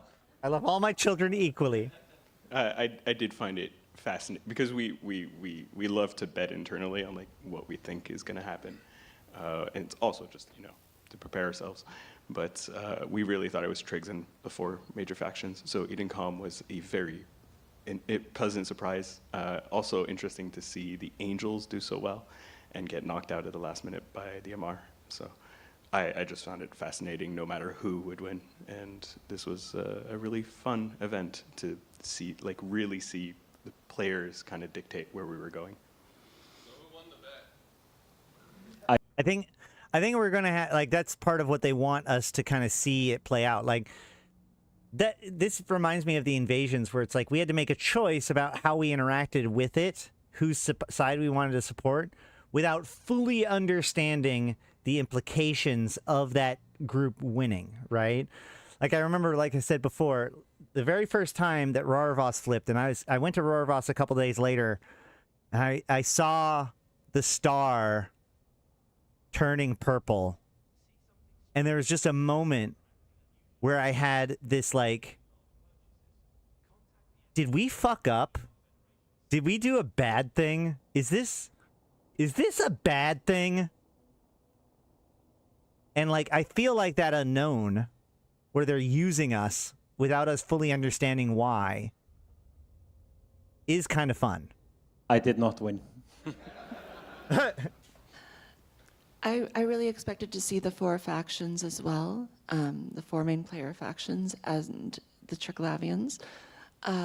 However, the beauty of this, like, we were all very pleasantly surprised. We had our theories. It is kind of funny. So, like, the Gallente losing in faction warfare, you could argue, like, the whole Jita thing and all that sort of stuff. But the fact that the Gallente did so poorly in the race for the hives, it's kind of interesting because the Gallente are, at least on the surface, presented as the good guys of New Eden, you know, the only democracy. And obviously, you know, we know that they're just as much monsters as everybody else. But, like, you would expect them to be presented as the good guys, to a lesser extent, along with Mimitar. But nobody did. The Gallente did poorly in the Shadow War 2. Actually, I disagree with that, Jeff. The Gallente were set up. Like, we're in a losing position going into Shadow Wars because the first phase of Shadow Wars was faction warfare reliant, and the Gallente were doing poorly in faction warfare. But once we actually went to the real Shadow War, if you think about the fact that the Gallente had twice as much work to do, the Gallente supporters, being a Gallente supporter, performed admirably in their progress. It's just they had twice as far to catch up because they lost the first phase because that was faction warfare dependent. The race for the hives were never faction warfare dependent. It was just whose team do you wish to back of all the people playing it. So we saw a real reflection of which empires people choose to support there because there wasn't some external factor to cause people to choose Gallente versus Caldari or whatever. Like, you weren't locked out of Jita if you didn't support if you supported the Gallente during the race for the hives. And so I find it interesting that the team that did the worst is the team that is the most presented as the good guys of EVE Online. Like you said, we had our bets, but this is part of the universe belonging to you. It's part of seeing where you want things to go. And it was very, very interesting to see EdenCom have such a presence in all of that. And I agree, and I've said this too. The most surprising thing for me was EdenCom doing so well. And I really feel like EdenCom doing so well is just further evidence of interest in the Triglavians, right? Like the Triglavians and Pochvin, there's been so much interest in continuing the Triglavian story one way or another, that not only did it make it so that they did 25% of all of the points gained, period, but like the Triglavians are such a big deal that the anti-Triglavian force was galvanized too. Like, I think that is more of an indicator of how much interest there is in the Triglavian story, both for and against it, that makes it so that people join EdenCom versus one of the other empires. One has to wonder what that means. That's what I think it means. Yep. On a very similar note, I've been doing this for a very long time, and when you've been doing it for a long time, you learn that it's best to always just leave yourself open to every possibility when you leave something up to the players. If there's a situation where we, as developers, decide that, hey, there's a certain direction that it needs to go, then we just make it go that way. But if you open up to the players, you're signing up for complete chaos. Every possible option can come, and that sometimes the Gallente fail to make their gate is something that you need to make sure you're accepting going into it. So yeah, so I definitely, whenever I go into one of these things now, it's very much a make sure that we can cover every single possible option. We have something good ready for every single possible option, but other than that, could be literally anything. You got to hold it really loosely. Yeah, I mean, those who know me know that I really enjoy a bit of chaos before breakfast. So I was just hoping to get something random. I wanted to see, and EdenCom kind of served that, and I'm very excited to see what now that EdenCom has a strong voice in this battle, what that will entail. here a bit. It is really interesting that like Edencom in a lot of ways kind of divides the vote, right? Because like Edencom is the United of the Empires. So do you want to support an individual empire or do you want to support Edencom? And what's weird about that is that like it'd be easy to excuse to be like, oh yeah, the Gallente performed so poorly because instead of supporting Gallente, they supported Edencom. But I don't feel like that's the case. I feel like the majority of Edencom supporters actually come from Mimitar or even Amar over Gallente. So it is interesting. It's something to continue to think about, I suppose. Hi. I do like that's a really good point. Helg Hastra, I think is your name. Like the idea that like CCP needs to is going to walk away from this, seeing like, oh, there's a lot of interest in Edencom, which may or may not, like, obviously that's not going to reflect in Legion, but maybe the next expansion, like, they'll work, like, they're more motivated to fold Edencom into what's going on now, because they see this as a clear signal that there's interest in Edencom, regardless. And what's interesting about this is just to remind everybody that Edencom was originally supposed to be the enemy of the Deathless, but the faction warfare people pushed back again. Well, yeah, but the interest in Trig surprises no one. But like the fact that the faction warfare players pushed back at the idea that Edencom would be the enemy of Deathless, saying that they didn't want to support Edencom. There was a strong desire to not. Well, no, they all said that Trig was going to be the one of the five.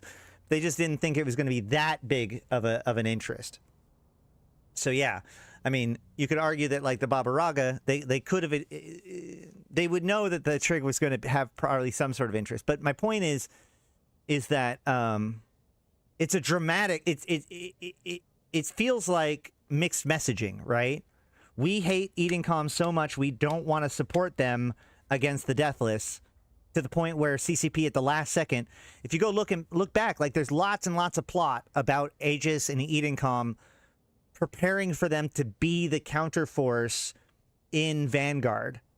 But then, right as they're getting ready to release it, people do a strong pushback against Edencom, and so CCP switches it over to Upwell at the last second.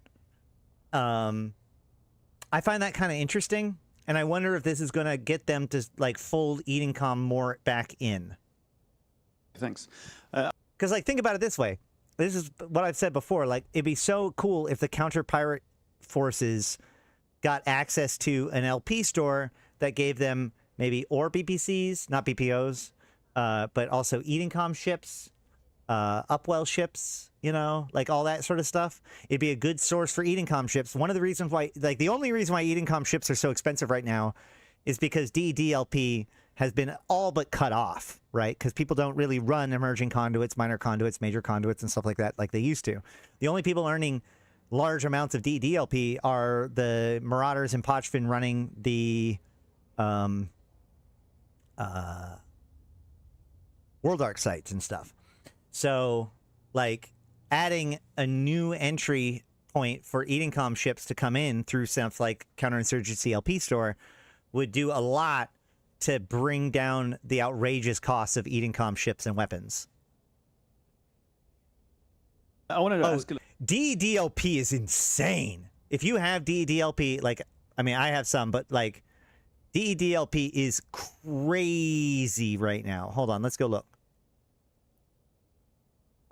If we go to Fuzzworks...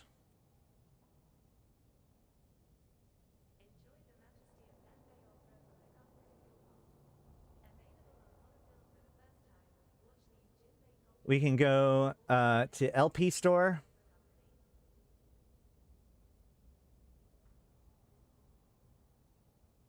DED.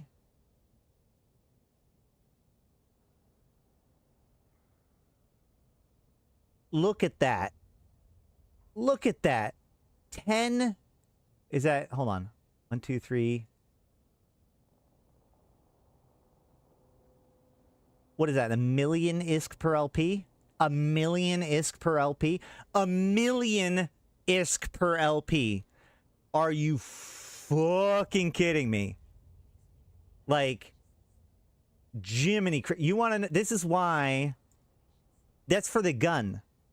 So every gun that is sold is giving whoever did it 1 million ISK per LP. Now, granted, it's only 300 LP. There are other pieces to it that is causing it to be, you know, whatever. But like, if you want to go more, like the Thunderchild is 361,000 ISK per LP. Just to put this into perspective, guys, it is normally considered to be good when an LP store gives you 1,000 ISK per LP. 1,000 ISK per LP is passable. 2,000 ISK per LP is really good. 300,000 ISK per LP is insane. And even if we go down to like the Stormbringer, right? The Stormbringer, the ship that we did earlier, 140,000 ISK per LP. That's why these things are so expensive. And if we go to like ammo,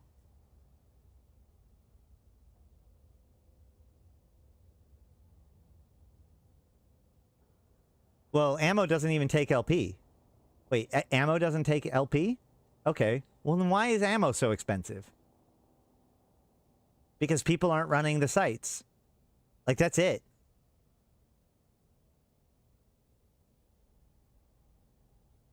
Edencom ammo does not need to be expensive. But if we look like...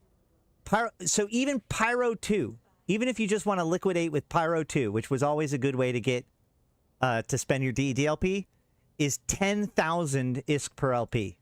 Yeah, Concord is Santra Incursions. And Concord LP is powerful because it can be transformed into other kinds of LP. But DEDLP is insane how valuable it is. Because again, it was the primary LP of Invasions, and Invasions ended. So it's very hard to get, but it's also the only source for Edencom ships. A little bit about new player experience. You talked a bit about that, and it's something we talk about a lot here. In the old intro to the game, when you start playing and you create your character, you got a kind of primer on the lore. Who are these races? Why are we here? What is the Eve Gate? All that kind of stuff. And as far as I know now, the current one has virtually no reference to that at all. I wondered if that's intentional. The Evil Origins trailer is really good. Of that back. I work a lot with new players, and they just don't have that basic knowledge about like why are we all here and what is the Eve Gate and what is this world we're in. Yeah, so this is something, the only real constant when it comes to the new player experience in a game like EVE is change, that it just gets shoveled up every once in a while. And the current version is very much trying to focus on an individual character or like human level story. But you're right that we've had versions in the past that are much more focused on here is your place in the universe, here is information about the factions. Just real quick, show of hands. Who here has not seen the EVE Origins trailer? One of the challenges we've run into with some of that we always have to be a little bit careful about is that sometimes a player coming into EVE can end up with analysis paralysis, thinking that it's going to block off their options in a way that it doesn't in EVE. It's very important to make it clear to players that no matter which faction you choose, you can still switch to support a different faction in faction warfare or in role-playing later. You can still fly any of the faction ships. So it's one of those things that we always have to just be a bit careful about. But yeah, I think it's very likely that the next time it gets reshuffled, the pendulum will swing back the other way a bit more towards that. We've talked a bit about that in one of our recent planning sessions about some of the prototypes showing the map a bit more prominently in the new player experience and character creation to show, hey, here's where you'll be starting, here's where the empires are, here's where like the war zones are, and give you a bit more of an idea of your place that you'll be dropping into in the universe, because we think there's a lot of value there, and tying it into the Empire story is a really valuable part of that. You can show all 4 Empire's territories, you can let people hover over and read about them, and there's some work that's happening in that kind of direction that you'll be seeing some more about in some of the keynotes that'll hopefully give us some good foundation for that. Yes, obviously, like, I asked that question knowing my audience. So, like, if there was, like, a whole bunch of people that raised their hand, then I would realize that we have a deep problem, because if my audience has a lot of people that haven't seen it. But we'll watch it when we're done with this, just to make sure that you guys have seen it. Spoilers. Oh, you're talking about, yeah, the original Eve video was really good too, but I think that Origins was probably the best video for demonstrating, like, just giving you the backstory. That was like in 2015, I think.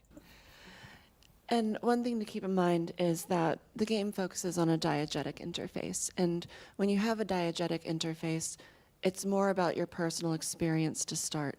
And while we want to have lore surfaced for players, we don't, like you said, want them to end up in analysis paralysis. And speaking of diegetic, CCP Diegetic could not be here, but he sends his love to all of you. Okay, what is diegetic? So diegetic means within the context of the story or the circumstance, right? So like the best example that I have is like in theater, right? In theater, you've got big lights off the stage that shine down and make sure that everyone is well illuminated, right? Those lights aren't real. They aren't recognized by the people in the story. They are part of the act of theater.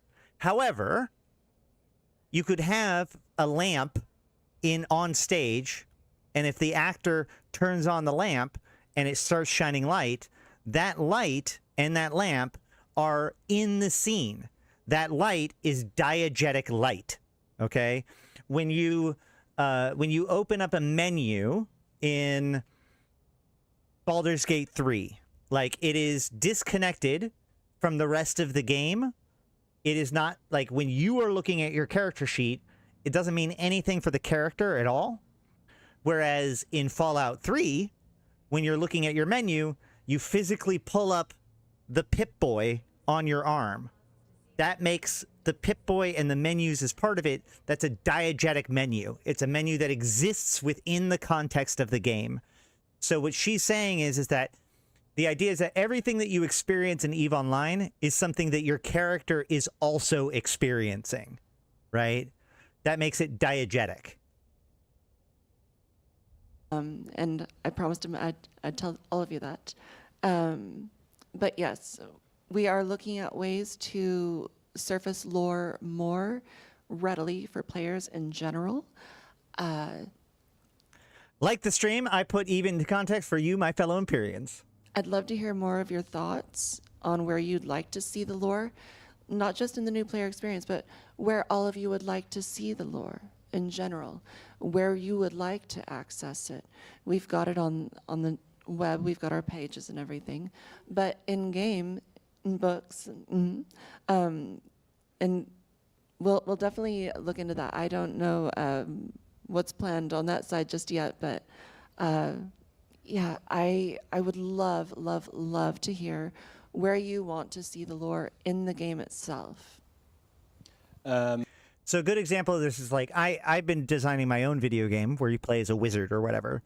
And one of the goals that I have in that game is that everything is diegetic, right? If you are pausing the game, it's because you have a magical stopwatch that you can pull out and click to pause time. If you're able to save the game, it's because you have a magic book that you can write in to save the thing, right? Everything exists within the context of the game. And, you know, the reason why I did that is because in a world of, you know, like, when you are dealing with magic and magical tools, it'd be cool, like, that gives a good excuse to make it so that all of these, all of the menus and everything are within the context of the game. It's a good challenge as a designer. We also, when we were developing this version of the new player experience, one of the things we talked a lot about is kind of what do you do after the new player experience. And we actually looked a lot at the Sisters of Eve Epic Arc. I mean, I think that is actually a great way to get into the lore. It's a... Unironically, they need to continue the new player experience. The fact that the story just cuts off after the mining stuff and they're like, we'll let you know when we got more, and then there's never any more. I've heard time and time again players that are interested in continuing that exploration, and the fact that it never goes anywhere is something that's just a big disappointment that they have to get over.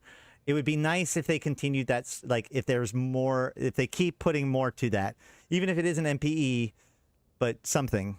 Kind of a surface, yeah, it's like a little entree of or like little snippets of everything. So that's something that we've been looking at, but it needs love, it needs a lot of love. So this is also why I want them to convert the agency and all of the show info into one library of information that is branded as Aura. So you have Aura, your assistant that you go to for information about where sites are, all that stuff, and have Aura talk to you. So like as you're doing missions, it'd be cool if Aura was able to read to you the mission information, because there's stuff in mission information that everybody just skips for the requirement just to get the task of the mission. So if Aura told you a little bit more about what was going on as you're traveling to the mission, that could be kind of cool. So, yeah, soon.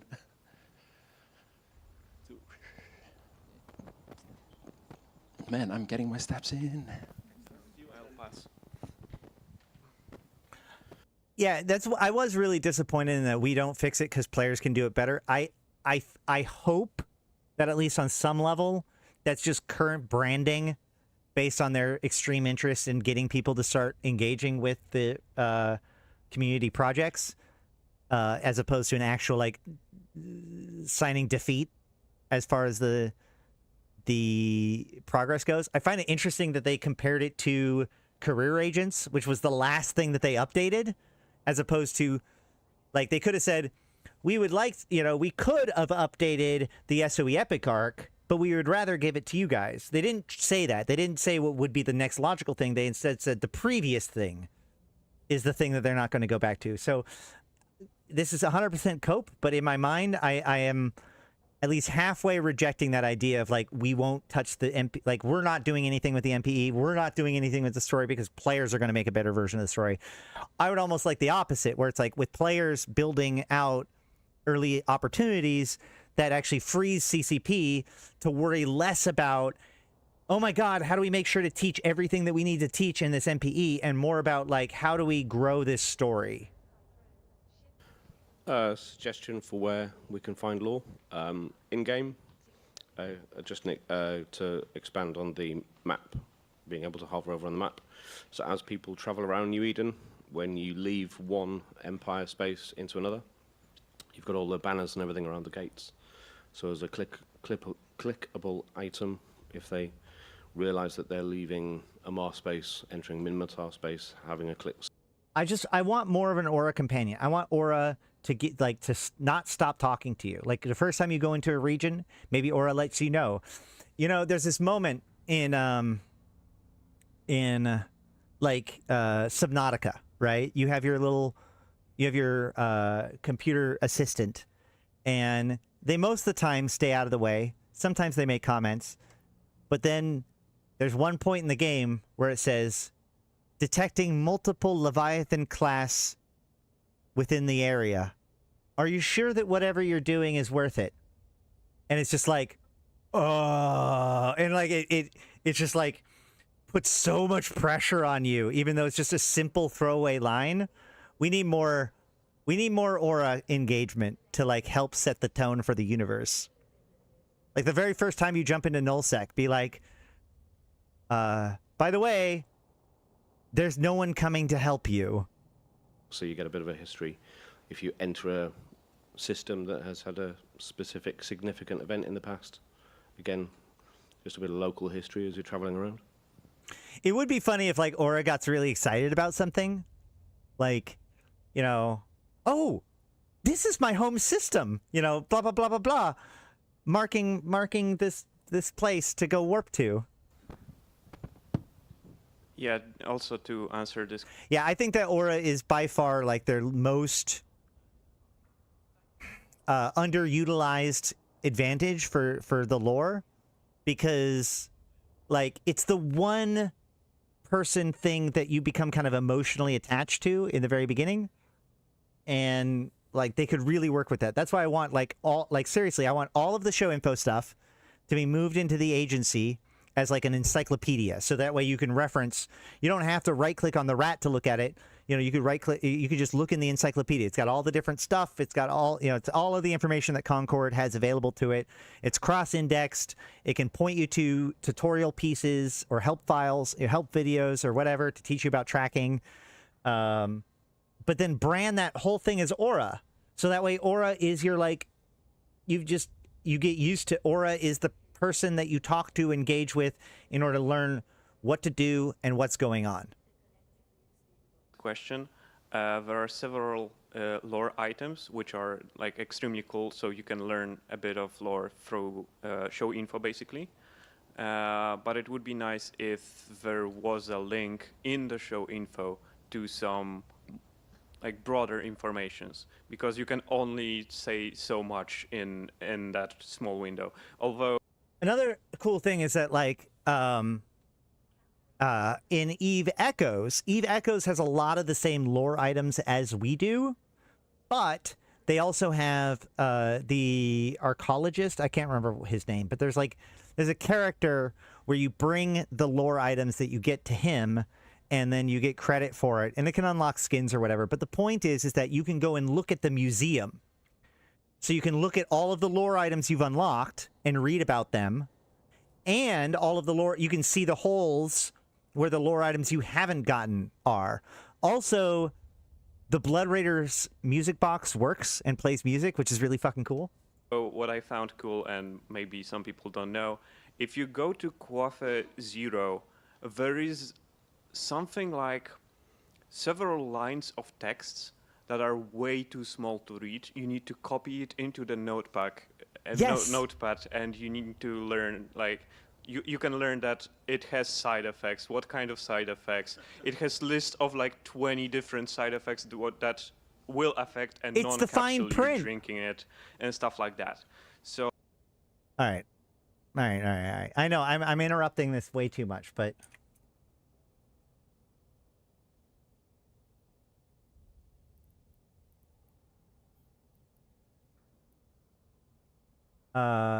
so this text is what he's talking about, and if I copy it, I can bring it into a notepad. Quafe Zero is a product of the Quafe Company. Quafe does not condone the use of boosters or other illicit substances. Quafe Company disavows responsibility for any side effects caused by consuming sleeper technology. Warning, Quafe Zero is designed for capsular use only. Side effects experienced by non-capsulars include, but are not limited to, dizziness, blindness, nausea, terminal hemorrhaging, IBS, sleepwalking, amnesia, sexual deviancy, vision changes, acute epidermal sleuthing, partial or total loss of motor control, and minor skin rash. Quafe Zero is manufactured in the Phoenix constellation.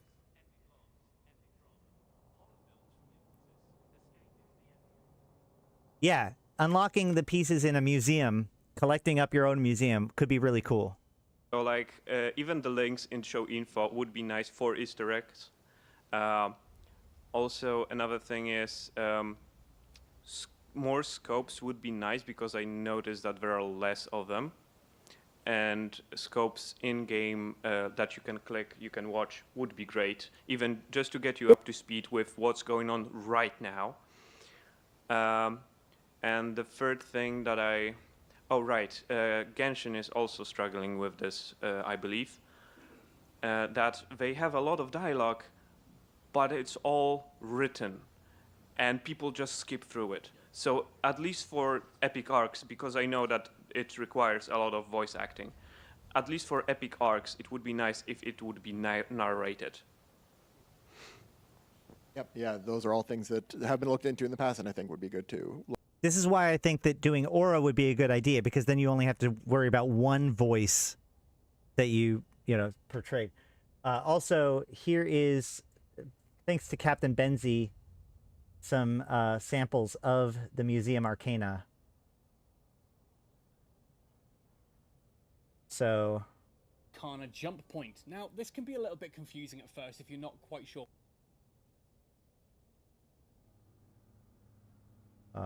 Yeah. So here's the Museum Arcana, and then you go in,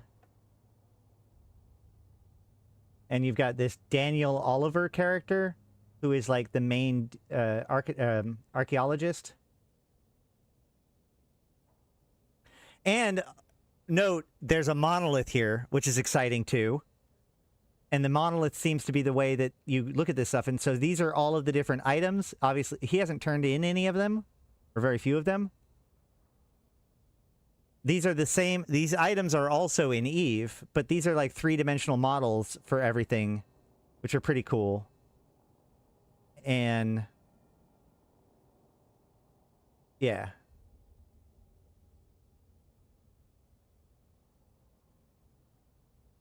I just think it's a great way of kind of displaying that kind of stuff. Oops. Look into more in the future. I definitely like putting links into things like the EVE Universe portal when possible. We've done a few like links to Chronicles and certain show infos here and there. It's a bit of a challenge to maintain sometimes because we sometimes change the the links to them and they break, but it's really good when we do it. I just wanted to quickly note, I'm glad you noticed the Quafe Zero little Easter egg. That the fact that it's tiny is very intentional. I was part of writing that Easter egg back in the day, and it's meant to feel like those little quick listed off sets of side effects on drug ads in the U.S. Right? But yeah, they are. That has some pretty horrifying side effects. They're very. That's very special. Yeah. I think this is gonna work. I picked up some more ancient remains. This one was found during an encounter. Never forget to loot. That would be very embarrassing. Do they have it here? Bloody Omir ran away, hiding from the light of day. He made a base out in the night, far away from the So he's Empire. reading it, but if you listen, the music changes.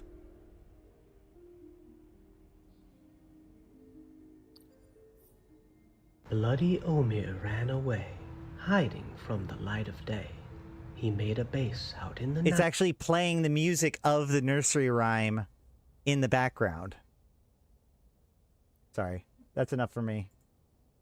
Well then, coupled to the show info tab, I would say that you guys sometimes in the news mention battles that like Capsuleers has had, different historical events like the big heist that happened last year and that kind of stuff. And I think that in the systems in like EVE, there are many systems that there are like, this is the system name, that's the system info. Maybe add, for example, a significant battle. We had one in like G3D for my small alliance. For example, just a short note.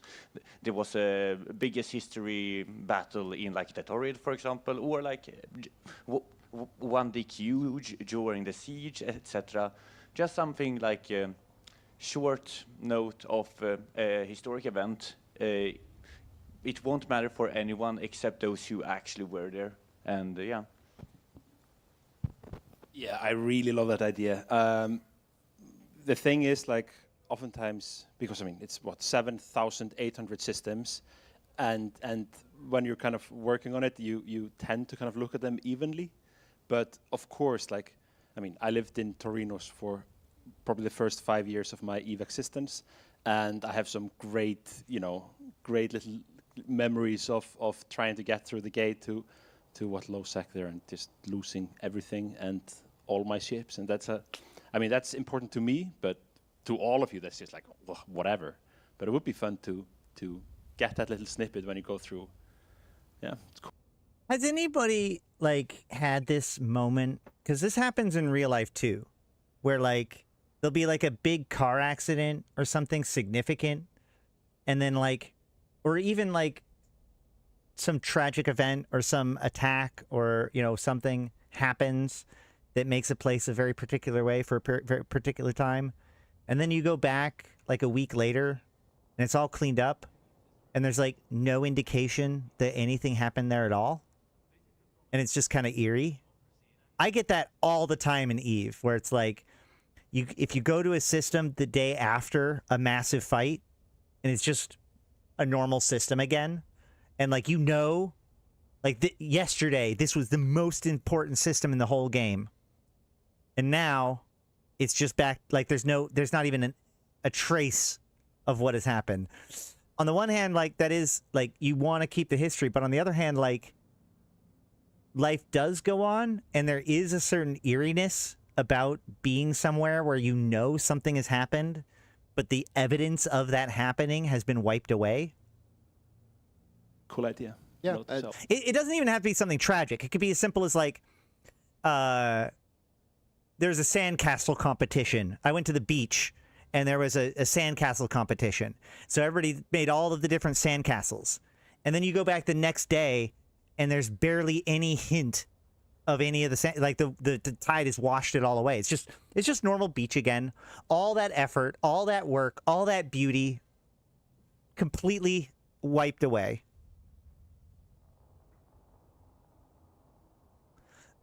And I'm not saying it doesn't make sense. I'm actually saying it does make sense. That's why I'm comparing it to real life examples of this happening. I just find it like I've always gotten kind of a really weird feeling. Like anytime I go to Asakai nowadays, if I go to Asakai and I'm like, on the one hand, this is just another system. On the other hand, this is Asakai, right? It's really weird. It's really weird. And honestly, Eve is really good about that, where it's like, something huge could be happening. And if you're one jump away, you could be completely unaware that it's even happening at all. And that's the hard part about, especially when players say something like something never happens or something always happens or whatever, like realize that you could be one jump away from the most exciting thing going on in the whole world and not even be aware of it. And I kind of like, I don't know, there's something that speaks to me about that. Tama versus Norvo. Tama's always Tama, though.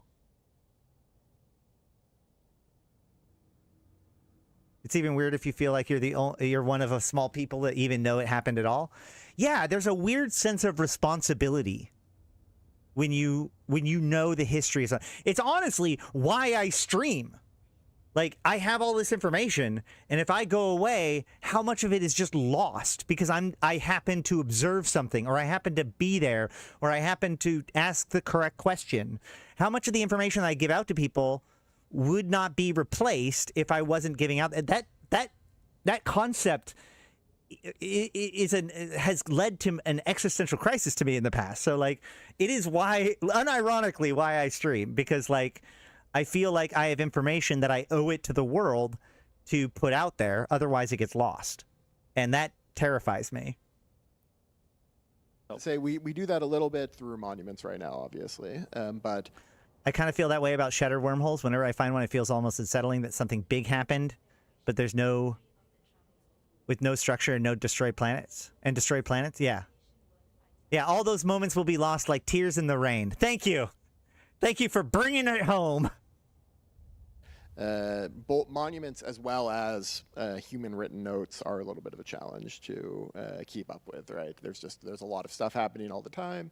So one thing that we have, I can't promise anything, but that we've explored and been talking a little bit about is the idea of having some way of viewing in a more just procedurally generated way. Hey, here's the places that have had big battles over the past year or then 5 years ago or something like that, and have that display in a clearer way, in a way that doesn't have to be manually entered and written by a human being each time, just detecting things like, hey, here's where all the kill mails happened and stuff like that.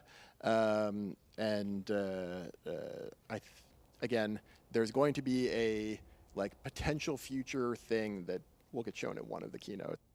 Off-top question. I don't remember if there was any information about the lore about how people become capsuleers. Is it a wealth thing, like purchase or something else? Yes, it takes a lot of money and a lot of training. There's actually a really good information about that in the Eve source. Remind me as soon as this is done before I end, and I'd be willing to read that for you guys. It's, I think, probably one of the ones tomorrow that is in that direction that I think you'll enjoy. I would If you have not heard of 1984 by Orwell, I don't even know how to take that, but everybody should probably read 1984, especially given how often 1984 is used to defend the wrong ideas, like by people who didn't understand the book. personally say that wasn't that in the Wet Grave Chronicle? No, because Wet Grave was like before the process of making people into capsuleers was really locked down. Wet Grave was one of the very first capsuleers. It was the first non-Jovian capsuleer.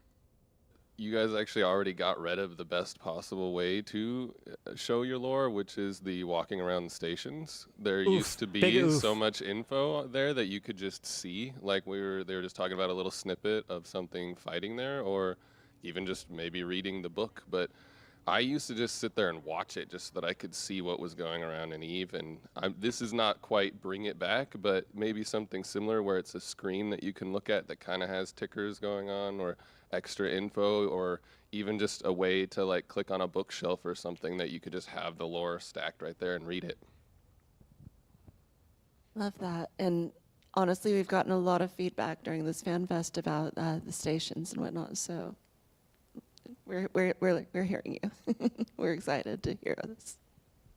Just a quick one.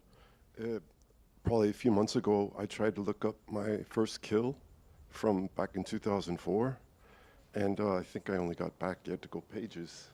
You had to back up with the pages. It doesn't let you go all the way to the beginning. And I think I only made it to 2016. Is all that data from back in 2004 forever gone? Because I remember my first kill, and everybody here probably does. It was heartbreaking. But yeah, I can't find it, but I just knew, I think it was an NPC, and I rage quit, and the Corp E stood up and said, "What's wrong?" You know, if I suspect then it was probably not that different from now. But is that data gone? Can you not look up a kill? For 2004, unfortunately, the data is gone. That was a long time ago at this point. The data we have internally, so this isn't necessarily what always can display in client, because the format has changed on kill reports quite a few times over the years.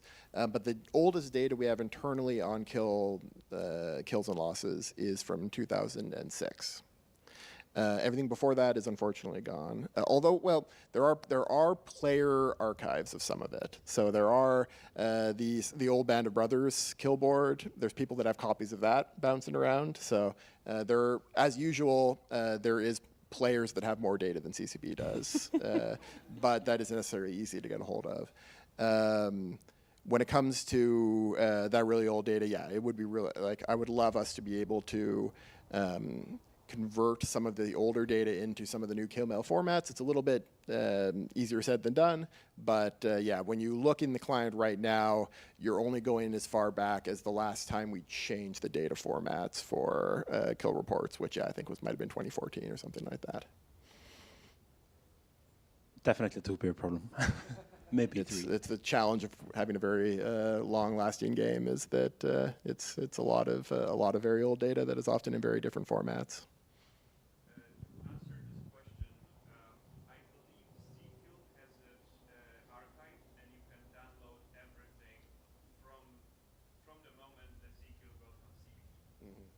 But yeah, Zkill won't go quite.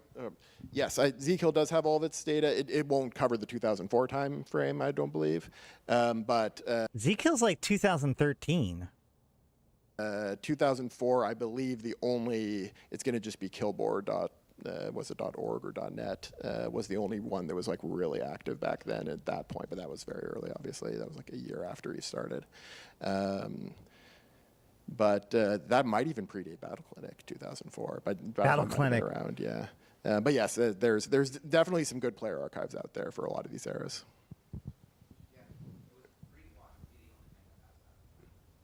Turn the mic on. What goal or impact do you wish to accomplish or encourage when designing new lore for EVE?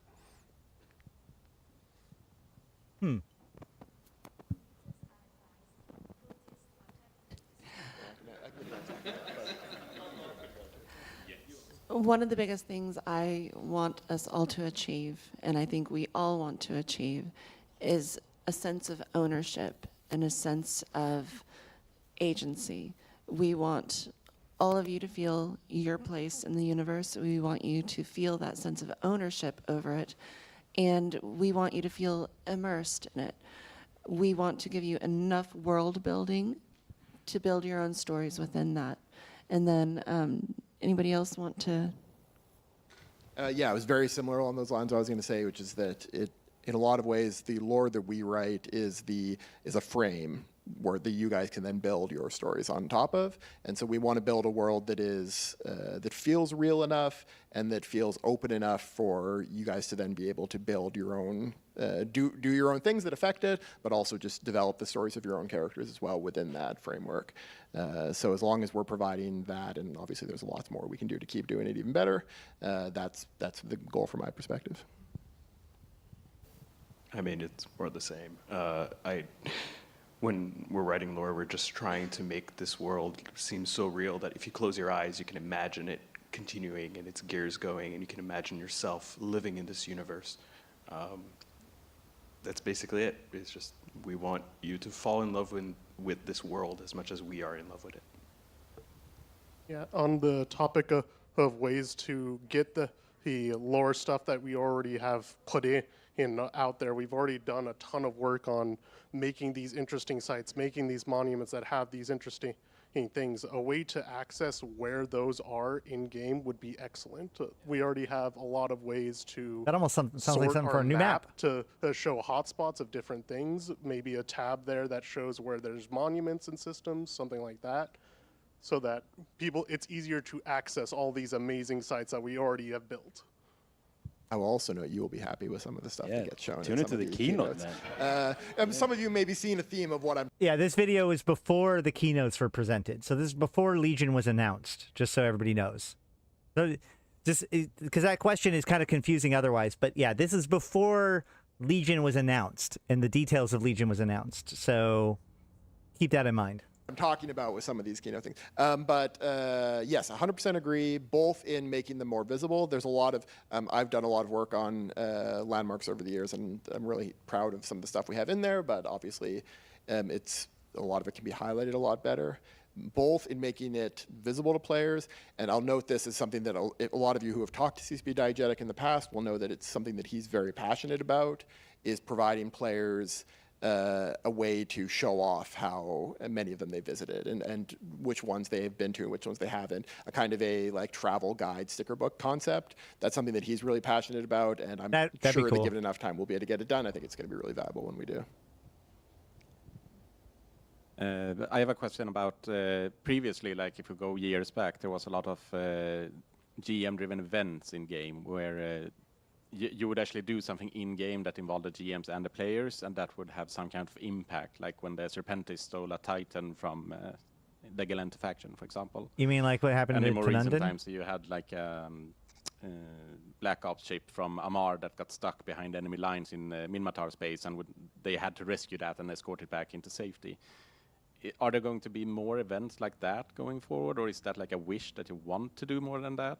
And will those events have any kind of impact or participation reminders, like a medal, for example, for the people that did help rescue those ships and stuff? Yeah, I really like those type of events because obviously we have like ongoing narratives where players can get involved, but being able to like directly see them get involved in a particular moment is great. We had one somewhat recently, a few months ago with Tabitzer. Tabitzer, during that's the right, Crisis, that's where the Minotaur, I don't think, I'd need to recheck the numbers, but I don't think the Minotaur would have won a wormhole if they hadn't done the event.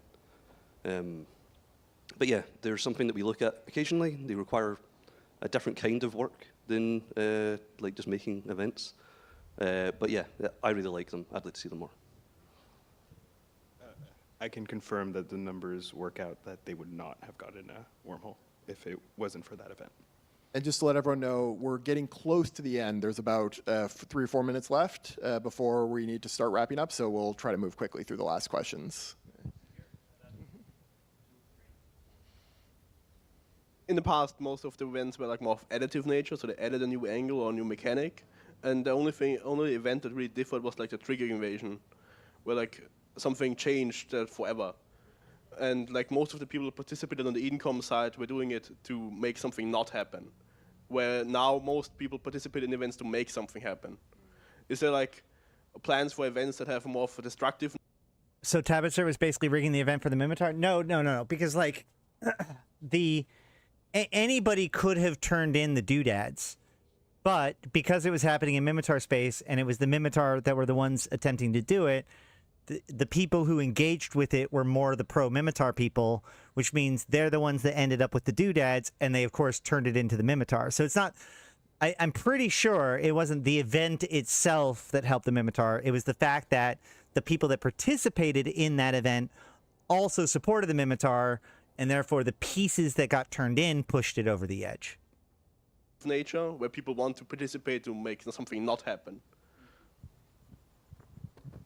We are looking at all sorts of possibilities that give agency to the players.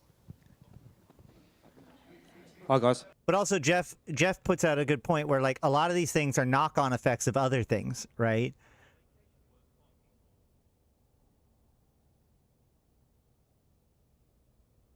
Tabitzer, because Mimitar were most successful in an earlier stage. Is that true?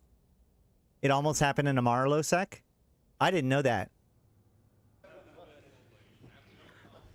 Hi, guys. So I recently just released a new version of evepandora.com, and it's got the entire history of news from day one from New Eden. So you can actually go to all the alliances and corporations and factions and see what's happened, for example, Mimitar Militia from day one. It's using ChatGPT, which would probably tie into the same sort of thing that you were speaking of. And also, as the events take place, it's tracking the Drifter events at the moment. So it's tracking the key players involved through the campaigns and missions system. I've got a banner outside on the way towards the bar, so it's actually compiling everything in history as events take place. That's really great. I mean, I'm sure all of the people in this room know there's a huge amount of information on the EVE website. Our search isn't always the best. And so, yeah, anything that helps with that sounds really great to me. It's really cool. Oh, okay, cool. We actually updated our search on the Universe portal, so it has tiny bit of intelligence, so it kind of can suggest adjacent articles. But yeah, we've been doing some fun prototypes internally as well on using ChatGPT, because we have so much written, and it's obviously written by AI, but when you have so many systems, no one can write stories about 7,800 systems. So it is quite interesting. So look forward to dig deep into it with you. Thank you.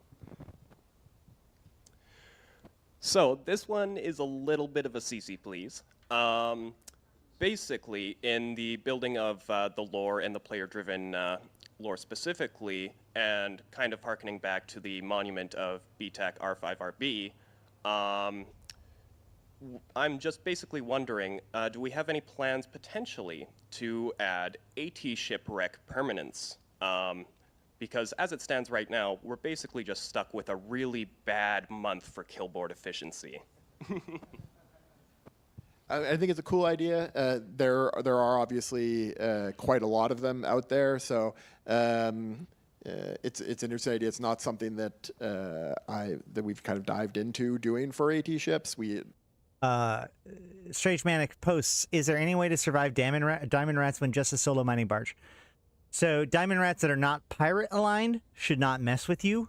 If there are pirate diamond rats, it means that there is a fob in the system or very nearby.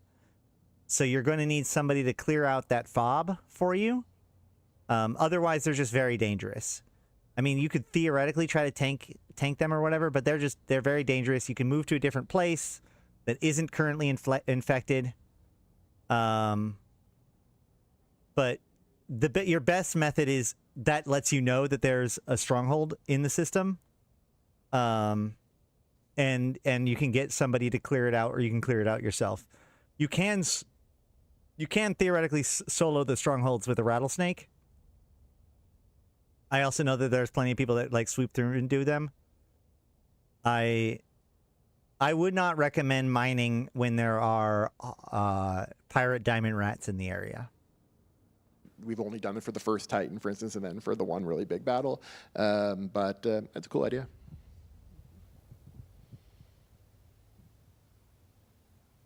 Are there any, so first off, Universe Portal, speaking of a few things, I think it could really do with an intro page, because some of the older iterations had something like that, and the new one just throws you a bunch of recent news articles and no real intro for things. That could be good there. But real question, are there any, speaking of like people level stuff in New Eden, people living in the universe, are there any like vignettes or little stories about particular people or places living in whatever situation that any of you would personally like to see written or read?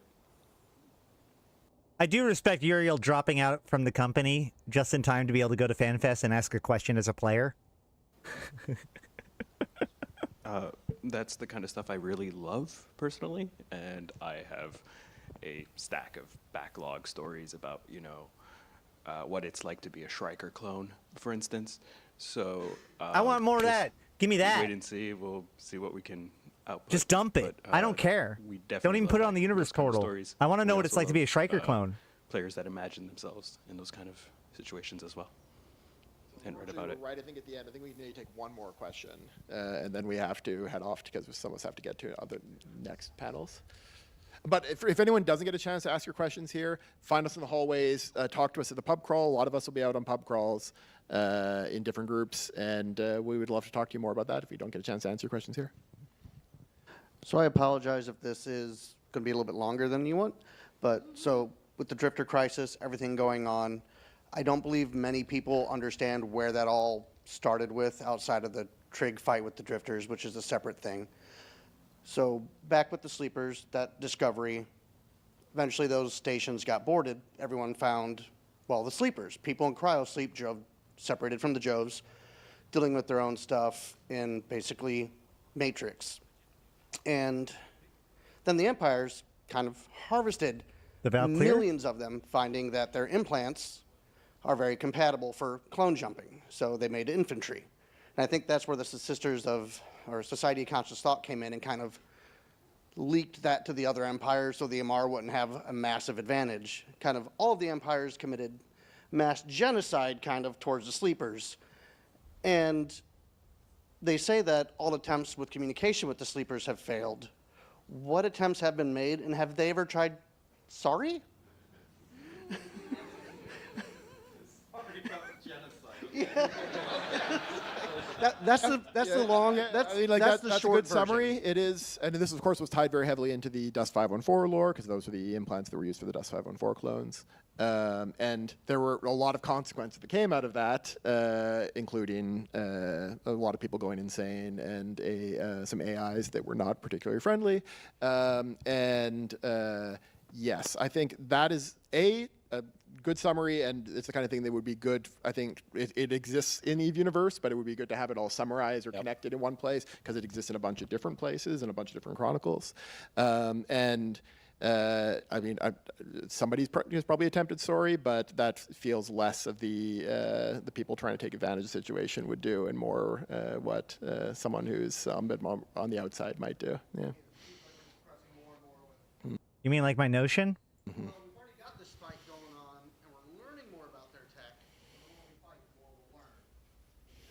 Mm-hmm. Yeah, but this is definitely lore that we've been kind of. The Odyssey is about has the Valkyries, but he's talking about something different. Poking at right now, because I mean we are actively developing Vanguard, and the Deathless are very active in reverse engineering mercenary technology and fusing it with some evil shit they're finding in Sarsak.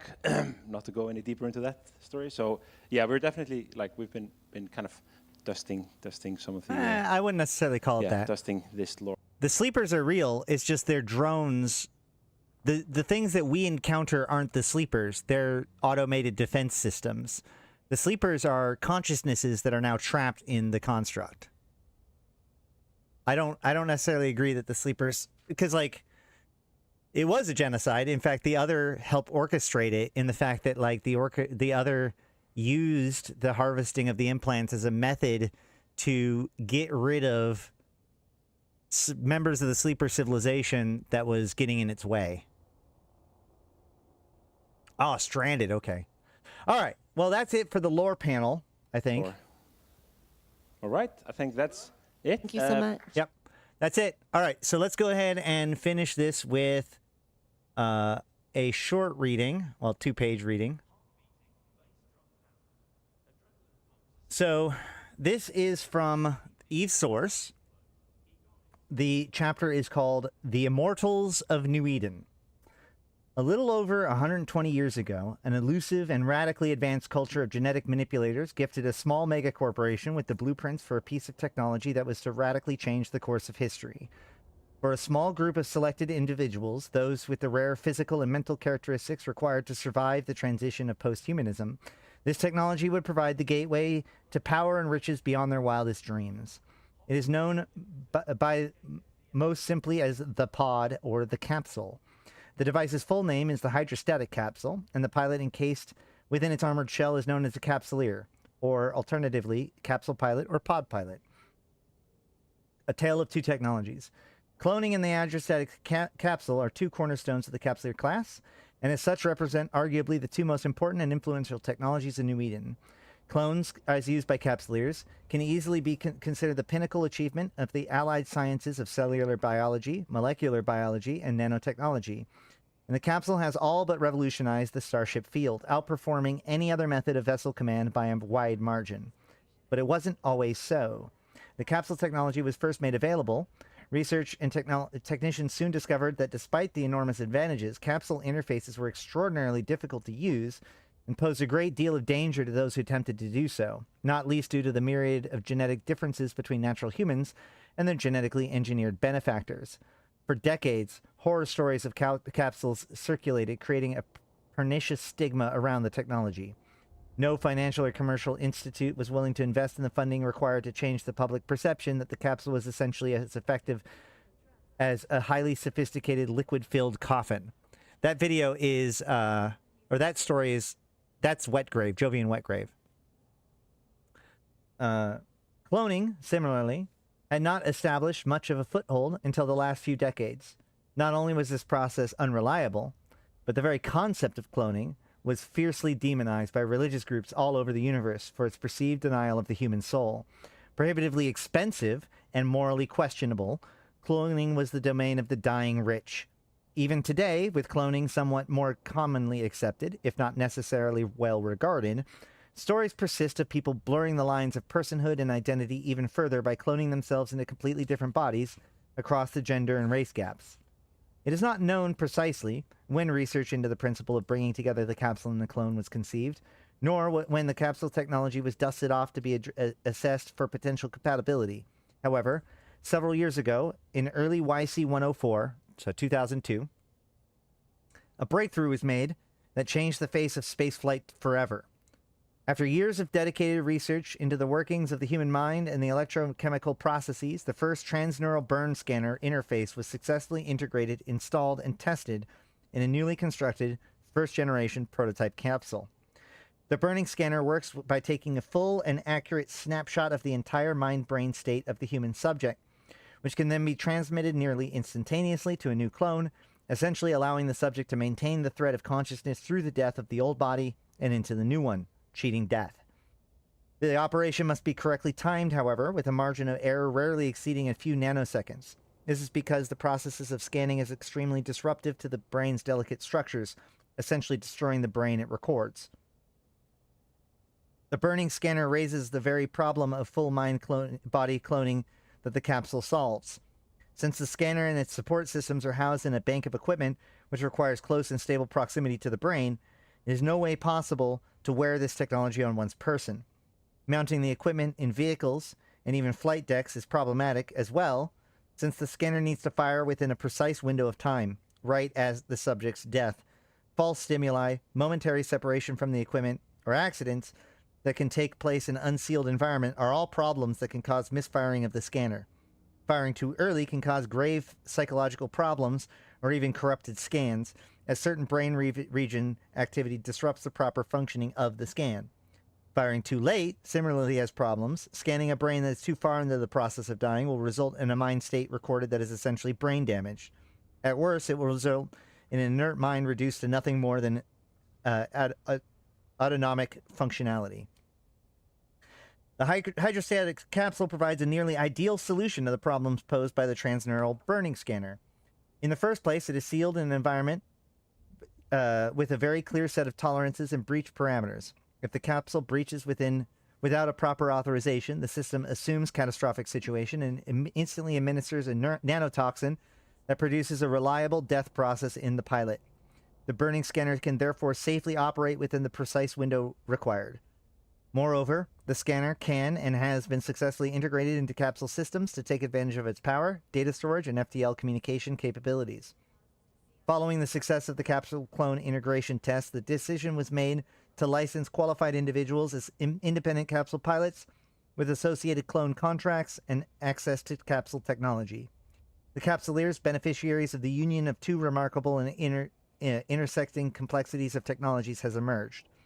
There followed a great boom in the space technology and industry, rapid expansion of cloning facilities, enlarge program and FDL communications web enhancements via the New Eden Stargate network, as empires vied with one another to support and attract this new class of spacefaring immortal. Becoming a capsuleer. Pod pilot candidates are a rare breed. Only 14% of those who apply are able to make it past pre-screening into basic training. And only about 5% of those manage to make it through the entire program and go on to become capsuleers. So we're already at like less than 1% of the population. Prospective candidates must satisfy a broad range of criteria, included but not limited to 20/20 vision, perfect hearing, blood pressure within a highly limited range, peak physical conditioning, able to run at least 60 kilometers without stopping, a complete genome profile that excludes any possibility of genetic defects or hereditary disease, 98th percentile intelligence, a degree in sufficiently advanced technical field, and provided no grants or scholarships are in the picture, an enormous amount of money. Above all, the candidate must possess the ability to keep his mind working along several different tracks at once, giving full attention to all of them simultaneously. Once past pre-screening, a candidate is given a thorough grounding in capsule and cloning technology, as well as the specifics of what sets a capsule-filled starship apart from a traditional bridge-commanded vessel. He learns how to manage crews of varying size of ships, how to conduct basic maintenance, and a myriad of other tricks of the trade. The length of this book learning phase varies between schools, though it is set in never less than 1 full year and very seldom more than 2. This period culminates in a 6-hour-long oral exam, during which the candidate's depth of knowledge is assessed, as well as his ability to think on his feet and respond to unexpected sets of variables.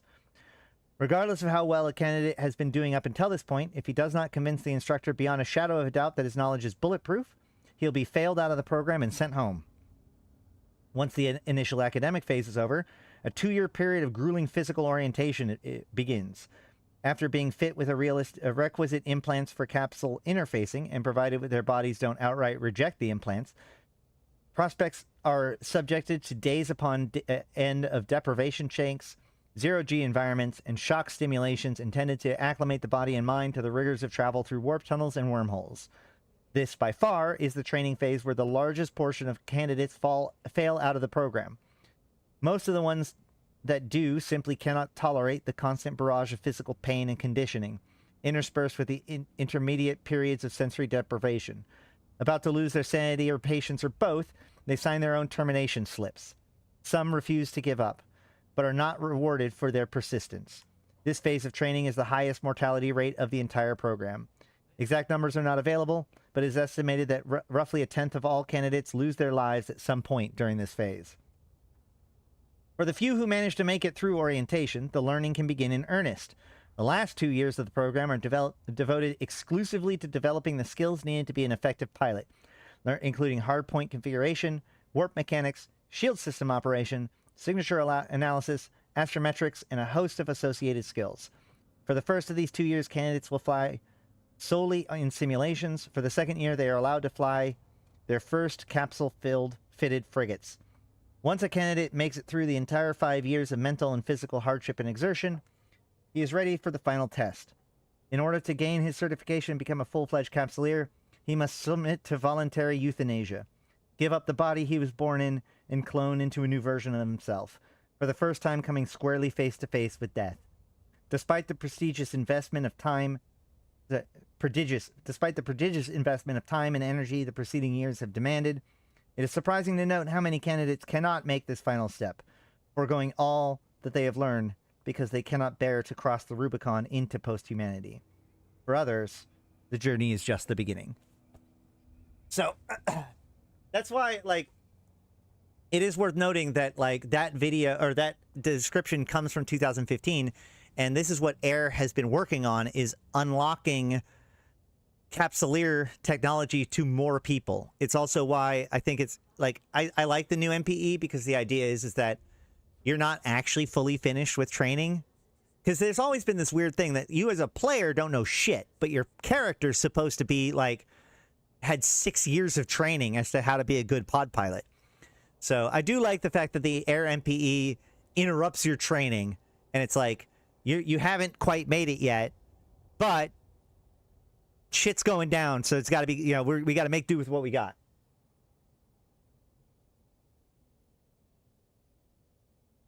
And we will wrap today up with the EVE Origins trailer. This is not it. Game, you're not ready for it. Okay.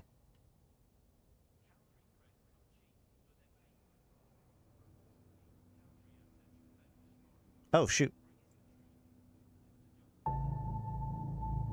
Earth. The origin of our ancestors.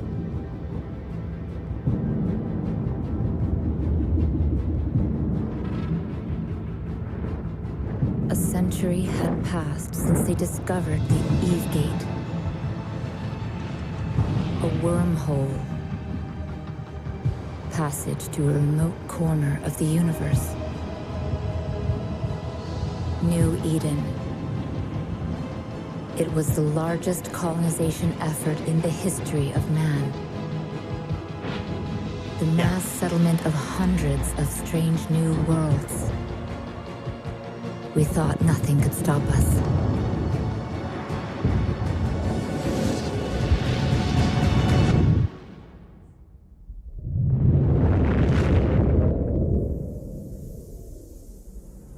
After the Eve Gate collapsed, countless colonies perished. The scattered survivors forgot the old world. Fragments of mankind, light years apart, lost contact. Thousands of dark years passed until humanity rose again to be with the stars. In different corners of New Eden, great empires had evolved. 4 different faces of humanity. When they clashed, the wars were merciless.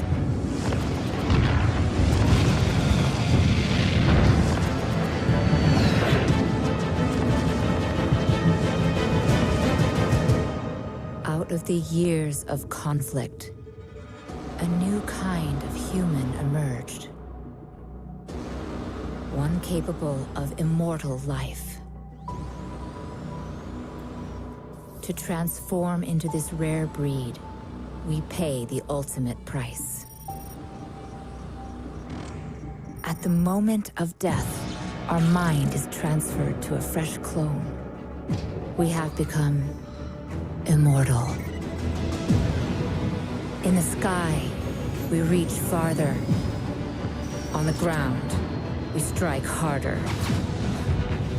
The empires are losing their grasp on power.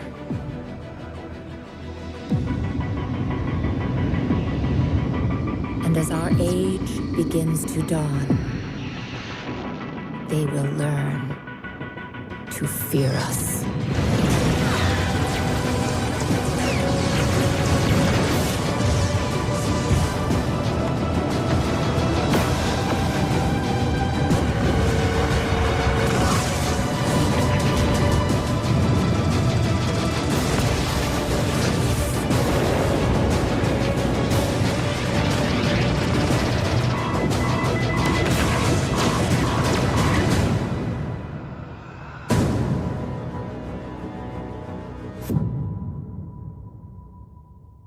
So that is the EVE Origins trailer. It's my favorite opening. But since people ask, here is the original classic opening. Earth. A world outgrown, scarred by war and burdened with the advance of our ancestors.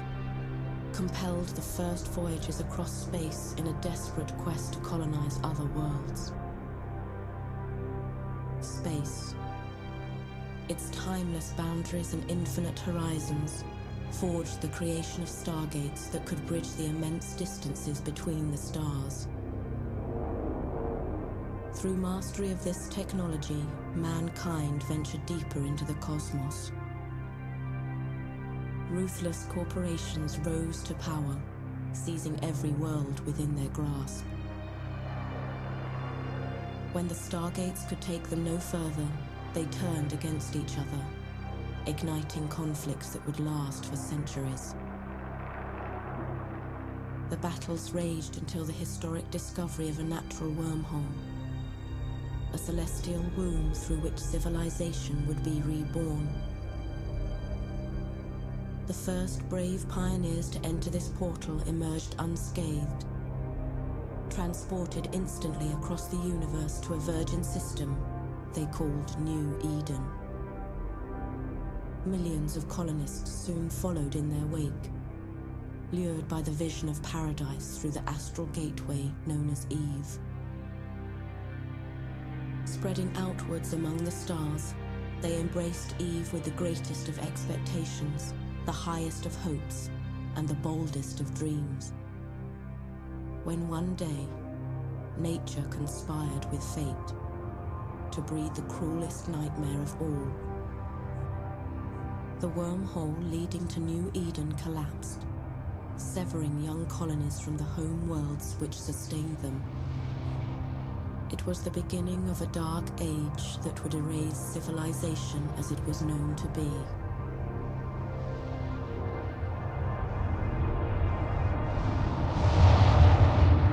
As the accumulated knowledge of millennia slowly eroded, the unfinished worlds of Eve became the graveyards of millions.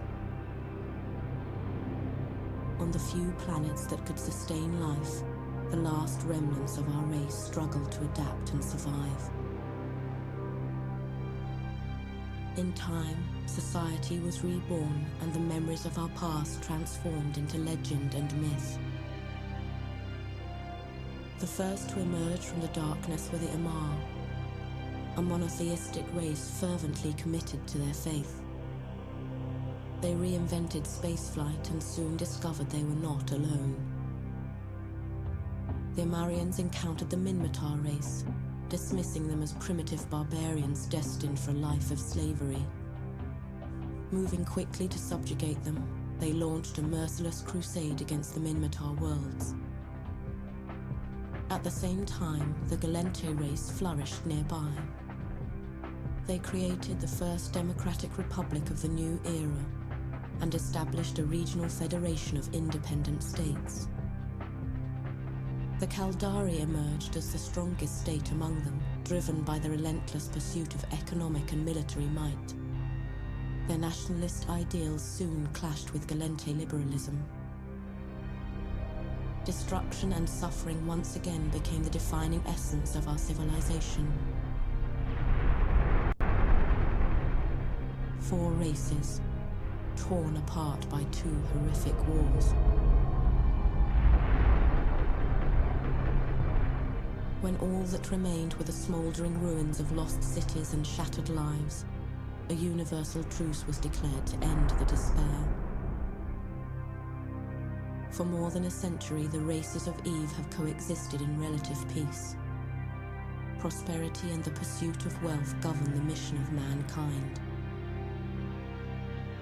We have a destiny to meet, and the courage of our pilots will show us the path. On the strength of your wings, the fate of empires and the hopes of worlds will be decided. Take control of the destiny that is rightfully yours. Both the Kaldari and the Gallente have their own extremists and warhawks. All right, well, that is it for those 2 trailers, and that's it for me today. So I have been Astronauthy. I've been playing this game since 2010, talking about it since 2012, and I'm here to be even to context for you, my fellow Empyreans. Thank you guys so much for coming, hanging out, and checking out today's stream. We did the Electrical Abyss with the Stormbringer. That was a lot of fun, and we looked at the lore panel from FanFest. Tomorrow, we should be back. We will be looking at the Dark Cerberus. And I'm not 100% sure which FanFest panel we're going to look at. I know they've got several to look at this point. So make sure to like that stream. If you've enjoyed it all today, please like the stream and share it with a friend, because those are how we get this stuff out there. It builds a more knowledgeable player base. A more knowledgeable player base makes a better EVE Online. So with all that said, thank you guys so much. And especially thank you to my Immortal tier supporters, of which we just got a new one, but this thing didn't show it correctly. So, thank you on behalf of everyone who enjoys my content. I'd like to give a very big thank you to 745 MPSI, our Danica the Queen, Bad Boy Smooth, Ebo Elite, Erlidus, Alanje, Flash Gordon, May, Malik Starfire, Mercuton, Nihilum, LM1, Sheesh, and Rid. Thank you guys so much. And until next time, I'll see you in space. 07.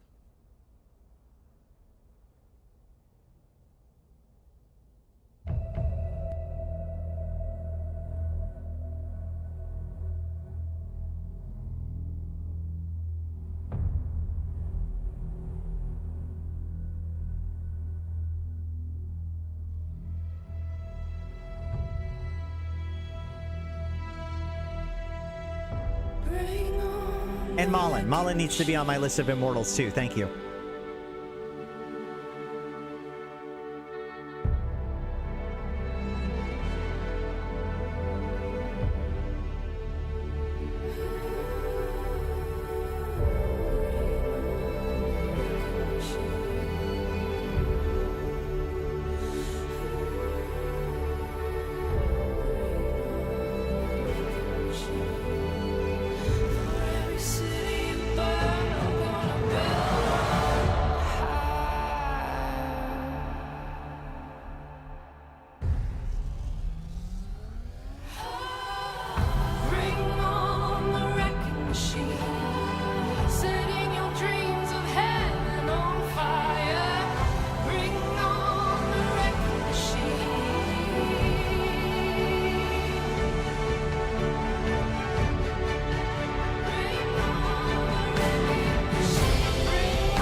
For every city